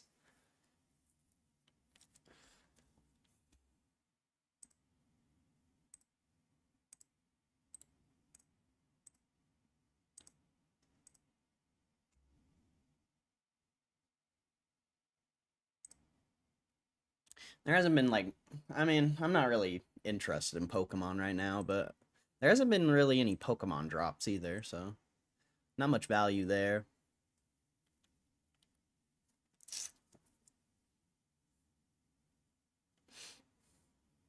I wonder, isn't it, what's that, Poke Beach?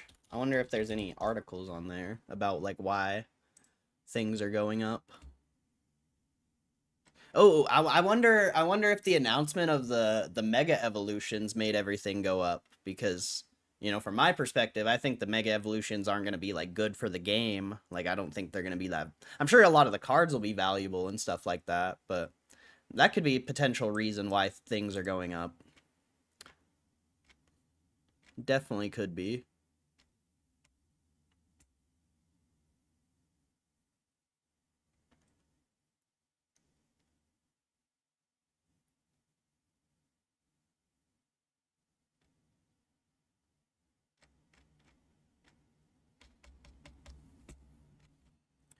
Who's the problem?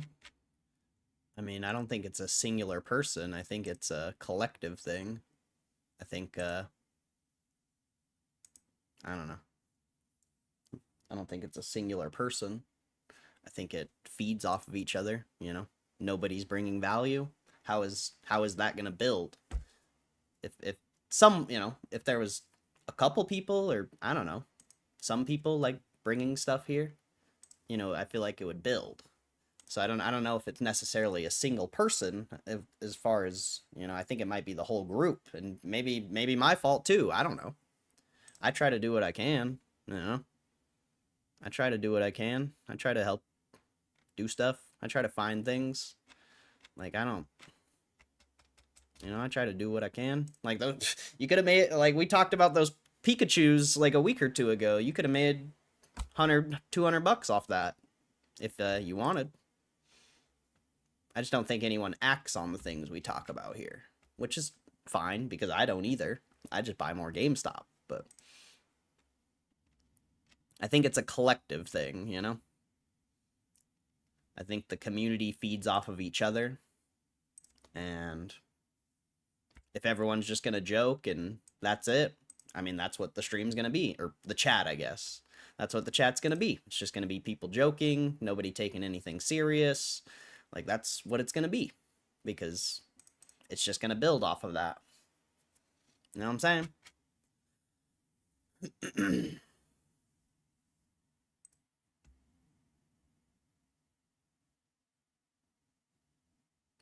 Been slacking on the stream because it's hard to time when you're gonna be talking the last few days. Yeah, well, the Jerome Powell thing, kind of, but yeah, I'm not taking the stream very seriously anymore. If you weren't able to tell, so, you know, it's probably part of my fault too. You know, I'm part of the community, bro. So, like, just because, you know, I'm part of it. I'm saying something about you guys. I'm essentially saying something about myself, because I'm here every day too.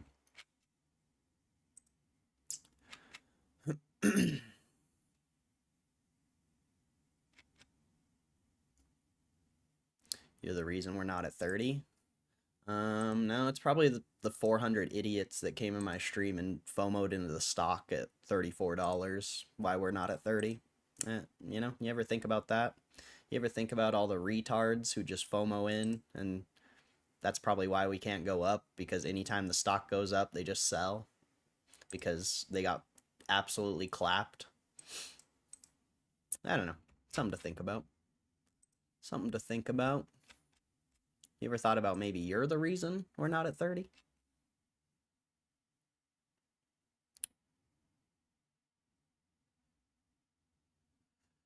Because of inflation? Well, you probably don't understand inflation, so congratulations. Congratulations for typing the same thing in the chat you typed 2 or 3 hours ago when I wasn't even here. Good job. You don't even know what you're talking about. Isn't that interesting? 12 boosters last night, only 4? Wait, on Walmart? You could have got 12? Sitting in a 1-bedroom apartment? Yep, I'm in a 1-bedroom apartment. Fucking idiot, dude. Oh, man. What a fucking idiot.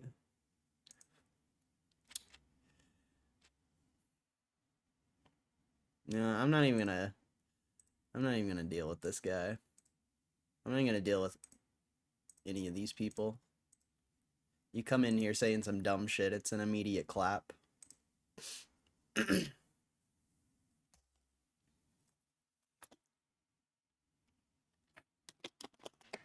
What do you think about Zipco, GameStop's financing services and investment? Is that a... I didn't know that was a stock. Zipco? It's not on the American market, so I can't have an opinion on it.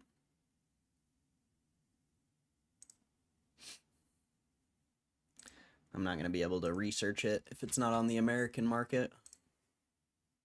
They have a stock. What's the ticker then? Because it's probably foreign, and I can't, like I said, I can't research it if it's foreign.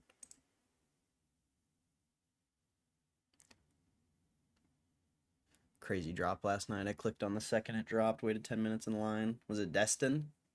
I assume? Or was it black? Oh, wait. Was it black and white or black and white? I don't know, dude. I know there was a Walmart drop for black and white recently, but I can't remember when someone called that out. I thought that was last week. Who knows, dude? I don't even know what day it is most of the time.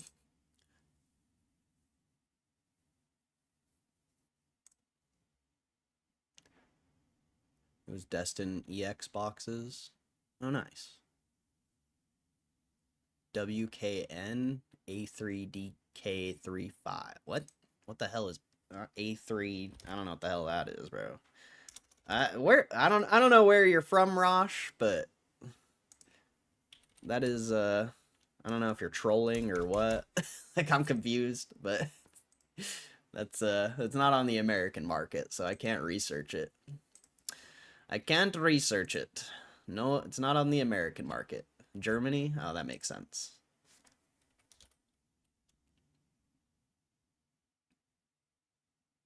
That makes sense.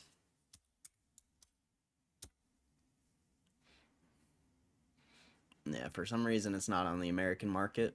It's on every other one. It's Australian. Yeah, I see it's on the Australian exchange right there.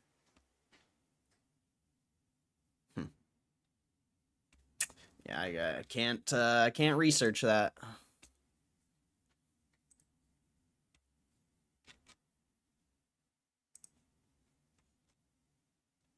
What did those mortgage rates come in at? 6.7? Down a little bit, not much. Could potentially start seeing some downside on mortgage rates. A lot of resistance at that 7%.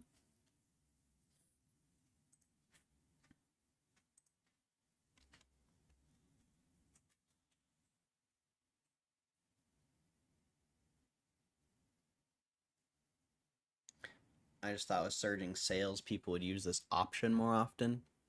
No, I don't think so. Zipco probably collabs with thousands of companies, so I don't think it matters what they do with GameStop. I'm sure they collab with much bigger companies. I don't know. I don't see it. I honestly don't see how that would be a good investment anyway, even if I could look it up. I'm not a big fan of financial stuff, and if I was going to buy like any financial thing, I would just get SoFi. Or like one of the bigger banks if they had a good price. Why am I opening this? I'm like, what am I doing? So I don't know. I don't know how good that would be anyway. I seen Naruto? Nah, I don't watch anime.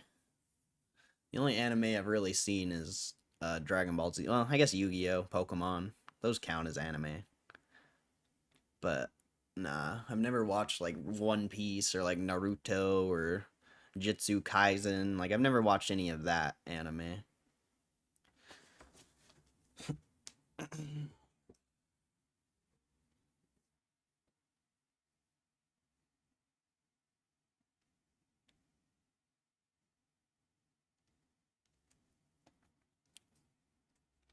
Jujutsu Kaisen.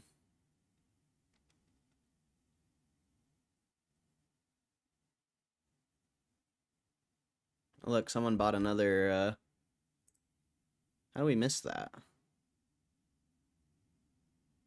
I don't know how we missed that, but the CFO bought Bark at $1.22 and 86 cents. Nice. So we're in there with the CFO, even though I bought 50,000 worth. That's still good to see. It means, you know, at least it's good to see stuff like that. Even though, you know, it's not a big position or whatever, it's still, you still like to see like CEOs and CFOs and stuff like that buying. And maybe they can't buy that much because it, you know, could move the stock a lot potentially, considering it only is like 300 market cap or whatever, or 300 million, isn't it? Oh, even less, 150 million. So that could be a potential reason why they're not buying as much as well. I don't know. That's a tough one to say. Tough one to say, but I've only seen Hunter x Hunter for anime, but I'm loving Naruto. Wait, you sold your GameStop, Matt? Is that what you said up there? Nice. Should have sold that a long time ago if that was the plan.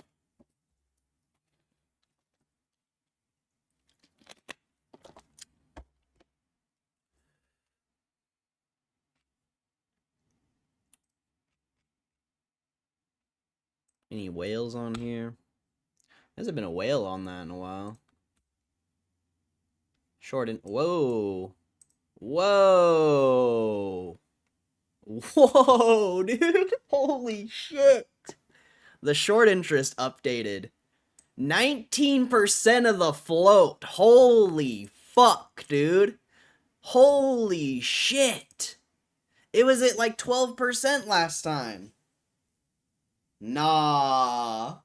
Nah, fam. Nah, fam. Said I sold. I said you said I got nothing on GameStop right now. That's I thought maybe that meant you sold. I don't know. What the hell, bro? Nah, bro. The short interest doubled almost. What? What? Oh man. Oh man.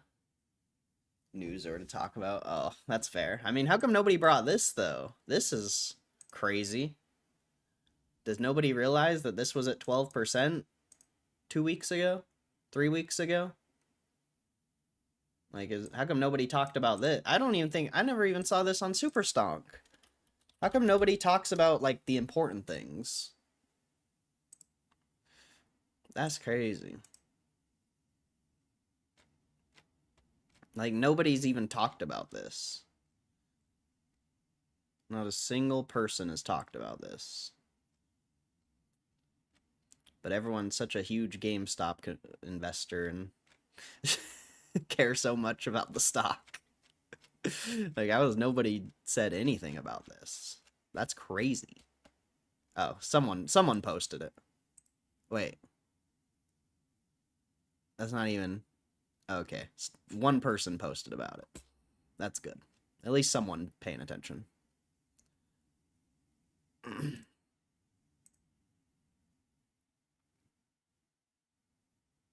Applied with GS all those years ago, and the reason I'm still doing a great job and extremely sincere thank you to you and your team for everything. To the road ahead. on the start.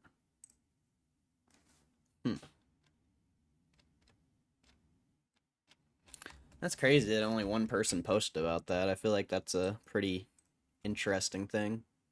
Because Market Watch is literally, like, as far as I'm aware, the only one that posts accurate short interest.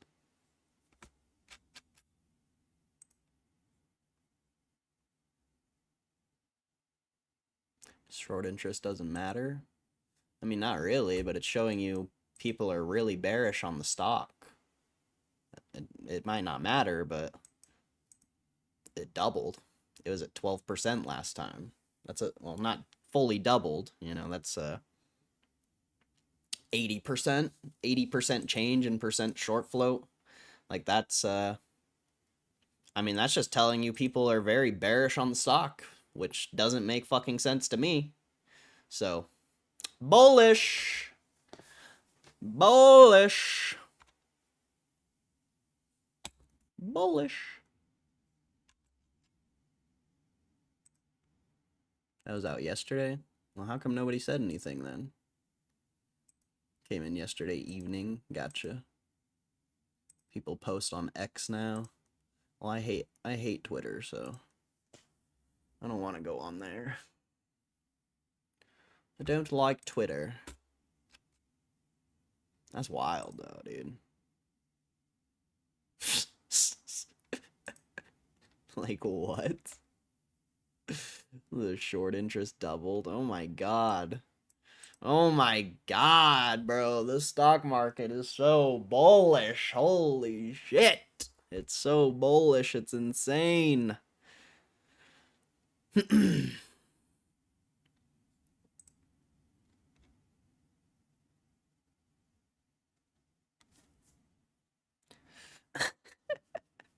I think he's terrible, Trump said when asked during a news conference about his intentions for the next Fed leader. Trump then called Powell a very average mentally person, adding he has a low IQ for what he does and is a very political guy. What?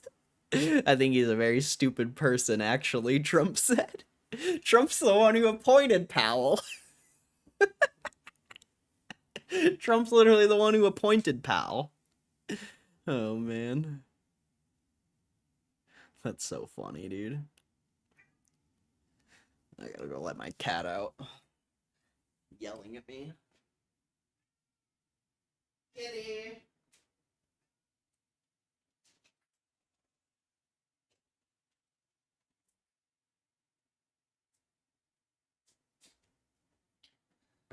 What a good cat. Tells me when she needs to go outside.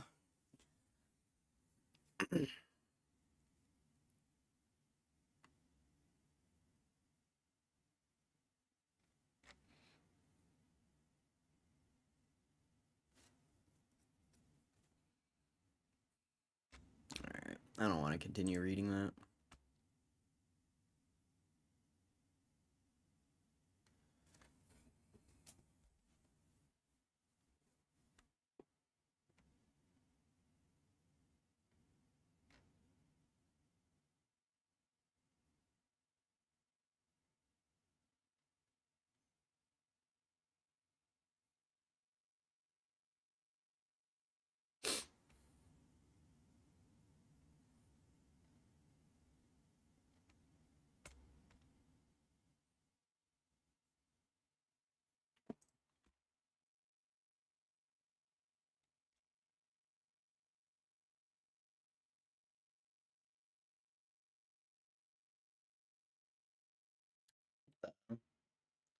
Coinbase to launch US Nano Bitcoin style futures in July.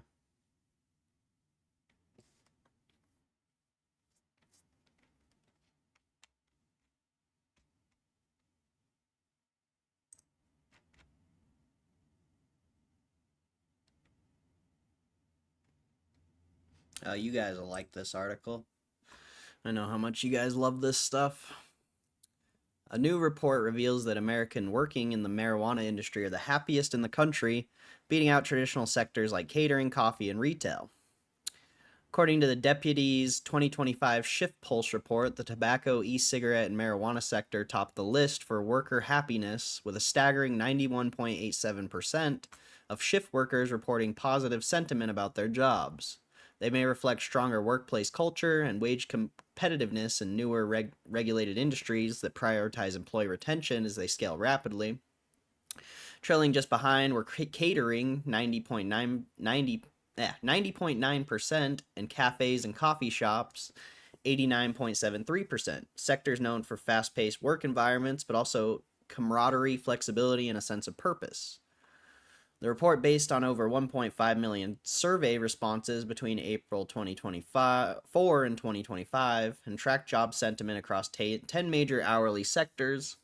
Overall happiness among U.S. workers has declined slightly year over year, dipping to 78.5% from 80% in 2024. Yeah, okay. Exciting. I guess. Not really. Not really.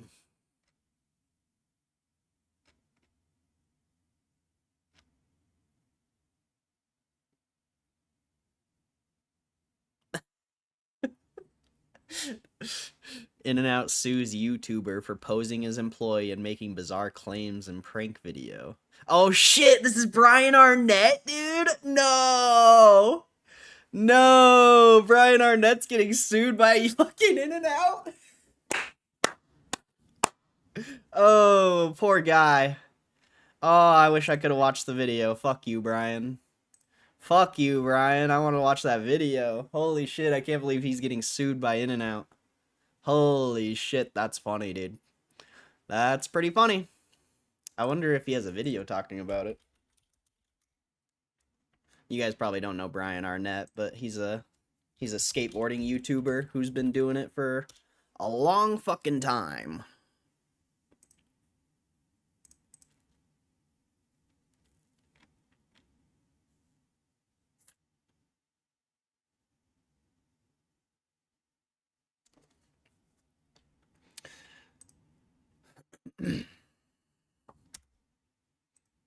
Let's see if someone re-uploaded the video.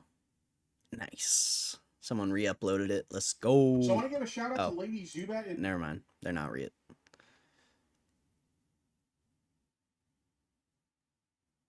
Dude, I can't believe Brian Arnett. I mean, this is massive for Brian Arnett, though. This is going to blow him the fuck up, dude.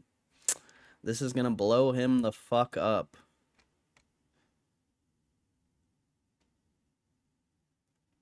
God bless Brian. He's already killing it. Now he's gonna be killing it even more. Gotta love that shit.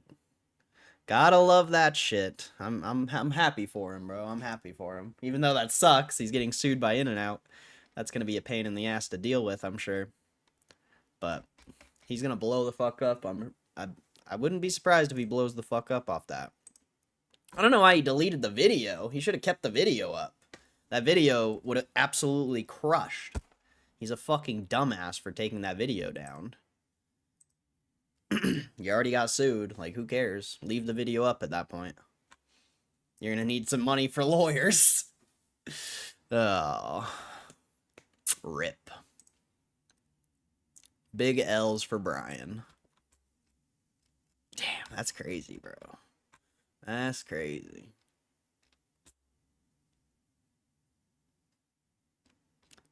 Wait, what? Lil McDonald's Happy Meal toys? Bro, that's sick. Mini McDonald's toys. Those are cool.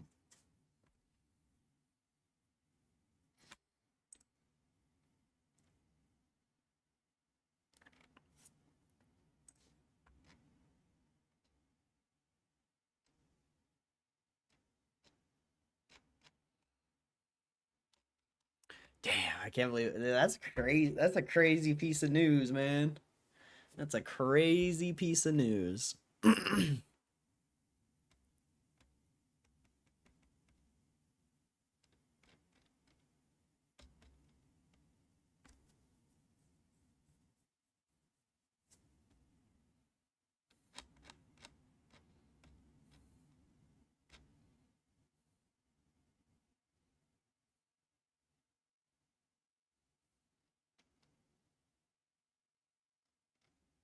Coming out with a new social network movie.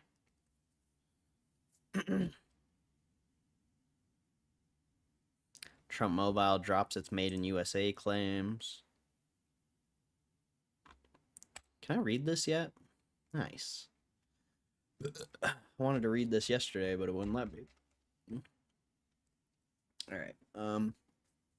NASA's James Webb Space Telescope has captured direct images of a planet outside of our solar system, which is the first time it has accomplished such a feat. This is a very big deal because exoplanets don't put out much light.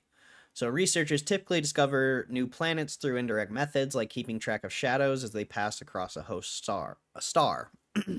Webb, however, didn't have to do all that, has directly captured images of a planet called TWA-7b.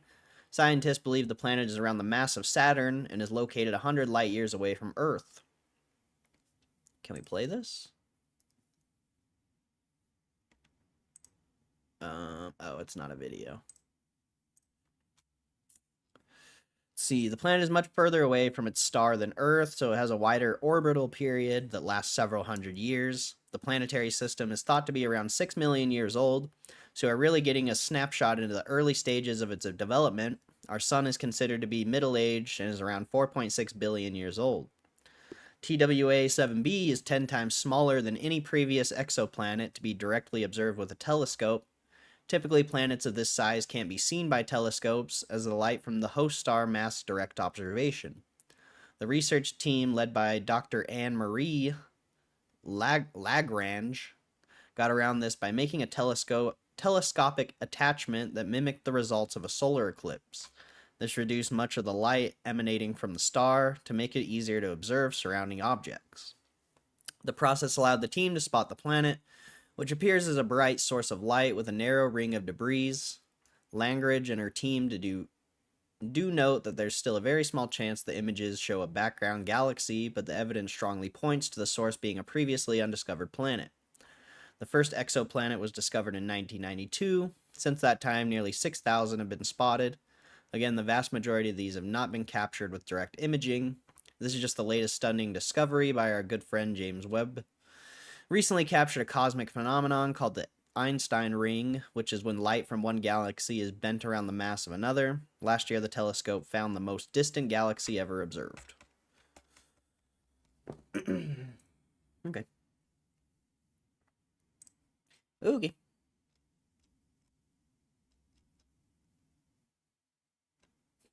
Beavis and Butthead in Call of Duty. That's odd. An odd collaboration.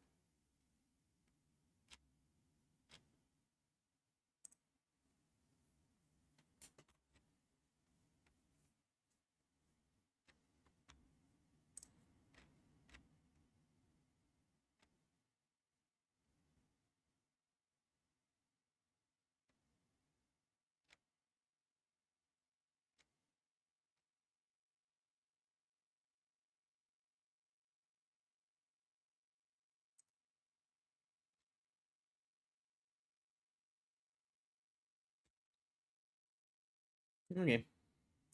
Not much news.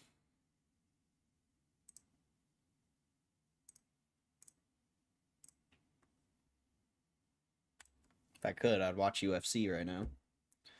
But definitely would get clapped.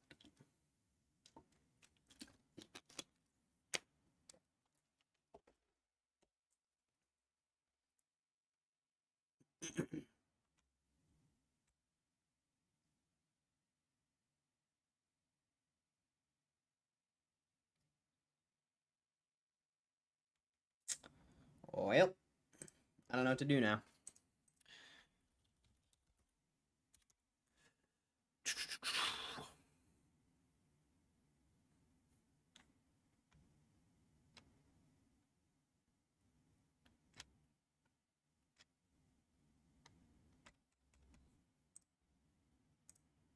It's time to be golf guy. I don't know what other videos to watch about golfing, though.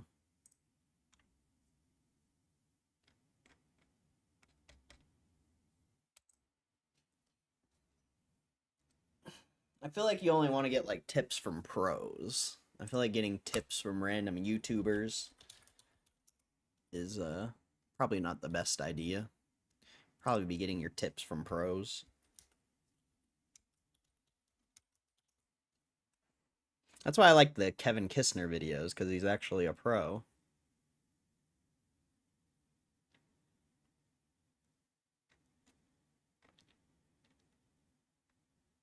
I don't know any of these people.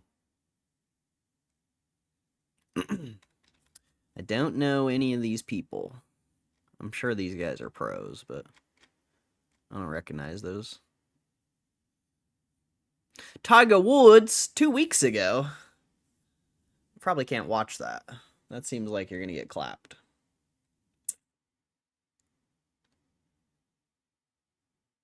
Can't watch that.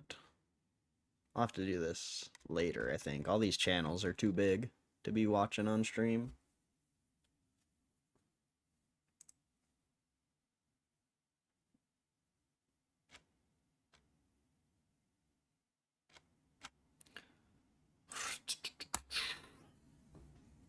I guess we can go through some charts. Let me log into this beach. What did I use? Gmail? I don't remember. Nice. We're in. I think we stopped at C's last time. Pretty sure. Oops. Clicked the wrong thing.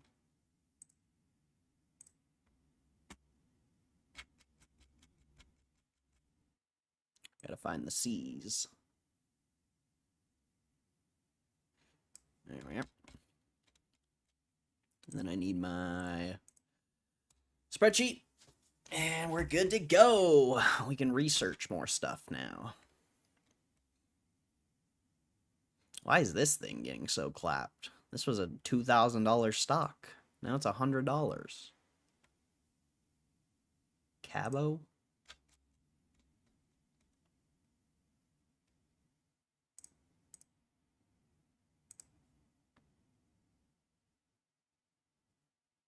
$720 million?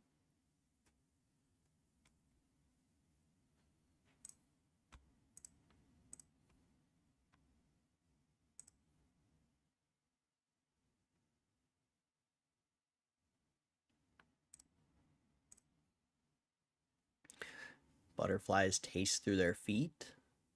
No, I did not. It's a fun fact. That's a fun fact. Oh, I see. They went from making $200 million a year to only $14 million. Change in deferred tax income. Equity method investment income's loss. So they lost on an investment, potentially?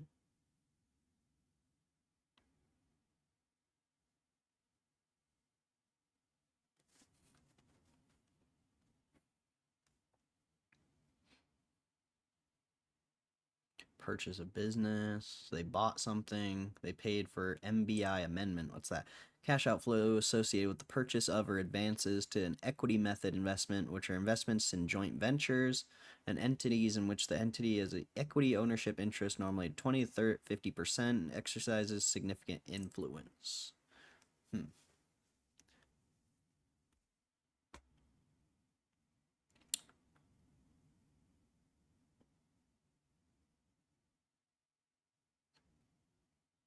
So they just invested a lot.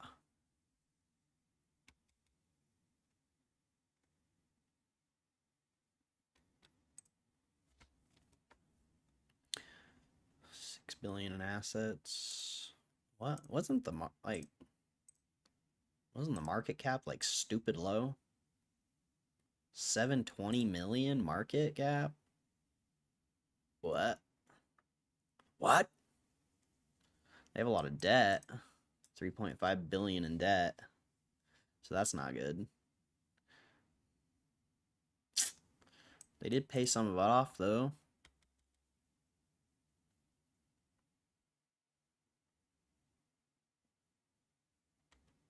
That one's kind of interesting. I don't know what the hell this is.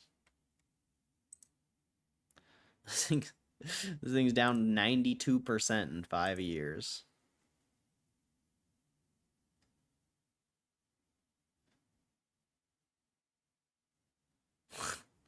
This used to have the craziest price targets. What in the world is this thing, dude? Cable One.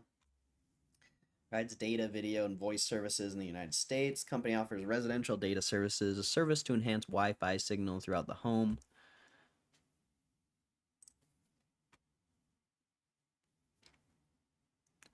Broadband communications provider. Committed to our customers. Whoops.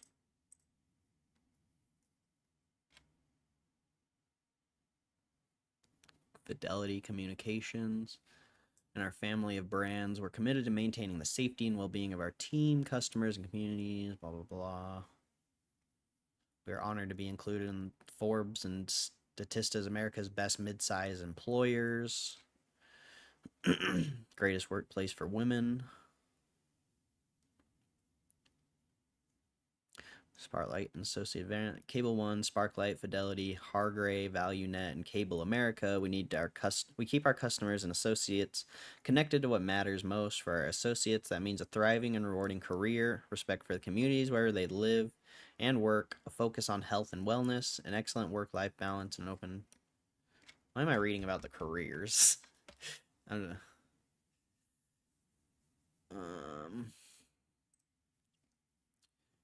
So it's just internet and phone and stuff.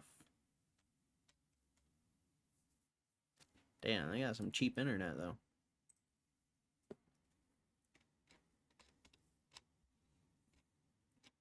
Get a fucking landline, baby.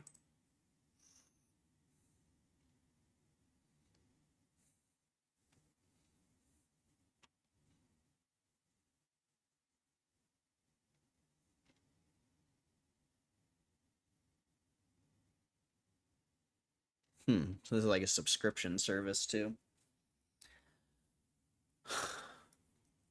Streaming devices required. Sparklight TV is streamed to a compatible device. Your Sparklight home Wi-Fi. With Sparklight TV, almost any screen that connects to the internet can stream your favorite entertainment. Here are some of the devices we currently support. Fire Stick, Nvidia Shield.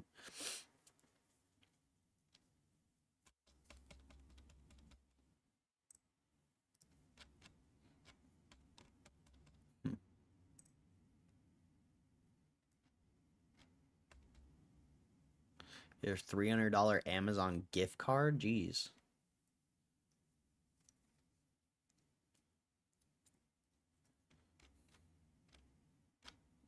Just for getting internet. This thing's interesting, sort of.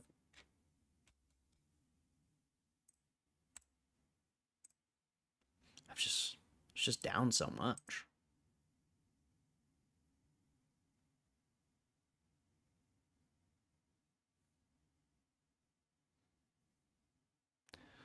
Can we check what it was doing back then?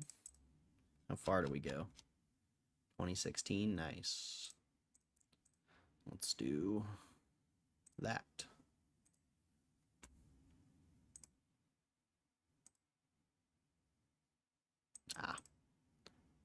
They were doing okay. It was a lot smaller back then. So kind of interesting. See what it was doing in 2020.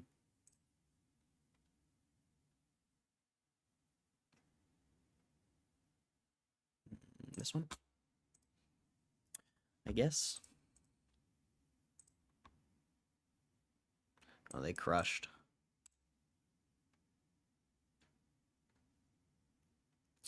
4.48. I think that's the biggest they've ever been. Great.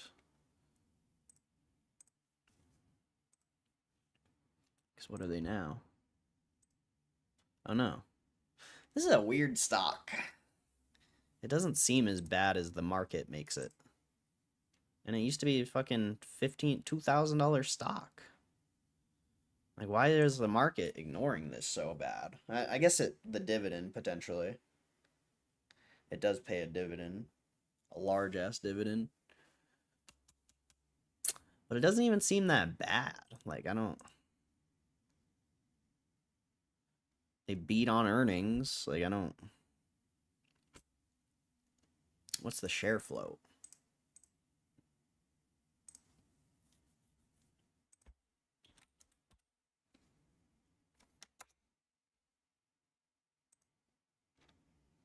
Ah, 5 million shares. That makes sense. That's not much. It's not a lot. But what if we do the assets? Is it assets divided by shares or shares divided by assets? I always forget. 6.8 billion divided by 563. Oh. I mean, book value for this is it's $1,200 potentially. Did I do that math right?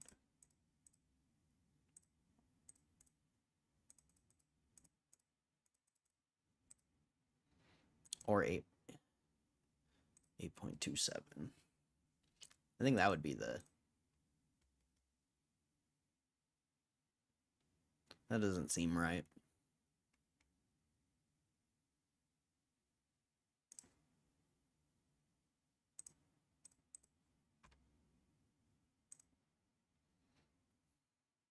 I mean, they have a...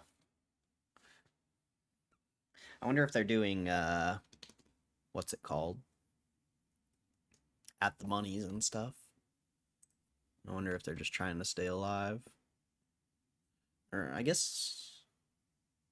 Let's check in Open Insider.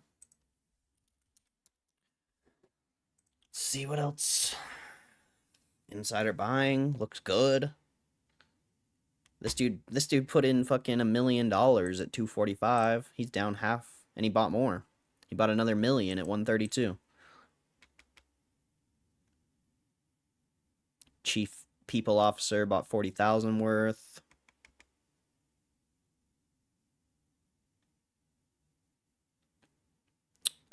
Damn, he bought 400K worth at 369.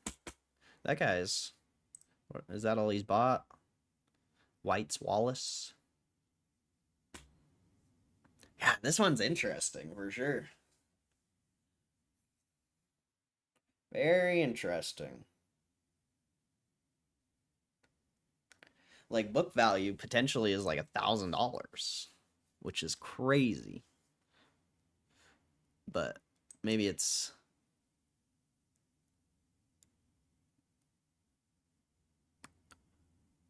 I don't know. Maybe they're going off total current assets rather than total assets. Because maybe they're just ignoring the total assets because of the long-term debt. But if we get rid of... What happens if we do this? What happens if you do 258? Well, I did that wrong, but whatever. Minus 4,729,863. So you'd be at 1.8 billion.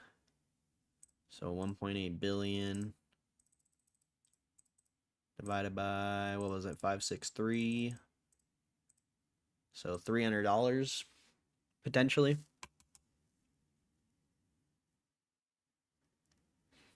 Potentially a triple. Close, you know, double, a little over a double potentially.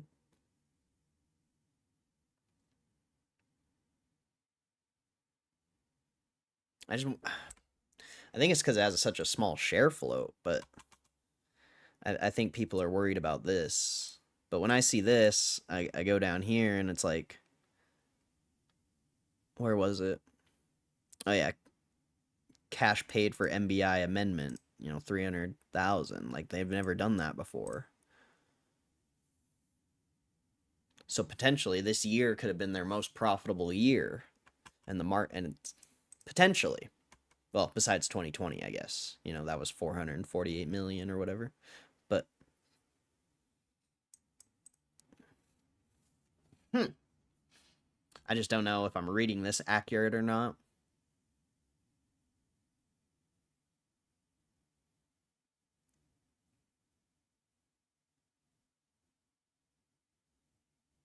They didn't do any repurchases. Ah, see, that's one worrying thing. Because the last couple of years they did repurchases. 2022 they actually did a pretty massive repurchase and still made profit. This year they did no repurchases and barely made profit. So, but they might have, instead of repurchasing, did this cash paid for MBI amendment. I don't know what that is. You know, they could have done that instead. I don't know exactly, because that is like some investment of some sort.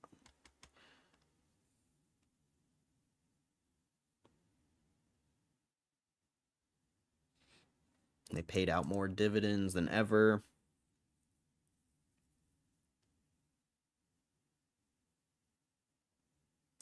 Yeah, that one's interesting. Very interesting. It's just down so much. It's just in the shitter, bro. I gotta go to the bathroom. I'll be right back.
This thing just seems so undervalued.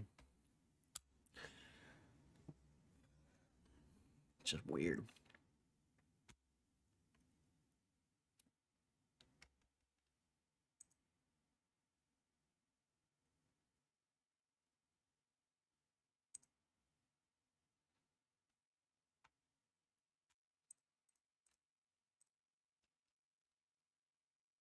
Damn, 20% of the float short. The only thing that really worries me is like the dividend. Julia Lolis to retire this year? Could that be like a positive thing?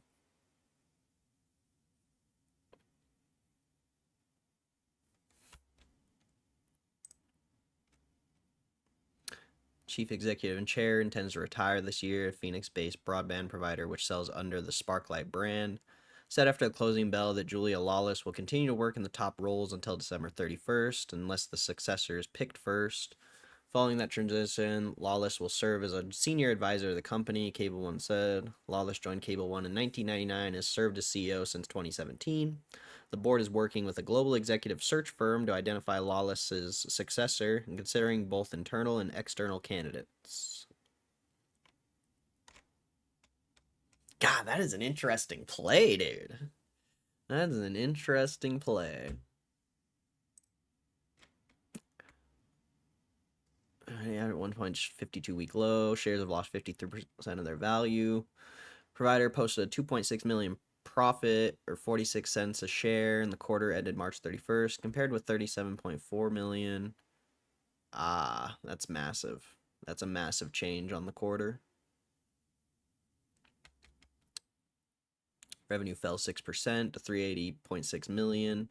About 9.6 million of the decrease was due to a decline in residential video revenues as the company is navigating the final phases of its video product lifecycle, it said. Residential data revenue decreased 4.5% the prior year because of a drop in subscribers and average revenue per unit. Cable One implemented targeted pricing and product offerings in certain markets, which is said the primary driver of the decline. I don't know.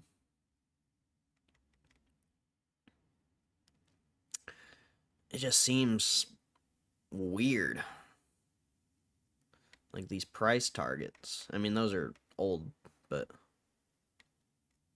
that's not old.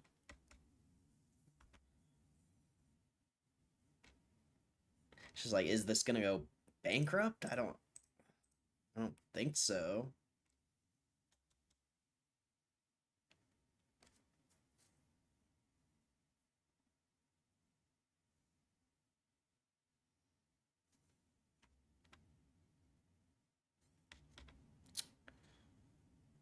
That's that one's interesting. For sure.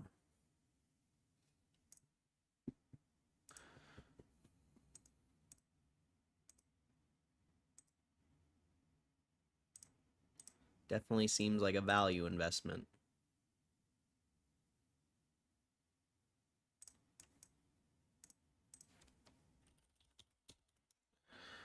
Got about 45 minutes till the market closes.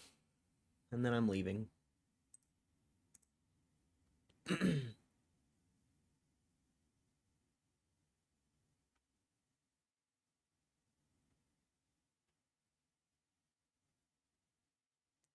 think we see a Form 4.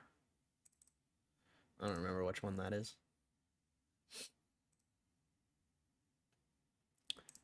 DOS Form 4?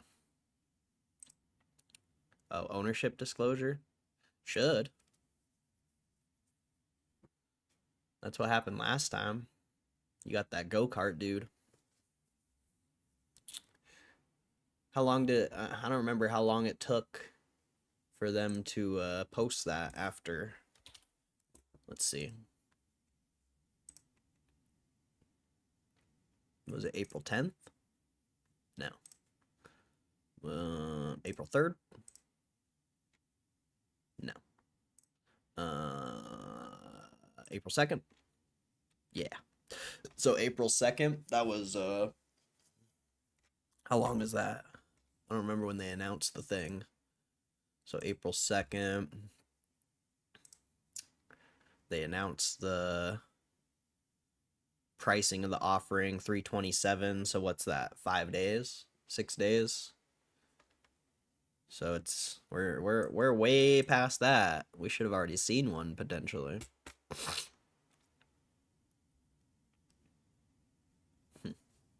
I don't know. I don't know. I just can't believe the share flow doubled, or the shares sold short. Like, that's crazy, dude. That's like, people are like, that's crazy.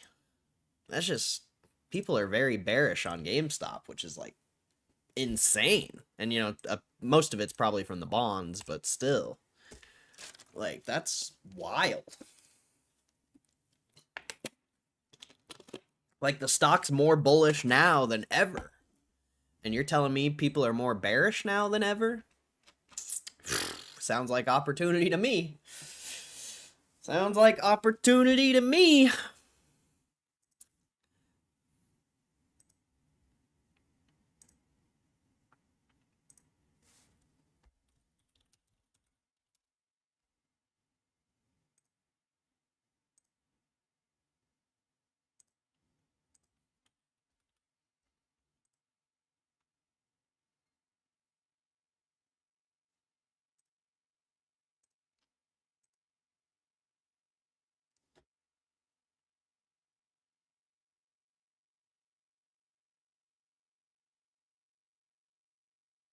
God, this stock is so interesting, man.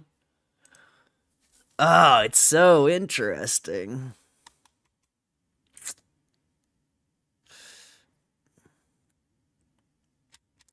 You also have, you know, many years of paying dividends.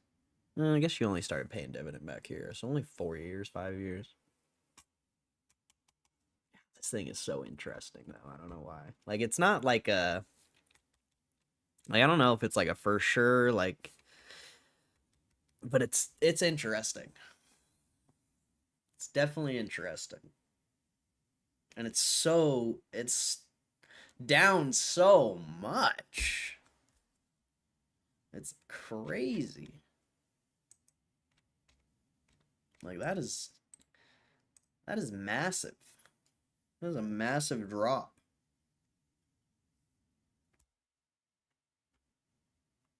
Nat Turner ever purchase? Nah, I don't think so. If he has, it hasn't been posted yet.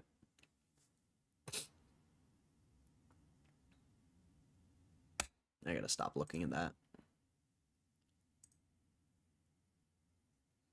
Weekly RSI is oversold. The fucking monthly one's oversold.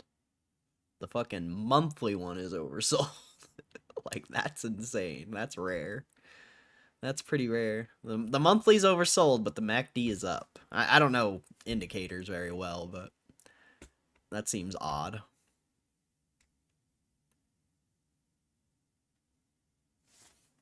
I didn't even zoom out that much. This is what I have up. This is just what I have up. And it was hella overbought back when it first IPO'd. It was overbought for 4 years, 5 years. And now it's oversold. And the first time it hit oversold was at $300. And now you're half of that, another 50% down, and you're oversold again.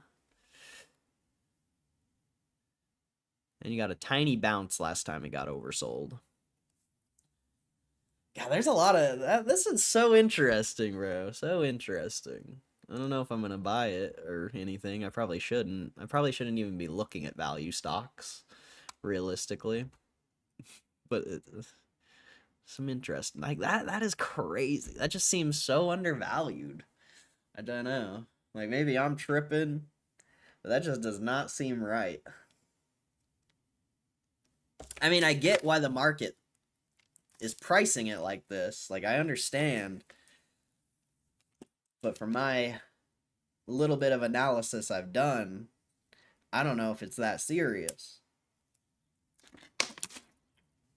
Like, the market's like pricing in negative growth, and I mean, that's a possibility for sure.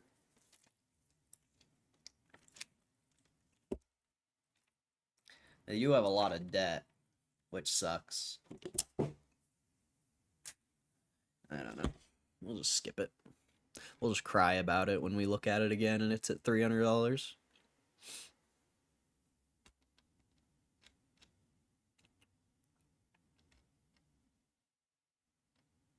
Damn, Cracker Barrel made another move. Another little up move, I think. Clear Channel Outdoor. Plans for July 4th. Nah, none for me. None for me, thanks. I don't have plans.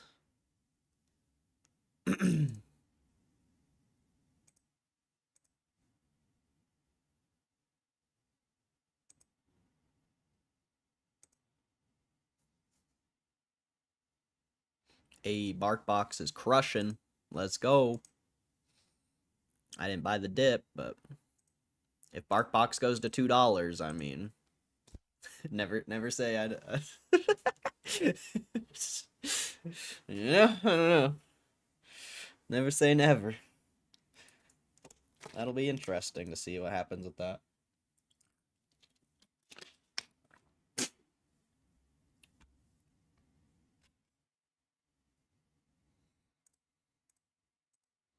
This thing's in the shitter. Didn't I look this up last time? I don't remember.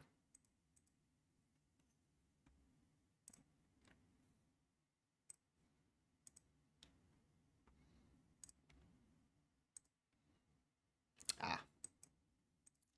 Losing a lot of money. They have a lot of assets, though. 600 million? There's so many things that seem undervalued. It's so weird. I mean, this potentially isn't because they're losing so much money. I'm gonna skip that one. That one's not interesting.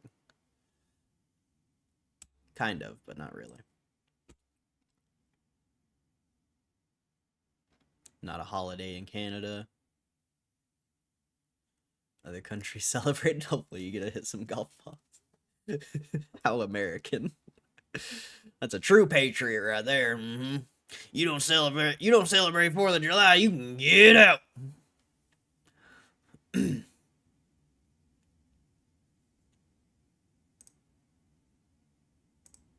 probably some fucking biotech nonsense, just judging by the name. Oh, advertising agency. Hmm. 100 million? I think probably tiny. Tiny.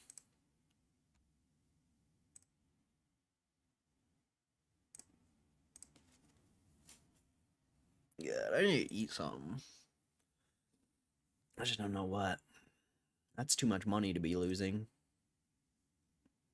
That's too much money to be losing.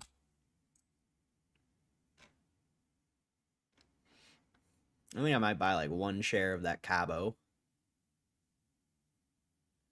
Can you use AI to scrape filings for value stocks? I mean, I'm sure you could. Let's try. Let's see. Let's see how accurate it is. Let's what should I ask it? I'll ask what are the total assets of Cabo, and also what was Cabo's net income for 2025. Let's see if it brings up what I want, because this is really all I look at. There's the price. Total assets, 6.42 billion. I think that's pretty accurate, actually. And Cabo is a pretty random stock. Let's see how accurate that is. Oh, I didn't notice they had a Q1. Let's check this before I get too bullish on this piece of shit. Let's see.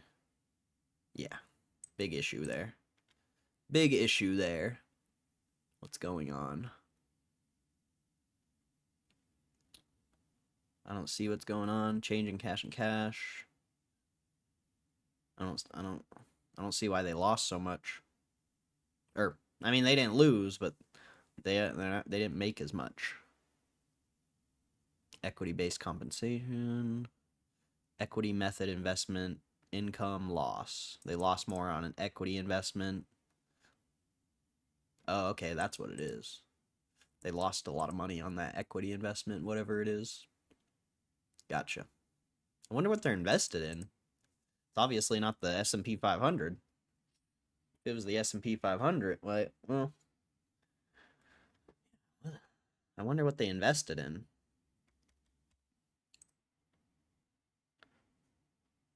But anyway, let's see.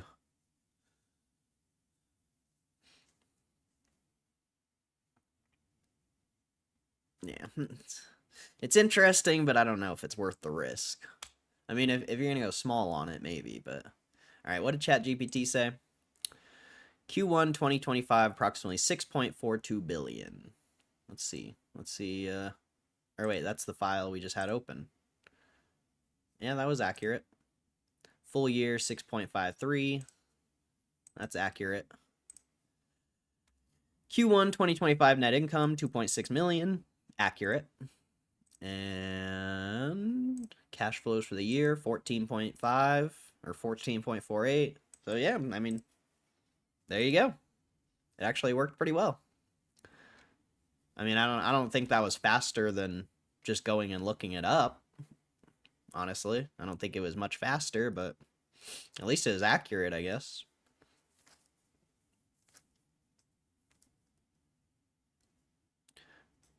Reliable net income data isn't yet available. You'll need to wait until the company releases Q2, Q4 earnings to establish a 25 fiscal year net profit total.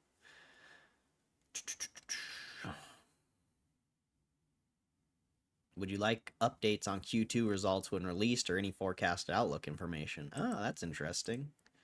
That's cool that you can do that. So yeah, you can use it. You can use it. Like I said, I don't know how useful it would be for me, considering I just don't think it's much faster than just clicking this. Like, this takes like 10 seconds. You know, boom, boom, boom, boom. There's the assets. There's the cash flow. Like, that was easy. I feel like that's quicker than actually typing in for the AI. What do I think about quantum computing? I honestly don't. I don't think about it. If the company doesn't make money, I mean, I don't care what they do. It's not interesting.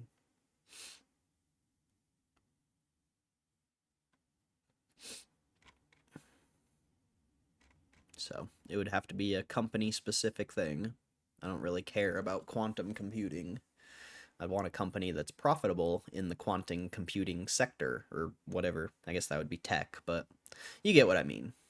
Like, I don't, yeah. Quantum computing means nothing if the company's not making money. You know, doesn't mean you can't make money trading the stock, whatever. You can make money trading shit stocks all day. You can also lose all your money trading shit stocks. So I don't know. Just don't even really think about it. What about for finding tickers, increase profits, reduce debt? I don't know if ChatGPT has that capability, I'll be honest. Let's see. Find me some stock market tickers that the company has increased their net income over the past 2 years. Boom.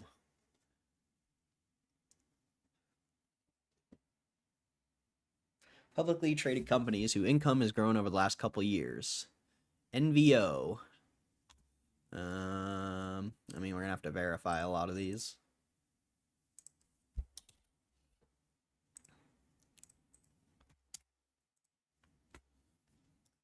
That's foreign, so not helpful. I don't want no foreign nonsense. Nice. Nice. Why is it only giving me foreign nonsense? Verizon.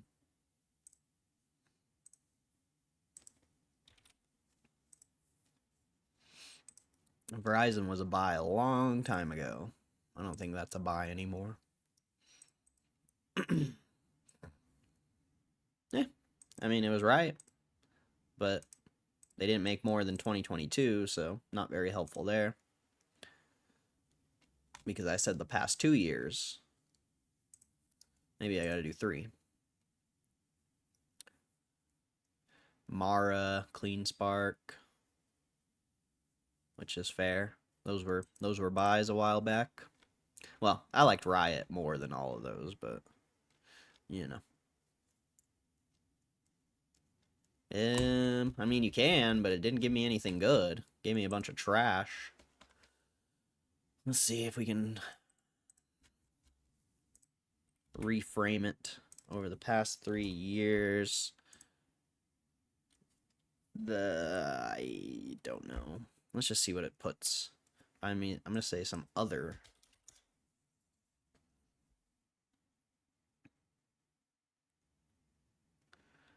BYD, that's foreign. JP Morgan, I wouldn't be surprised by that one.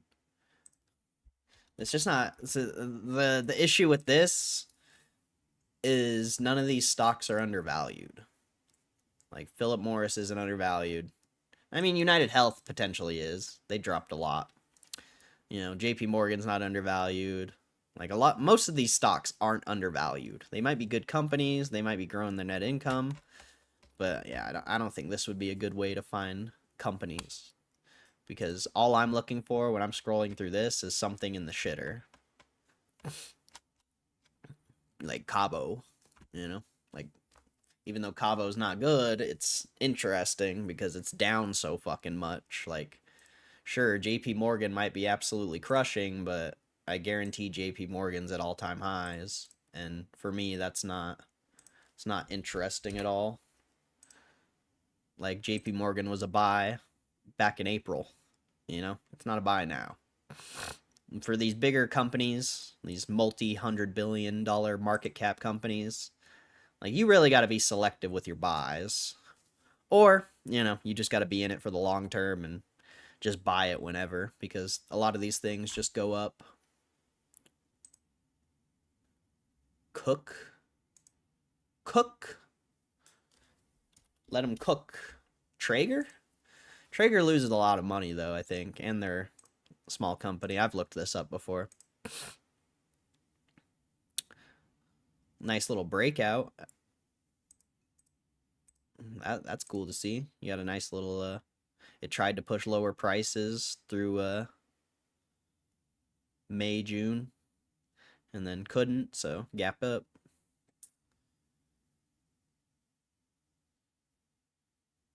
E 20% EPS surprise. That's pretty good.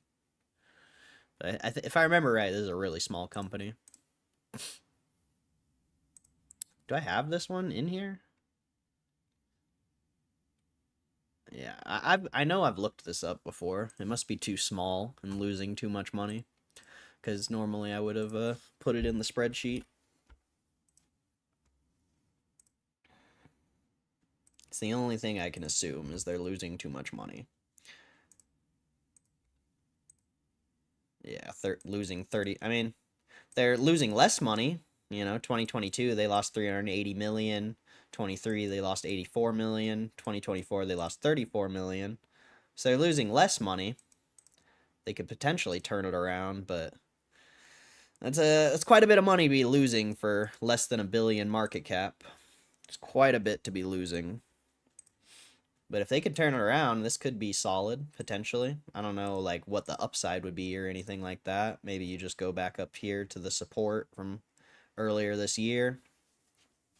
So it could be potential, you know. I mean, if you would have bought it back below 150, a double. But yeah, that's a tough one. That's a tough one. If they can turn it around, though, I mean, if you think they can become profitable, it could be an interesting pick. That's just the only thing that I see is they've just been losing a lot of money the past few years. But that is, you know, the fact they went from losing 380 million to 80 to only 30, like, potentially they might be profitable this year, or only lose like 10 million, and that wouldn't be bad.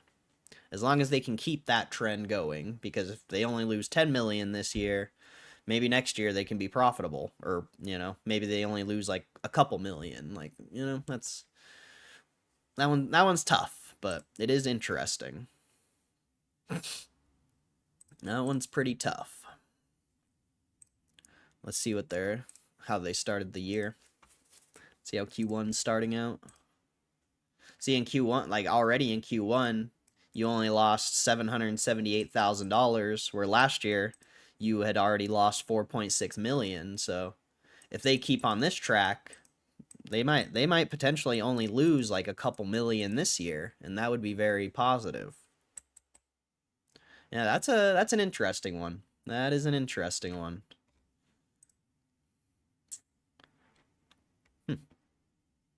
Very interesting.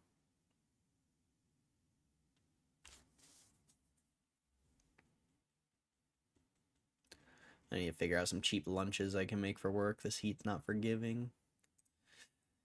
That's tough. I mean, sandwiches, of course, are the easiest because you can put like anything on it. Salads. Salads are good because you should get some hydration from the vegetables. And you can put fruits on the salad too, and you get hydration from the fruits. And you can put meat on there for some protein, and you can put some carbs in there if you want. I don't know what you would use, but you can do something. But salad, sandwiches, probably the two best things, I would assume. It's like, yeah, shredded chicken. Maybe get like some of those, like those dried bread things for carbs. I don't know how good those would be as a carb source, but maybe. I don't know. The carb source would be tough if you were doing a salad. Sandwich, obviously, the bread's the carb source. But those are the only two things I think that would be like... Obviously, you know, you could be a piece of garbage and eat like frozen food and shit, but I assume that's what you don't want. A salad, sandwich...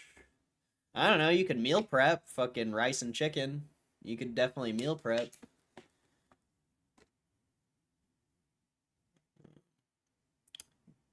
Fucking cook up a bunch of ground beef. Just have that ready. There's so many things you could do. So many things.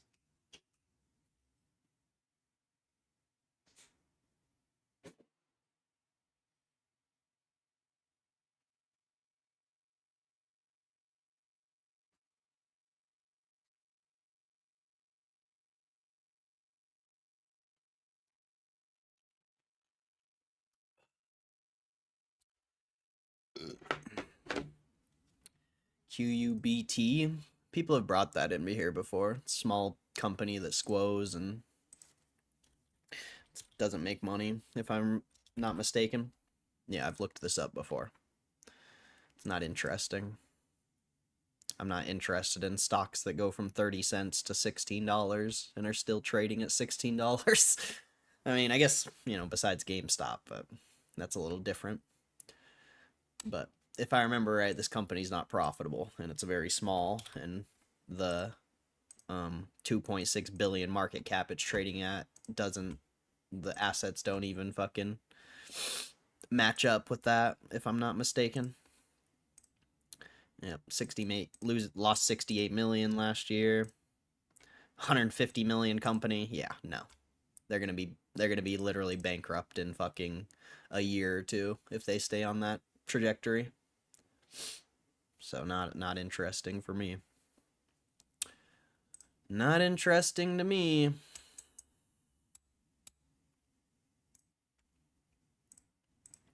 If that's not bankrupt in 2 to 3 years, I'll be very surprised.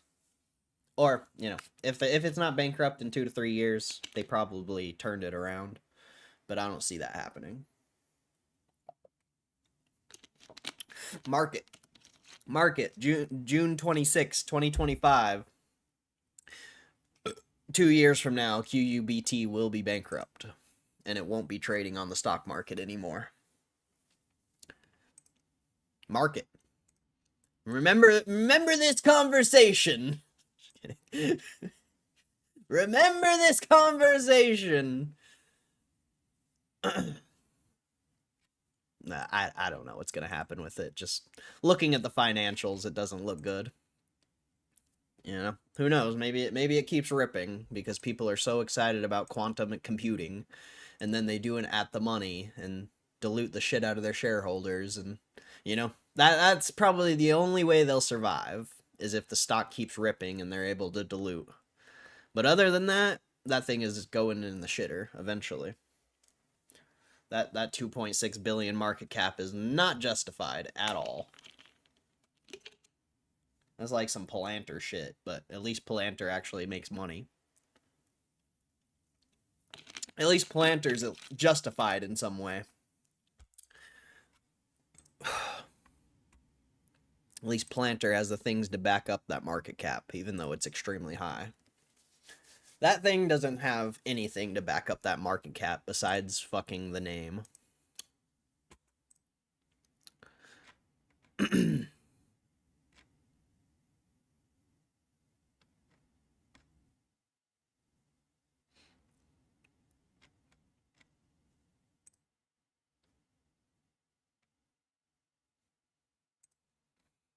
Remember this conversation.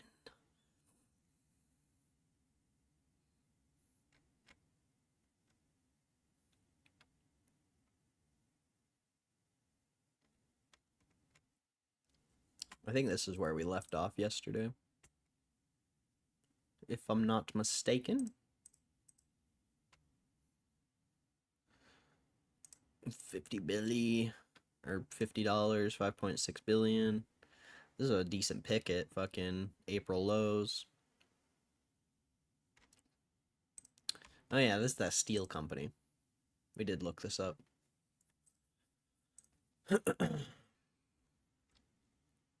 Columbus. Oh yeah, I looked this up last time. This one's interesting too. Columbus McKinnon. That one's interesting. Potentially. We looked that up yesterday.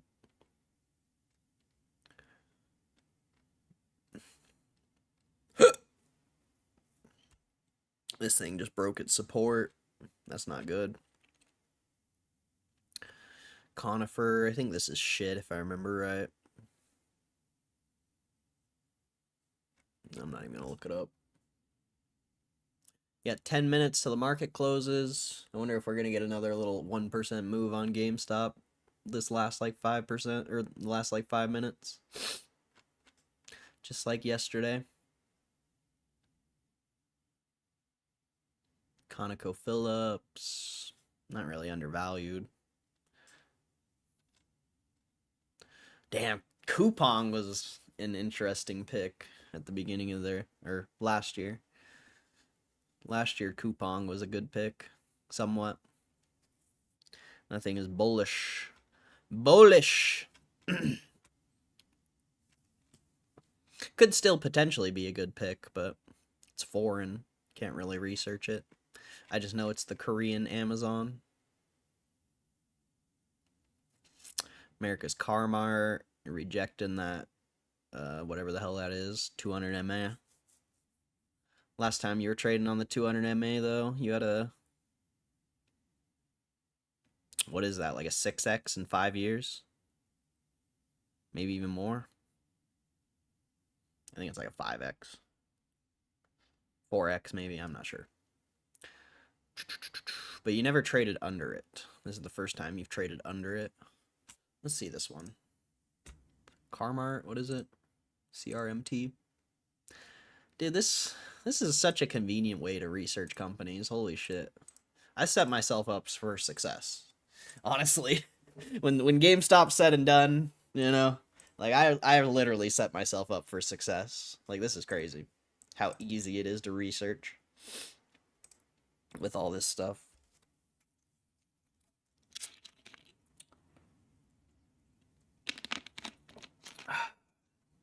Can't wait. I mean, I don't think GameStop's going anywhere. That'll probably be a stock we're in forever. But I did set myself up for with this. Inability to timely file. Boo. Boo.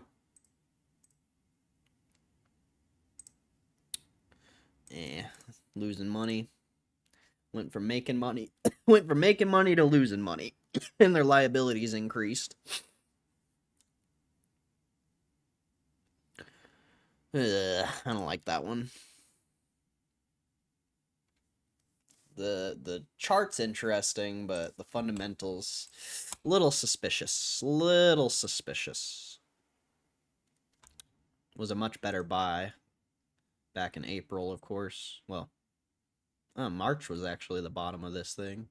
This is where you wanted to buy. Fucking double bottom. Beautiful. Beautiful. Alright. Next. Crocs. Not really undervalued. Corsair. I don't think Corsair makes money, but a lot of support at $7. A lot of support. Let's see this fucking thing. I haven't looked this one up in a while. $1 billion market cap. Oh, $5. $6, whatever. A lot of support there at $6 for this. Let's see. See what the assets look like here. I need to go back to that Carmart one, though. I gotta check something. Oh, this looks like trash. That looks like shit. Can you share that spreadsheet, my boy? I don't know. Can I? I don't know if I can. Straight up, I really don't know if I can. I'll look into it. I don't know how to share things on Google. I'll be honest.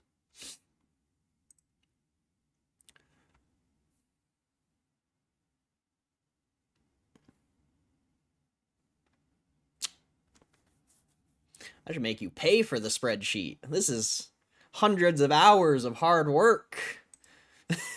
There's a solid 2 months or 2 or 3 months where we were building this fucking thing every single day.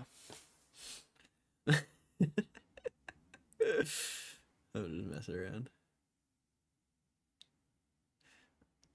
April was a great time to buy all around. I'm Captain Hindsight. I mean, what's interesting though is there's this indicator. It's, I don't know if it's an indicator, but it's a stock. It's a stock, but CPC. It's the total put and call ratio. And Roaring Kitty was actually, you know, we were watching that video yesterday. He actually was talking about this in that video yesterday. Oh, this looks like shit. Where can I get a better one? Or wait, I know what I gotta do here. We gotta go. For some reason, this isn't. We'll go to stock charts.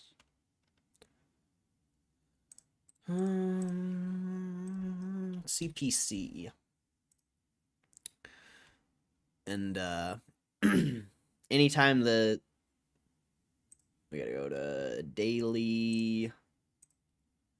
We gotta go to 5-year, I believe.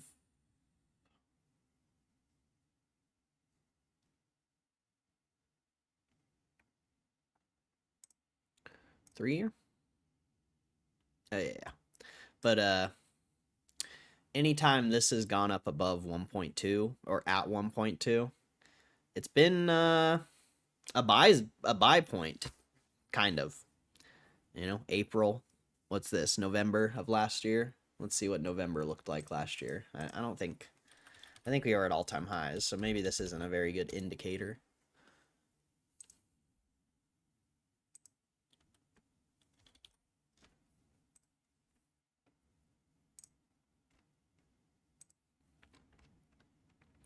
But November 24, I mean, you had a little dip, and some upside after that. So November 24, you were above 1.2, and it played out. I don't know the exact dates on here, but April of last year, where was April? Is that April or August?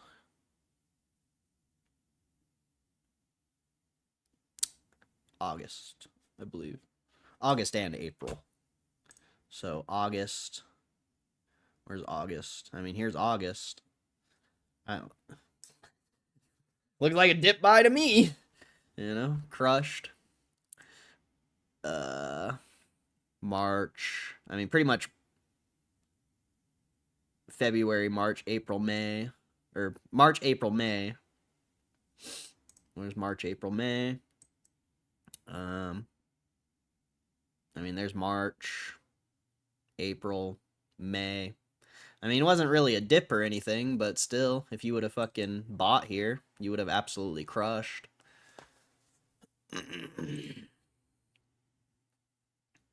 Is there a cell number under 1? It looks like 0.7, potentially. Looks like 0.7. But also, I don't know how accurate the sell side is, honestly, because 0.7 between May and now, or May and June. You know, what was this trading May and June? You know, May and June, you were still pushing all-time highs, so I don't know if the sell side is as accurate. Also, you know, you also don't really get massive, like, I don't know. It's hard to short, man. It's hard to short. That's why I make fun of people who, like, act like they can predict the market and stuff like that, because shorting is hard. Buying the dip is relatively easy. I think shorting's a lot harder. I don't know if you could use the CPC for shorting. I'll be honest. I really don't. I mean, it would have worked here, you know, beginning of the year. You know, January, February, March. January, February. I mean, you were already selling off in March, but still. It could have worked then, but it wouldn't have worked, you know, last time. But there was also a lot of fear in the market, if you remember correctly. I don't know the exact date of this 0.7 right here, but about a month ago, you know, 2 months ago, there was a lot of fear in the market. A lot of people were very bearish. So, you know, yeah. I think the upside's more calls, downside's more puts, I think. So, yeah. I mean, people were very bearish like a month or 2 ago. So that could be, you know, accurate, but based on the, you know, that's only based on the sentiment. Like, if I saw this back in, you know, January, February, March, I'd be like, okay, I agree with that. But if I would have saw this last or a couple months ago, I don't know if I would agree. I don't know if I would agree with that. And then we can go back June, July of last year. Let's see, June, July. Where were we at June, July? I mean, boom, July, top. Yeah, June, July. I mean, if you would have shorted June, you wouldn't have made money. But if you would have shorted in middle of July, that would have been a good short. So, a little bit accurate there. You know, that I think the shorting side is a lot tougher. And, you know, you can kind of see that in the chart as well. It seems like it hits 1.2 a lot more often. You get a lot more dips in the market that are buyable. Shorting's pretty tough, but I mean, I guess you could use this for shorting though. It's just I don't think it's like a for sure thing or anything like that, but it is an interesting little indicator. That's for sure. That's a 100. A 100%. It is an interesting indicator. And that's about all I can say about it. Oh, the market's closed. Solid close. Solid close. Another 1% day. Exciting stuff. Just slowly kill the shorts. Ain't it funny?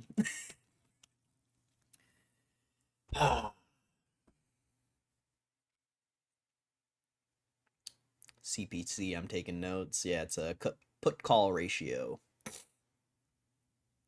Shorting for long-term's tough. Yeah. Shorting's tough. I marked those lines for fun. I think it's I often forget about it, you know. But I think it's definitely worth keeping tabs on it.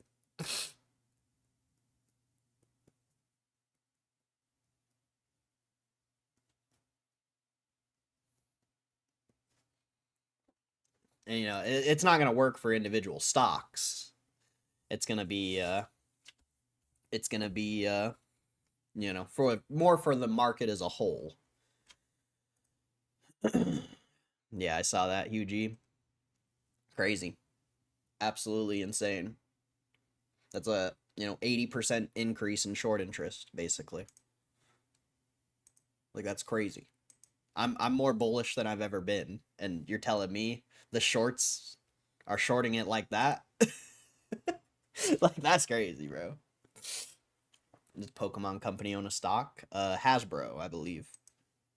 I don't know if I think Hasbro owns Pokemon. They definitely do Magic. So if you wanted like card exposure, then Hasbro, but I can't remember if they do Pokemon or not.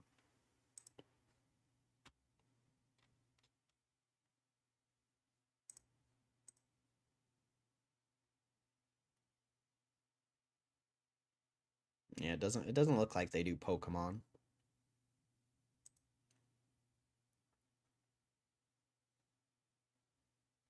I thought it was Nintendo. I don't think Nintendo owns Pokemon.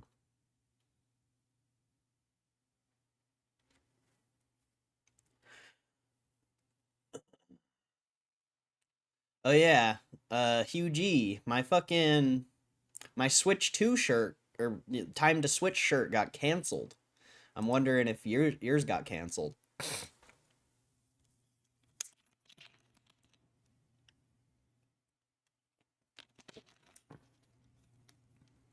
I'm very upset. Fucking Ryan.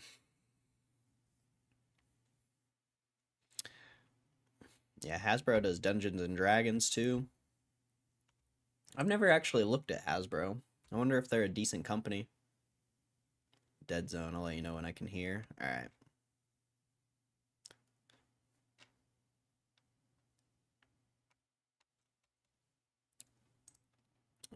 Sec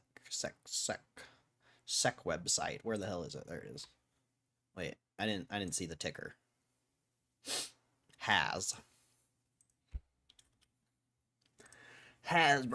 Let's see what we got here.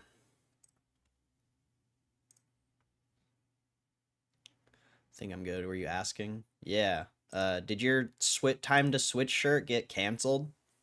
Cause my shirt got canceled for some reason.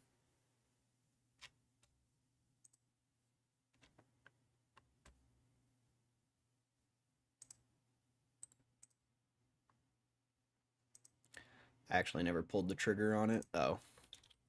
Well, never mind then. I was like, I think Hugh's the only one who bought, but I guess not. I guess I'm the only one who bought. Fair enough. Fair enough.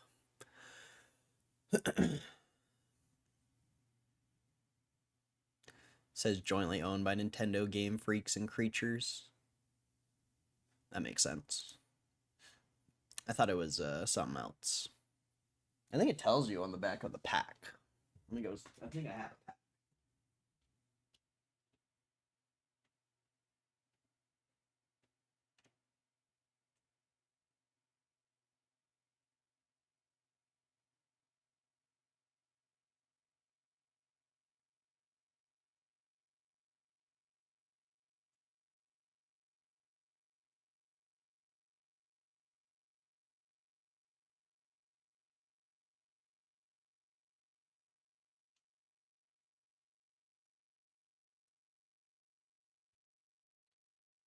It just says Pokemon Company International, so I think it's its own thing. Because Wizards of the Coast used to own it, and that's who owns Magic the Gathering, which I'm pretty sure potentially Hasbro owns Wizards of the Coast. Who owns Pokemon International Company?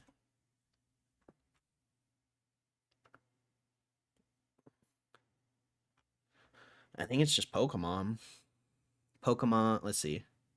It was established through a joint investment by the three companies holding the copyright and trademark of Pokemon, Nintendo, Game Freak, and Creature. Oh, okay, so that's what it is. A joint venture. Gotcha. That makes sense. So, interesting. I don't think Nintendo's on the American market though.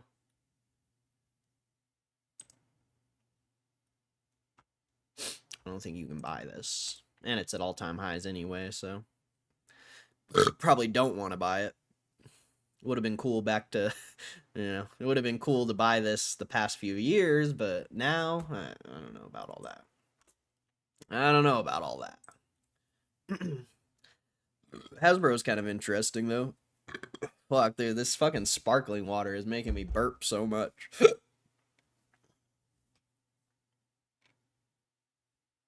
like non-stop burping.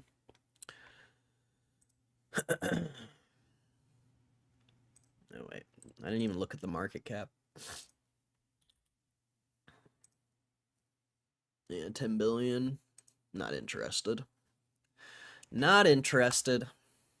I'm sure Hasbro is a good investment, but it's not for me. Yeah, it's pretty weird. I'm kind of annoyed about it, actually. And you can't, like, if you go to the website, they still have the shirt. Switch shirt.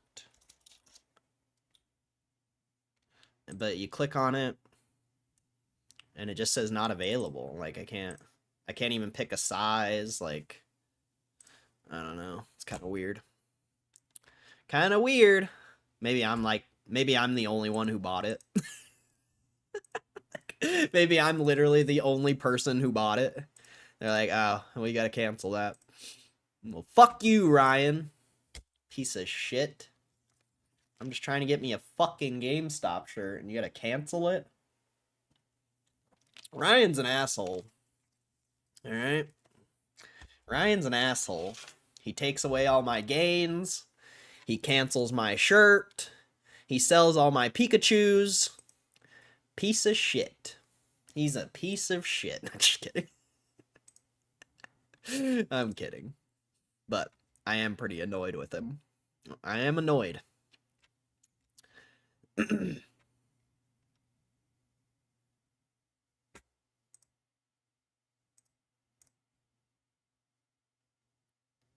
What is he gonna do next? How's he gonna fuck me over next? I wouldn't be surprised if he just walks through the door. He's just like, hey, I'm here. I'm here to deliver your shirt, boy. I don't know why Ryan has a southern accent, but he does.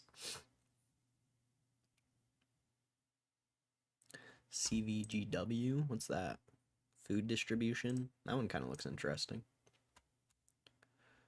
473 million.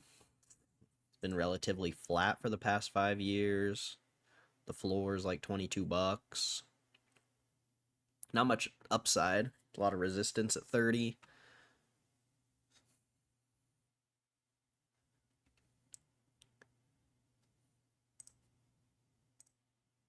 Careful now. He will YOLO all over you. I'm going to YOLO all over him. I already did YOLO all over him.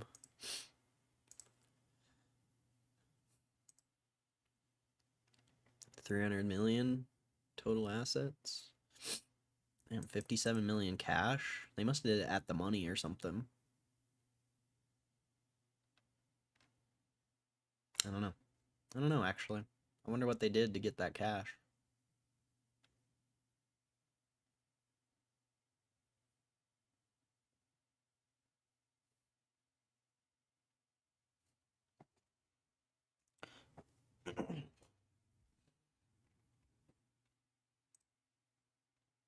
This one's kind of interesting. They were losing like, well, they lost 6.6 million in 22, lost 8 million 23, lost $1 million last year. Could they become profitable? I don't know. I don't know.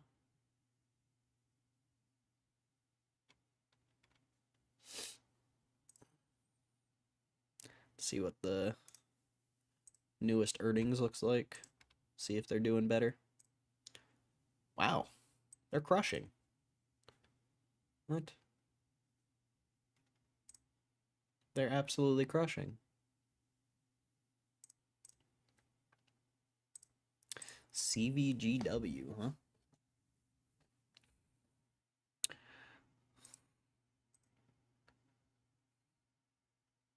Doesn't look very liquid. Or it just had a massive dip. Earnings. Negative 25 EPS surprise. Damn.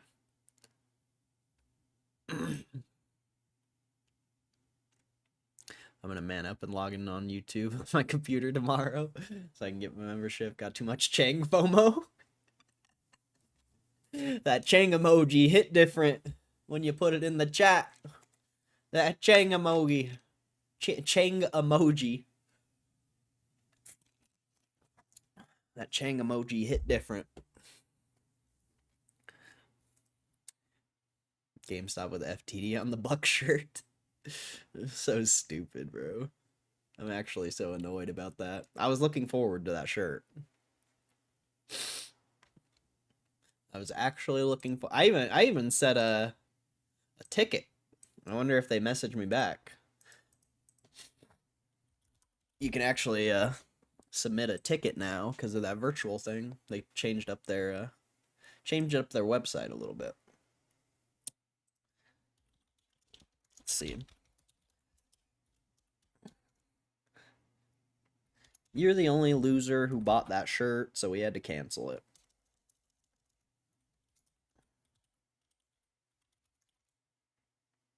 Uh-oh. I don't know my password.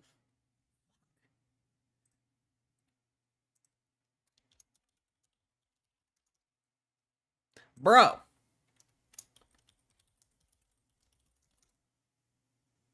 Oh my god.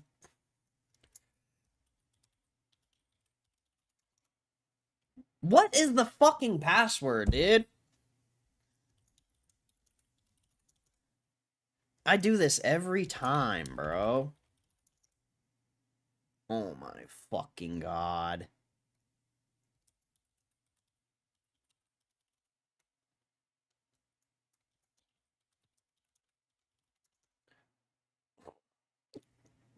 I don't know my password.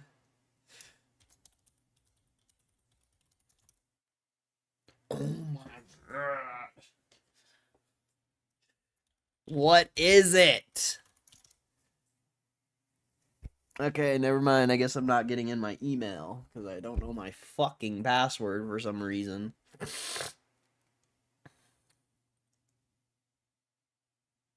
Like, what?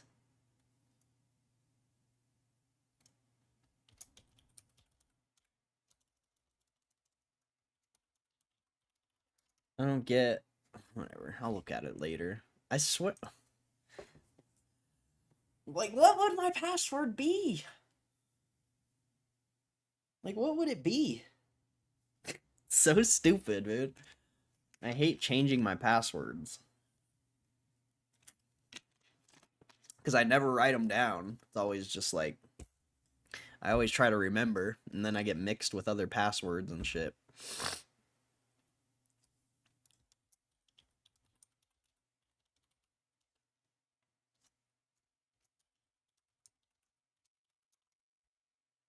Pro.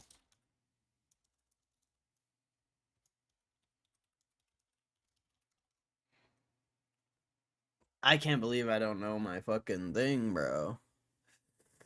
See if you saved it there. Nah, I never save my passwords.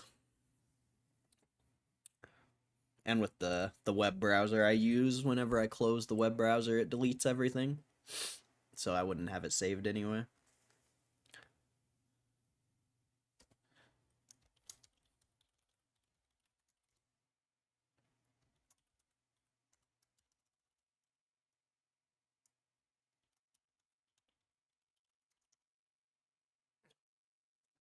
Whatever.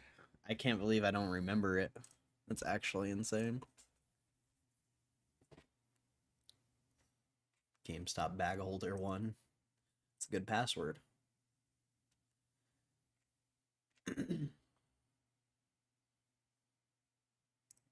That's a good password. Anyway, back to this thing. Back to this thing.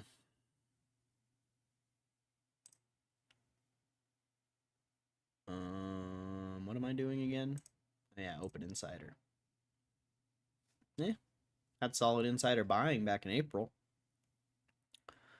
A lot of insider buying back in April. Bought by the CFO. The CFO bought like $2.5 million. Damn. You have any other computers or even your phone that you log into? No, I'll just change the password when I get off stream. It's a simple fix. I'll change the password and then I'll forget it again, and then I'll change it again, and then I'll forget it again, and then one of these days I'll remember it so I don't have to keep changing it. And that's how it goes. That's pretty much how it goes.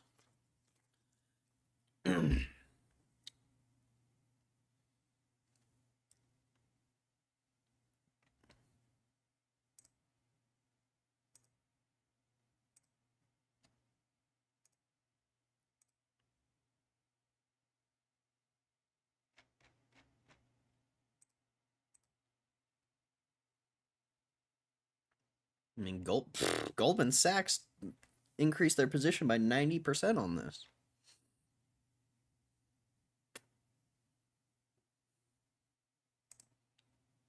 And of course, some companies are selling out of it, to be expected, but that's a massive increase in position. What do these guys do exactly? And there's no Form 4. There's possibilities because insiders have material info. I don't know what you mean by that. Calavo grow. Oh, this is avocados. Global leader in quality produce, including avocados, tomatoes, papayas, and a pioneer of prepared guacamole and avocado-based foods. Calovo products are sold under the trusted Calovo brand name, proprietary sub-brands, private label, and store brands. Founded in 1924, Calavo is a rich culture of constant innovation, sustainable practices, and market growth. Company serves retail grocery, food service, club stores, mass merchandisers, food distributors, and wholesalers worldwide. Calavo is headquartered in Santa Paula, California, with processing plants and packaging facilities throughout the U.S. and Mexico. Okay. Okay. 23 million pounds of guacamole? Holy shit. That's a lot of guacamole. Holy guacamole! That's a lot of guacamole.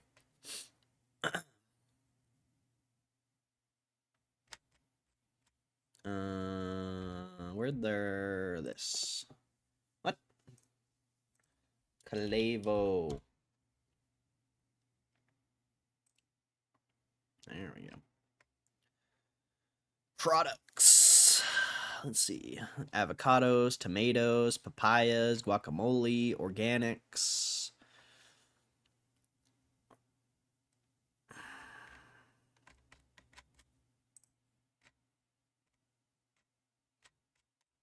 Avocados, huh? God, the stock market is interesting, bro. You can just fucking... you can just invest in a company that grows avocados, dude. Like, so random, bro. That's so random.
What is this?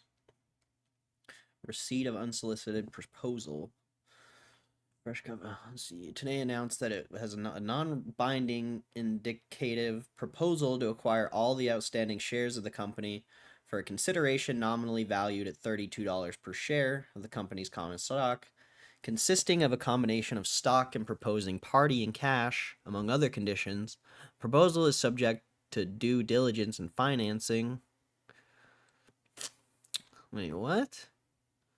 Announced that it has received a non-binding indicative proposal to acquire all of the outstanding shares of the company for consideration nominally valued at 32 per share.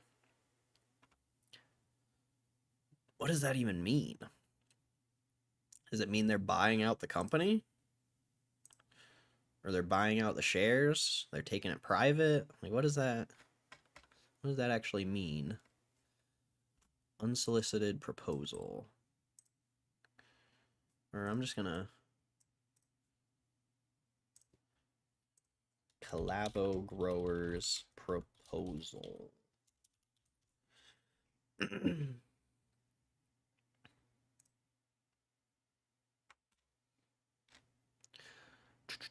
International consumer, blah blah blah. June 11th, Clover received a non-binding proposal to acquire all its outstanding shares. Shares were priced at 32 each in the proposed transaction that included both stock and cash. As of now, the proposal is still under review by the board of directors. The proposing party's name remains anonymous. Oh, so they're just going to buy it out. Legal financial advisors are included in the review. Following anonymous acquisition proposal, the company's stock price has gone up 15% in the last 5 days, indicating a positive interpretation among the investors regarding the proposal.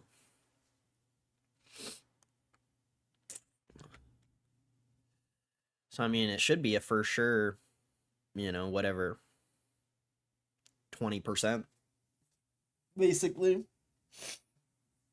So it's like a for sure 20%, but I don't know.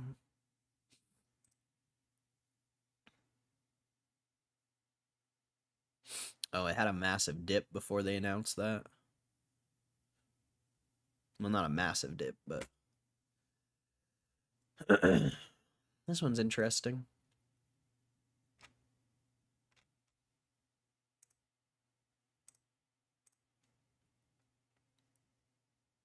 What do the financials look like?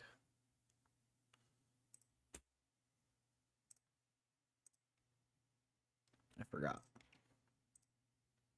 Oh yeah, cash flows were good. 300 million total assets. So it's a lot smaller than what I would like. It's really small, actually.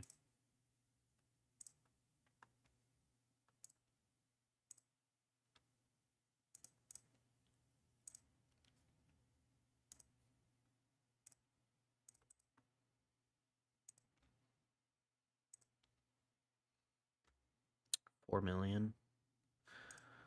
They had already lost 6 million last year on Q1. They made 4 million this year.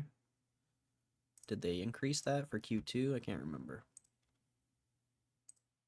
Yeah, they're crushing this year. Interesting. I wonder if it got bought out, though. I need an actual chart.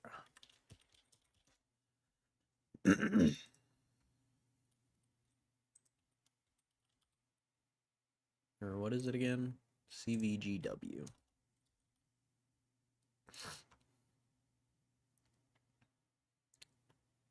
Solid dip buy. I mean, it could potentially have got bought out.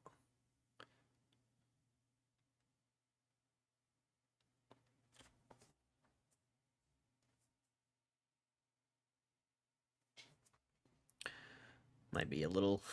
It's not really liquid enough to be doing this, but...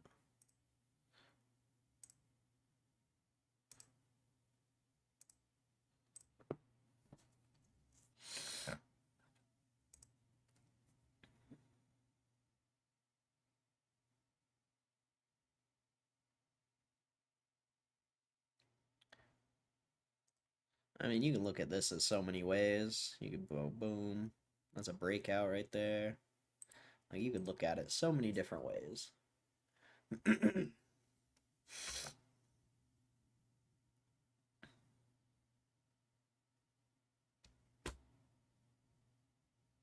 What's the dividend? 3%. That's a low ass dividend too. So it's not too risky as far as the dividend goes.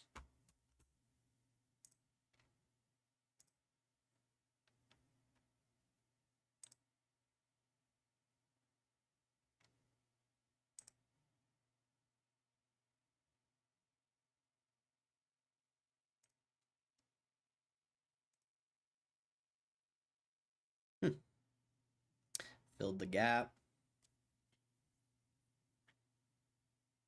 Well, not quite actually.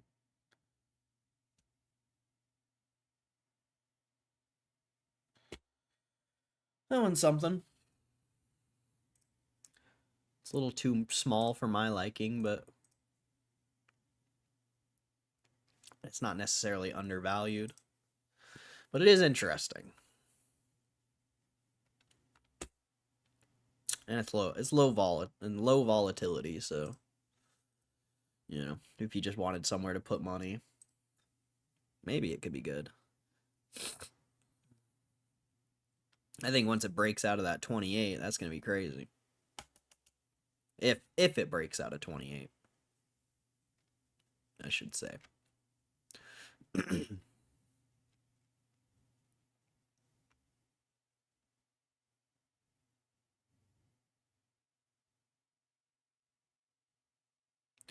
And then buy within 2 weeks of earnings, I start raising brows.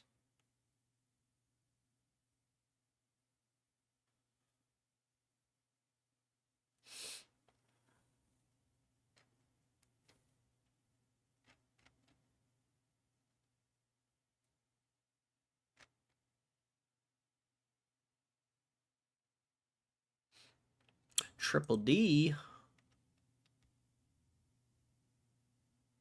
What the hell is this thing? It's probably trash, I imagine. Inability to timely file. That's annoying. That's annoying. Losing lots of money. That's annoying. Small company losing lots of money. That's annoying.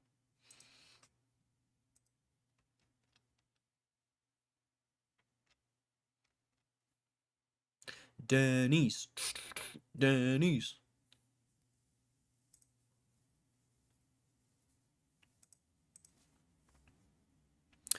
Some spicy guacamole. Some guacamole does sound delicious. I won't lie. I won't lie, it does sound good.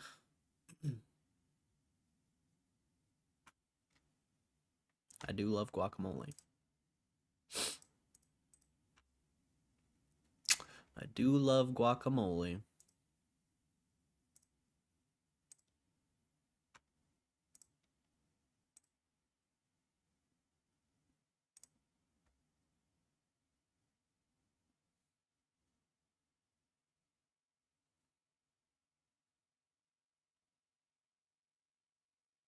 Denny's is okay. Obviously, it was a better buy at $3, but that was pretty quick.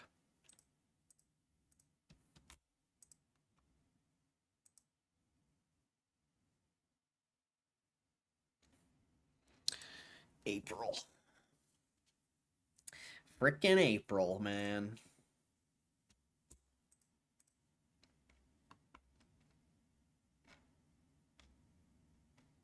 Jesus. That thing is shitting. That chart's messed up. Alright. We'll just leave it there. We're on the D's now.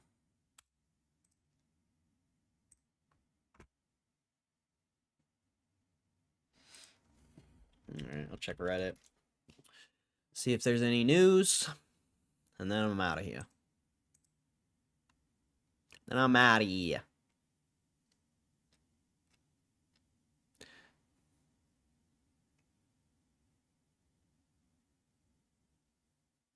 You could sell your Xbox on Facebook and get offered a lizard or trade it at GameStop for actual money.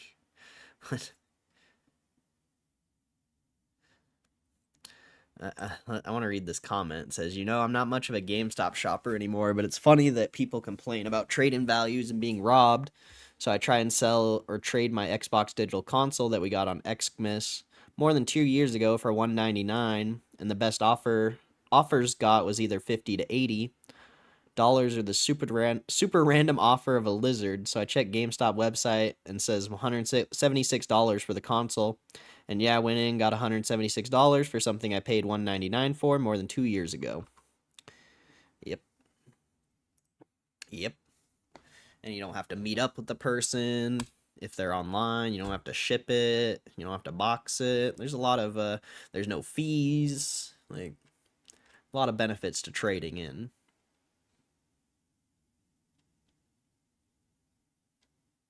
That's cold-blooded. Cold-blooded. Cold-blooded.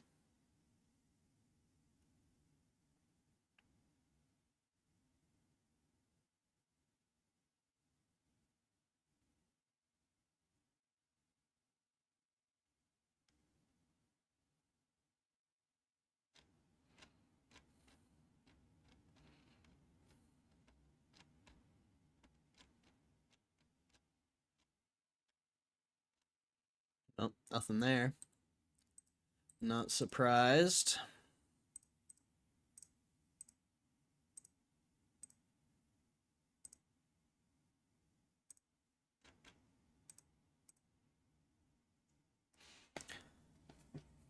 Gonna practice chips tonight.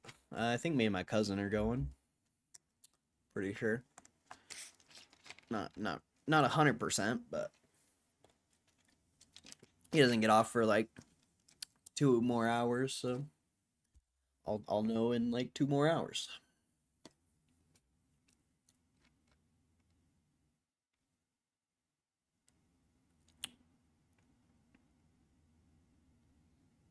Pending home sales are up. Month over month, at least. And year over year. Pretty interesting. Pretty interesting.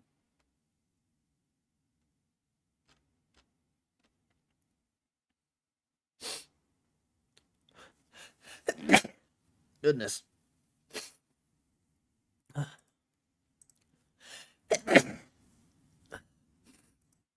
Yep.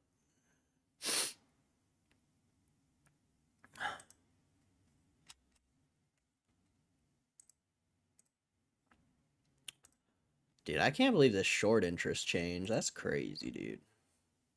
That's absolutely insane. That seems weird.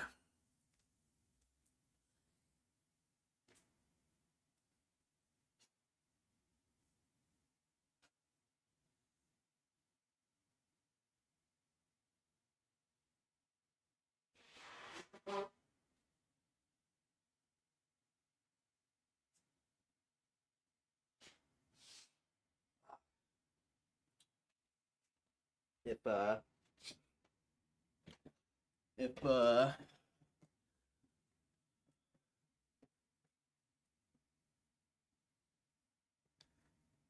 what the fuck was I gonna say? I forgot what we were talking about. What was I saying? What was I even talking about? I completely forgot. Oh yeah, the short interest. Like, we should be getting some in the next like 3 weeks or so. If that's truly the case, you should see a lot of large short positions coming on Whale Wisdom here in the next like 3 weeks. They should have to potentially post those. We'll see. We'll see.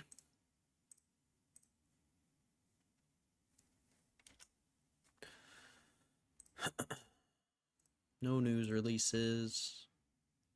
No filings. Crypto's still chilling. The stock market's insane. Nike sales dropped 12%. Sneaker Giant says the worst of its slump is behind it. Tesla head of manufacturing Ahmed Afshar fired by Musk. Core Scientific shares surged 33% on report of buyout talks of CoreWeave.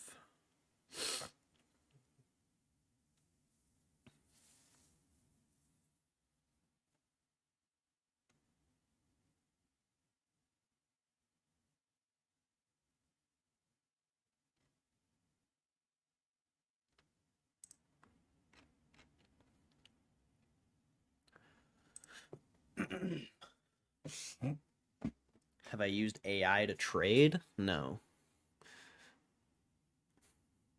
I would never use AI to trade.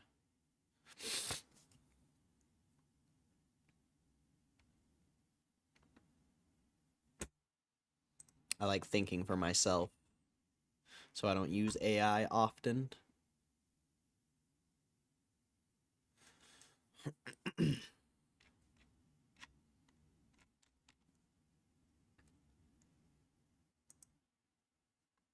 I actually used AI to make this stock chart list because I have all the tickers in here in the spreadsheet, but I had to get rid of the money signs and add a comma. So I just copied and pasted all of these into ChatGPT and told ChatGPT to remove the money sign and add a comma, and it did it. You know, something that would have took me probably like an hour or two. AI did it in like 5-10 minutes, so that's cool. You know, AI is useful, but people try to use it for literally everything, and I don't think it's that useful.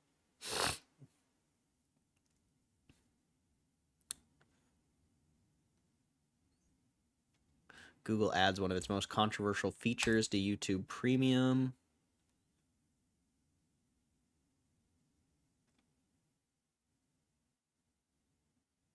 New AI-powered search results carousel to suggest videos and topic descriptions by creators across YouTube. Imagine searching for best beaches in Hawaii. You could see an AI-generated carousel highlighting clips from videos showcasing the best snorkel spots and volcanic beaches, complete with descriptions and more videos to plan your ideal day. That sounds like a weird feature. That sounds like a weird feature. Nintendo Switch miraculously survives house fire that destroyed almost everything. Research finds SteamOS runs some games significantly better than Windows. Damn, YouTuber crosses 1 million views and 100K subs after one Mr. Beast video appearance.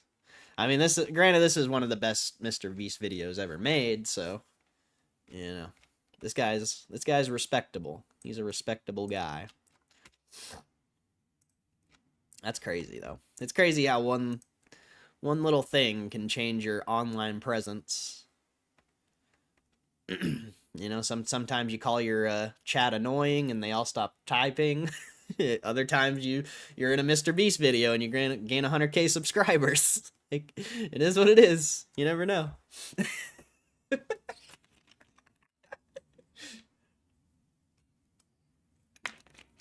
That shit's funny. That shit's funny.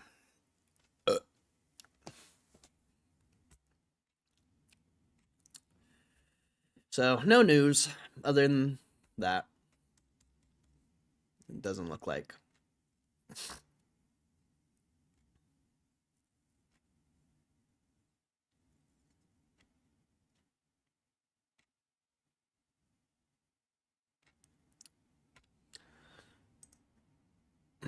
How did the coach die? I have no clue. Haven't looked into it.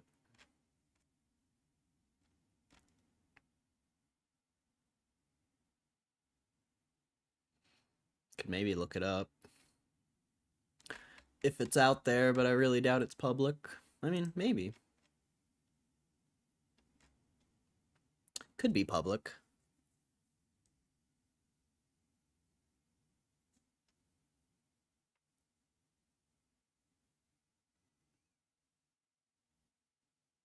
Figured it was staged. It could be. It could be.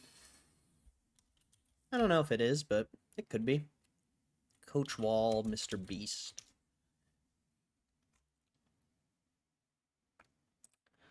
see what we know about cause of death. Mr. Beast has paid tribute to a coach who died during the course of his most recent challenge. Wait, is it this? No, that's just a random video. The world famous YouTuber, new video, blah blah blah.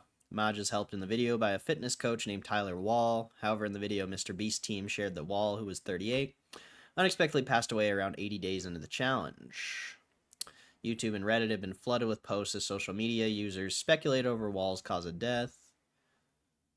Also, Newsweek also reached out to Wall's family for comment via GoFundMe contact form. Spokesperson of Mr. Beast declined to comment. Let's see. What to know? Maj was isolated from that, blah blah. Unexpected passing of Coach Wall. Genuine spirit, touch the loss has left our hearts with grief. Mr. Beast's team had reached out to Wall's family to determine whether the video should still be shared. It reads with grace and wisdom. They expressed that Tyler would have wanted his message of hope and positivity to continue reaching others even in his absence. His death certificate, which has been seen by Newsweek, lists manner of death as accident. In another section is detailed as immediate cause, mitragynine toxicity. Mitragynine is an indole-based alkaloid and a main psychoactive constituent in the plant mitragynine. What is that? This is commonly known as kratom. Oh, okay. Kratom is an herbal substance with opioid-like qualities and a high risk of addiction. According to 2024 report by Forbes, the Mayo Clinic says that kratom can be used in low doses as a stimulant and at higher doses as a sedative. However, it adds that kratom is unsafe and carries a risk of addiction. As of time of this report, the video, which features Wall and the news of his passing, has been viewed over 86 million times, is the #1 trending video on YouTube. Mr. Beast shared a post on X, writing, "I thought this was going to be a normal video, but it ended up being one of the most emotional and powerful pieces of content I've ever filmed."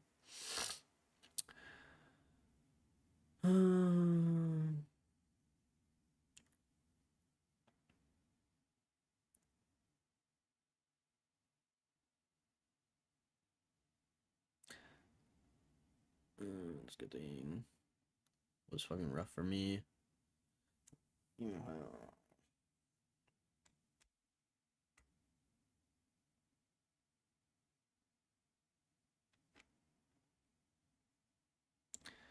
Made everything in my journey possible. He helped me unlock the Maj you see today.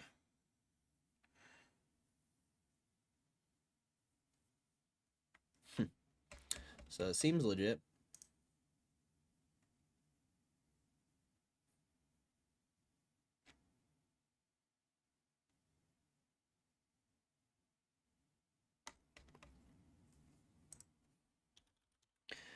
Who knows?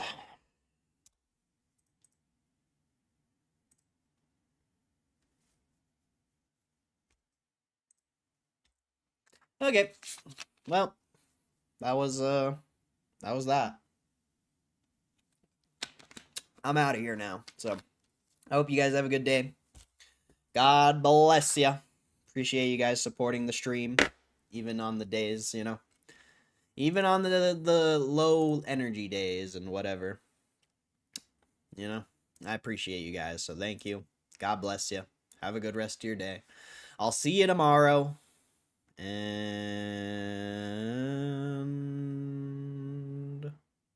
hold up, I want to check BarkBox before I leave, but I don't even know if I'm in the position, but whatever. All right.